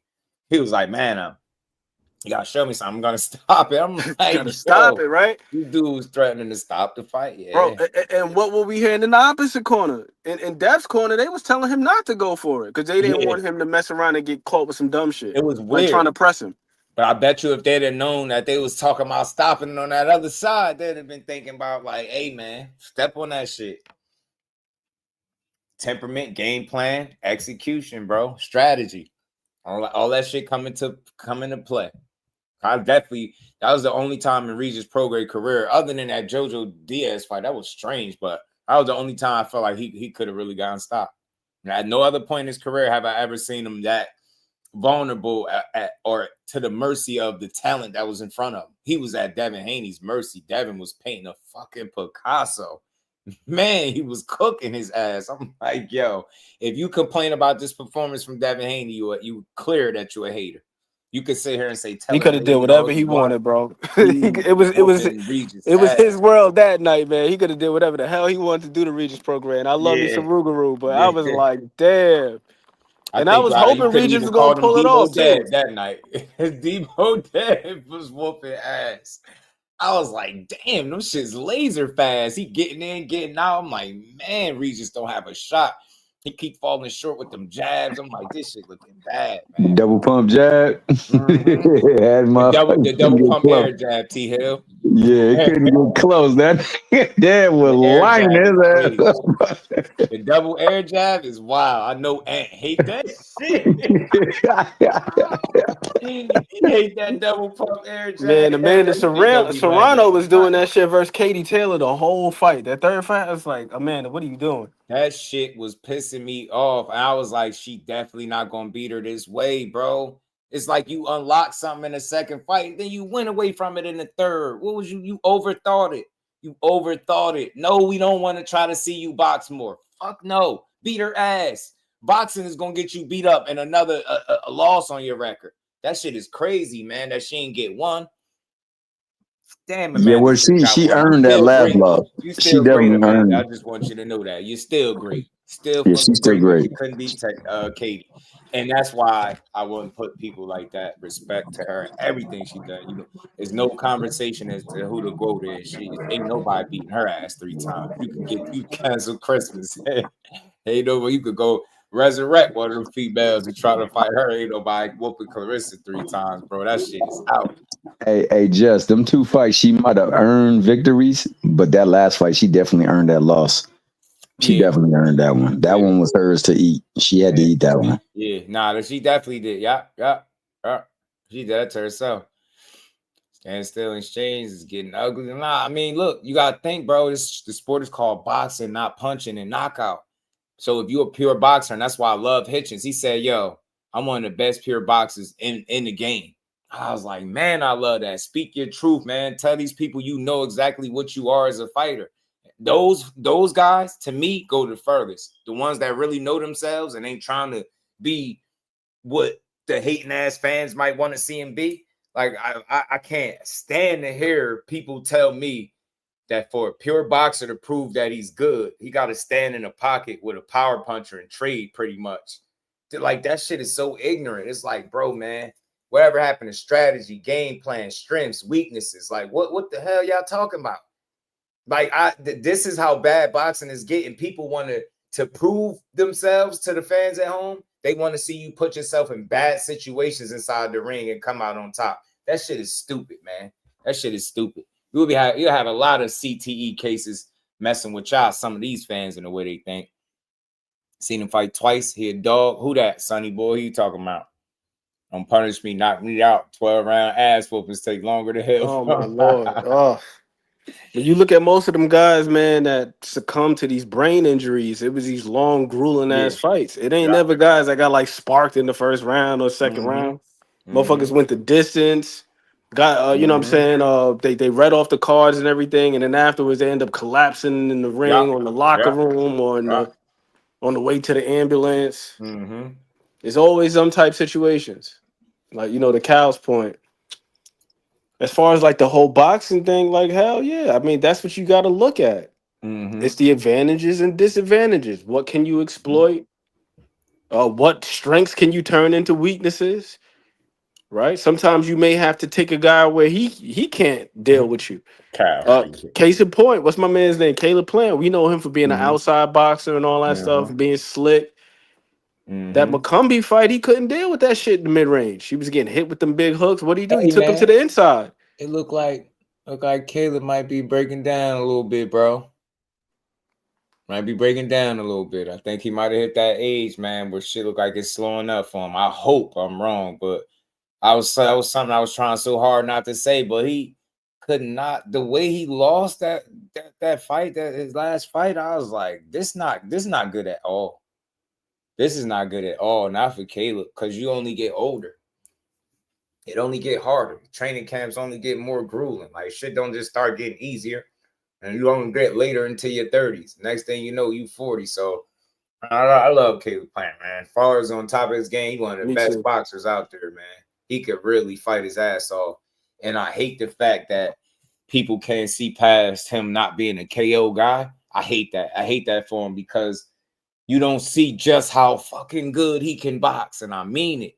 Never mind, you know, gas tank aside. I'm just talking about fighting and boxing. And he cold, bro. Got good feet. He can get out of the way. Good legs, reflexes, all that shit. When his gas tank is intact, it's pretty damn good defensively too. And not the easiest to hit. But once that that level of fatigue set in, it start being a different fight, man. Start looking spooky for him. Probiotic Carter action fighters, and matchmaking is spot on. I was talking to them in their last thing. What's the dude name over there? Gary something? Yeah, Gary Jonas. Jonas, right. That's what they told me. I had said to Pro Box, so they be, communicating a little bit with you. They be in the chat, playing the chat. And I'm like, man, whoever is matchmaking for Pro Box need a raise, bro.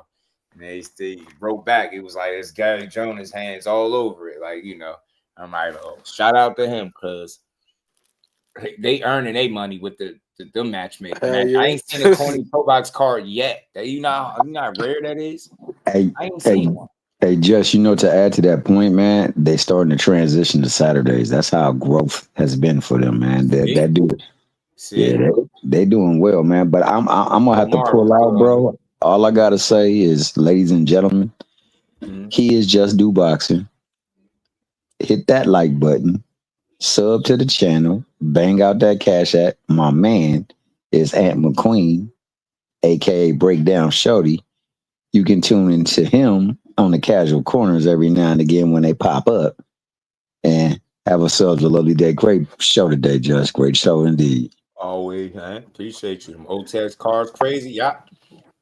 Big shout out to my homie Grind Time, Breon Gorham. He went out there, got him a win. Yeah, he got always some things to work on, but he's still young in the game. But he passed his uncle record, man, which is dope, man. Good to see him get that win over experienced like Alamo. You know what I mean? I get it. People seeing Alamo have some rough fights and they feel like he was supposed to just go in there and but I just think Breon, sometimes you could see that he looked a little tense, like at times, like he just didn't look as fluid as what he can be. And I think some of that was just that opportunity and wanting to look good. I think you could I just had this feel like he wanted to impress in that fight, and it maybe the execution might have been a little flawed, I guess, to a degree. Yep. Like the very limited use of the jab and things like that. I think that would have made the fight. It was what you always say, bro, that young boy energy. And I was saying that shit to Behind the Hands the other day. I was like, yo, he could have made this fight so much easier on himself. But you could tell he was eager to get a knockout or win in emphatic fashion. He was out there just throwing these big ass shots. Like you already alluded to, didn't really work the jab like that. The guy pulling straight out with his body exposed, attack his body. You over here whiffing on these big ass headshots. But he's still a young dude though. So you know how them young boys are. More often than not, they want to impress. And he's from Texas, so you got the hometown crowd there. And you headlining. So fight of the night for me though, Tierra Brown. Performance of the night. Tierra Brown was sensational, bro. Shout out to Take Him Down Brown. Oh my Lord. The Dark Destroyer. She's relentless, man. But she's crafty as fuck though. That's the thing I really appreciate about her. Like I didn't realize how crafty she is when she's coming forward. And that's not always an easy thing to do. Typically, we think about boxing as the person who's on the outside, kind of like the matador. And then the pressure fighter is the bull. So seeing her being able to apply pressure but do it technically, like utilizing head movement while she's closing the gap, utilizing angle. She had a moment where she parried the hook and came back with the left hook, same hand. I was like, what the fuck? Because a lot of times with women, you don't really see them implementing those types of things. And I don't think it's because they don't have it in the bag, but you got 2-minute rounds. You got to work. You can't be out there trying to set shit up. You just got to let your hands go. Work.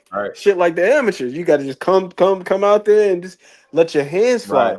But like Tierra fights, I don't want to say like a man, but she fights like she got time. You know what I mean? Like she don't rush her work. Everything is real deliberate and precise. She showed a little bit of everything. Like she got caught with a nice shot, shook it off, but then she also had moments where she was displaying really good defense. Nice little pull, made the girl whiff on the shot crazy, then looked at the camera. I was like, man, she's styling, got showmanship. Yeah, man. I try to get her on. You talk to Tiara, man. I try to get the Tiara Brown on here, man. She responded, said she'd love to come on the podcast. So We need her out here. We need her out here. definitely gotta get the chance. I'm gonna reach out to her again, man. Sometimes you gotta put, gotta give him a little shove in the right direction. Come on over here, take him down, Brown. We like seeing what you're doing, man. That's somebody I knew was gonna be Sky Nicholson. I said Sky ain't got enough for her. That little jab and move shit ain't gonna work with Tiara Brown. That's all Sky got. Sky got a jab and a check hook. Sky got some damn good feet though. Sky got good feet. She really do. But she don't got no fucking offense though. Yeah, nah. Her offense is limited, bro. That's literally all she got. She got a jab and a check hook. Yeah, and she just moved, and then it ain't enough power behind on that shit. So it's like, yeah, you gonna have to fight. You was trying your best to fight Tiara Brown off you, but that shit wasn't happening. She had her mind made up. She fought like she knew she could beat her. I just love confident women, man, in this sport. The way Alicia come, she's super confident. The Clarissa, Deja's, all these women. I love the Franchon Cruz. They so confident. Like she be on that Clarissa Shields rematch, bro. Franchon be like, so when we fight, like she be on it. You can't tell her that the first fight happened, she lost, and she ain't never gonna be able to beat Clarissa. She don't think that. I don't think she will, because it's just a talent gap, respectfully. You know what I mean? You got a lot of dog and heart in you, but that shit don't make up for the gap in skill and talent, respectfully. And I don't think she'll ever beat Clarissa. I think that dog is what keeps her from closing that gap in skill, honestly. Because Franchon, you can see her the first couple rounds, she be boxing well. Then as soon as a fight break out, all discipline go out the window. She's smothering and shit. It ain't like she can't box. She just maybe a little too aggressive, too much That dog. one was hard to watch, man. That last one, I was like, bro, that was an ugly fight. That was one ugly fight, dude. Shout out to my guy, Doc, DBT in the house. He said, yeah, one time for Tiara Brown. What's wrong about that one? I thought she would lose the Sky by decision. Happy for Tara. She's from the crib, too. Oh, yeah. Now, I just think you had your boxing brain on with that one, Dr. Boxing Talk. I know from if Sky was going to be successful, it was going to be boxing and moving, using that jab, the check hook, how Ant was saying. But I just thought Tiara would bring enough, pressure and like I think she really wanted it. The way she talked, sometimes it's like I believe you. When you ain't selling it is when I believe you. And I don't think she was selling shit. She was serious about what she was saying. Like, yo, I'm gonna beat her. I know I can beat her. It's just too confident. And Sky just didn't seem to have the same level of like, I'm for sure I can beat her. It was like, you know what I mean? It was like one is being politically correct, the other one speaking from the heart. That's what I got. And I just felt like she'd be more than enough to win. Yeah, wasn't it? She do carry herself with a lot of confidence, Tiara Brown. Like she just knows she's supposed to be where she's at. And that was another title defense for her. Well, that was a title defense for her, so shout out. You feel me? You know what I mean? You ain't never wrong. Because I know where you was coming from, though. I know you thinking real boxing. You like, if she's to be successful, what she do ain't gonna be the easiest to deal with. Some people probably didn't think Brown had the patience too to kind of be resilient. She had to keep, trying to cut the ring off, close the gap, and get the right shots off. And that's not the easiest against a Sky Nicholson. So. Nah, man, Clarissa ain't ruined. Her reputation ain't tarnished for the guy. Nah, I'm still looking for dude. I don't know what you talk. I don't know about you. I'm still looking for dude that dropped her in sparring. I don't know what you talk about. I can't wait till I find him. Nah, still looking for that Joker, man. But nah, her reputation is cemented, man. Clarissa Shields is just so competitive that a lot of people just don't understand it, or that it'll kind of turn some people off. But I get it, man. I get it. I'm not interested in seeing her fight men or talk about fighting men, but I get it. She's scraped tooth and nail for every little piece that she got.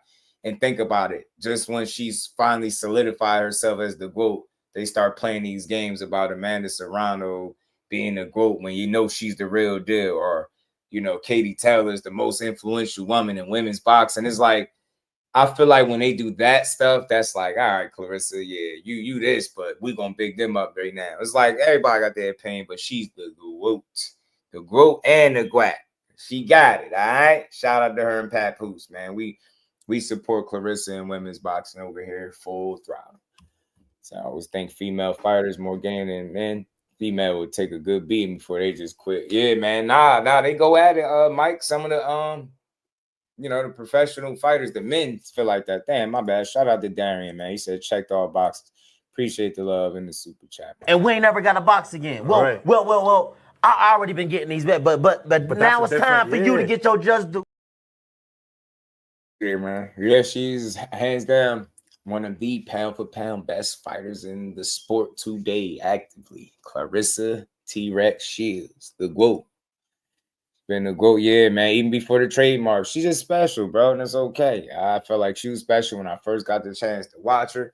When I first came across Shadeja Green, seeing her train and put in work, I was like, who is this? She not regular. She not one of these regular chicks. And now she getting her just due and she eating good. And, you know, she unified champion. Like, that's something I'm genuinely happy for, bro. I'm like, yes, I wanted to see her win 20 years of hard work. Had to stop boxing, go back to school, get a degree to jump back in boxing and still have the wherewithal to stay like locked in, focused, mentally like composed and focused on the goal through all the ups and downs she had.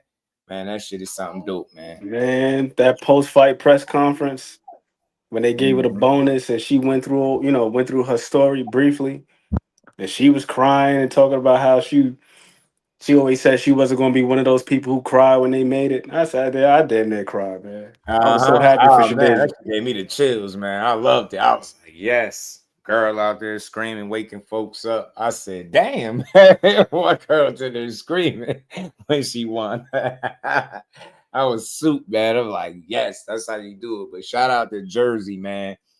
Keith Cologne is back in the ring. October, he's staying busy. Thinking on that Danny Garcia card. Love it, man. Love to see it, man. He just blossoming, career going good direction. Seen him doing a type of giveaway with Jake Paul on his story. That's dope. He already like he on it, man. You could tell he got a good team and they got a direction. They know what's up with him. They know what's up, man. But shout out to everybody. Another dope build, 4-hour build in the books. You know how we do it, man. The marathon, man. You know it. I just want to say this about Keith, man. Every time you have him up here to build, he seemed like he's just a little bit more mature. He be giving some really thoughtful answers to your questions. I'd be like, damn, I like really I didn't enjoyed that last one, bro. I really did. Like he don't know, and I said I'm gonna say it to him the next time I have him on. Like he's helping me bridge that gap that I was trying to bridge when I first got here. Like he's been here since he's been here. He was still an amateur when I first had him on, all the way up until now, and he's allowing me to kind of build the rapport with a fighter. So maybe somebody do look at our interviews and say, man, damn, this somewhere cool to go to. Maybe we go check Just Do out or come over here. Because that's what it's about. When you come here, you're going to get your credit. I know it's a different way of doing an interview. I know it is, but that's why I do it. Because I even have you thinking like, damn, where was he going with that? Why was he asking this question? Yeah, because I want people to know why I watch you and why they should watch you too. That's what it's about. People be like, oh, nah, ask them the tough questions. You create a YouTube channel, get a platform and have them on yours and ask them all the tough questions. I'll leave that for y'all tabloid ass people. Tough questions. There ain't no tough questions when you a real one. Ain't no tough questions. Yeah, you just want to have a conversation, man. And it's also important to get to know these people, because the more you get to know them, the more emotionally invested that you become. Right. As you were saying, as you say all the time, if this person were your brother or your cousin or your family member or your homeboy from your neighborhood, you would champion them because you would feel a sense of pride in their success.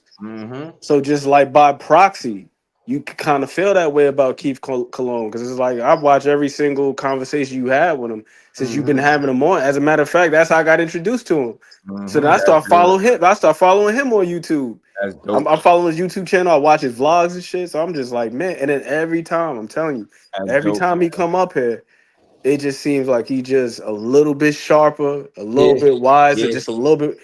And how old is he? Like 22? Yeah.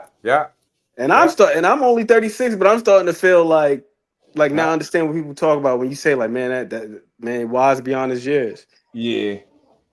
Like, I'm feeling mad proud and shit, just like listening to his interviews and hearing the things that he's saying. Like, I'm like, yo, I really this enjoyed young that dude got his last one. I head don't know on what straight. It was. It just was good energy. Just seemed like he was just good. Like it was fun, man. It's just getting fun. I noticed he noticed the artwork. I said, yeah. He's like, I ain't gonna lie. Said that artwork fire. I'm like, yeah, had to get you right, my guy. So it'd be fun to just try to pick his brain, ask him different questions. Like, you know what I mean? And that's something that I was trying to build. Like you have a fighter where you really could build a rapport with them, where they understand that this shit is about support for me. That's why I'm here.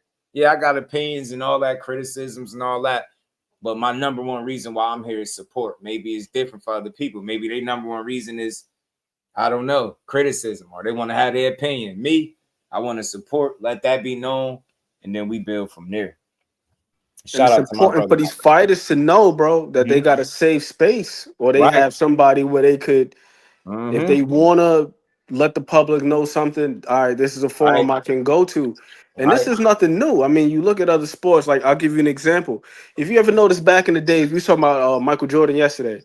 Back in the day, Michael Jordan didn't just do interviews with everybody. Most of his interviews were with Ahmad Rashad.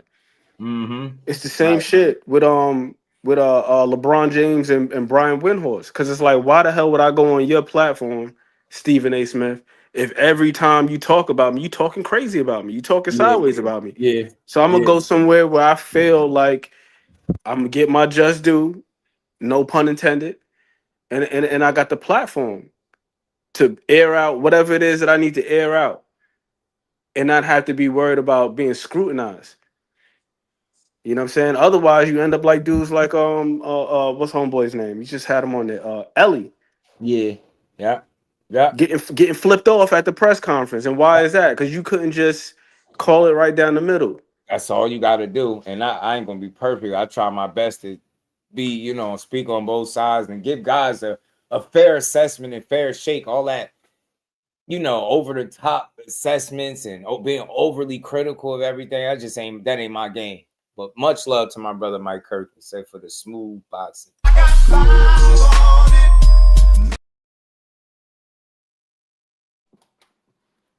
Man, I appreciate let me get up out of here. I greatly appreciate you. Keep fighting the good fight. You know it, bro. Keep fighting the good fight. For the people who are tuning in, listen, man, y'all are doing y'all part as well.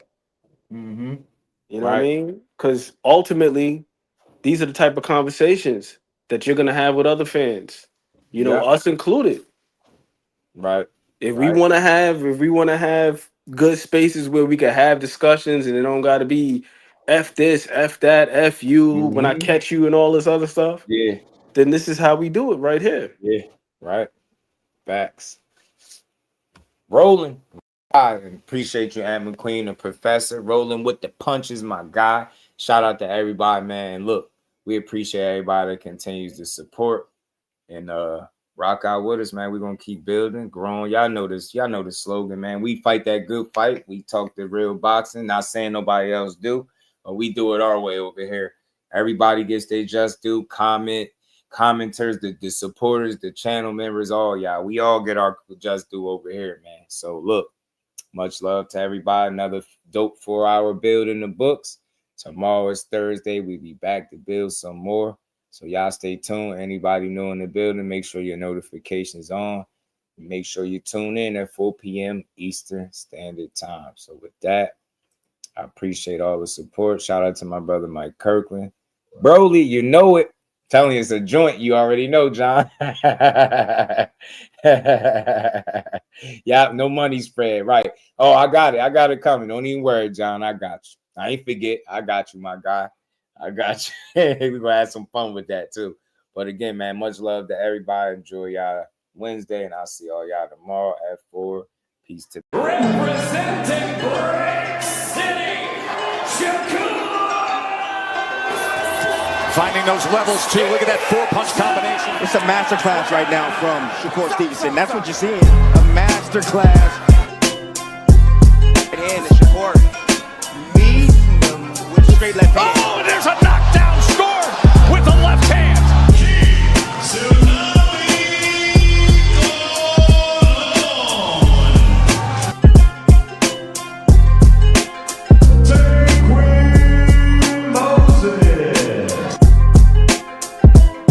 From Patterson, New Jersey, please welcome the sweet Terminator, Shadesha Green. Make sure y'all subscribe to Jusdueboxing, the best boxing talk. It's probably the most unbiased channel on YouTube. Right now, we're gonna give him his Just Do. Shout out to my brother Just Do.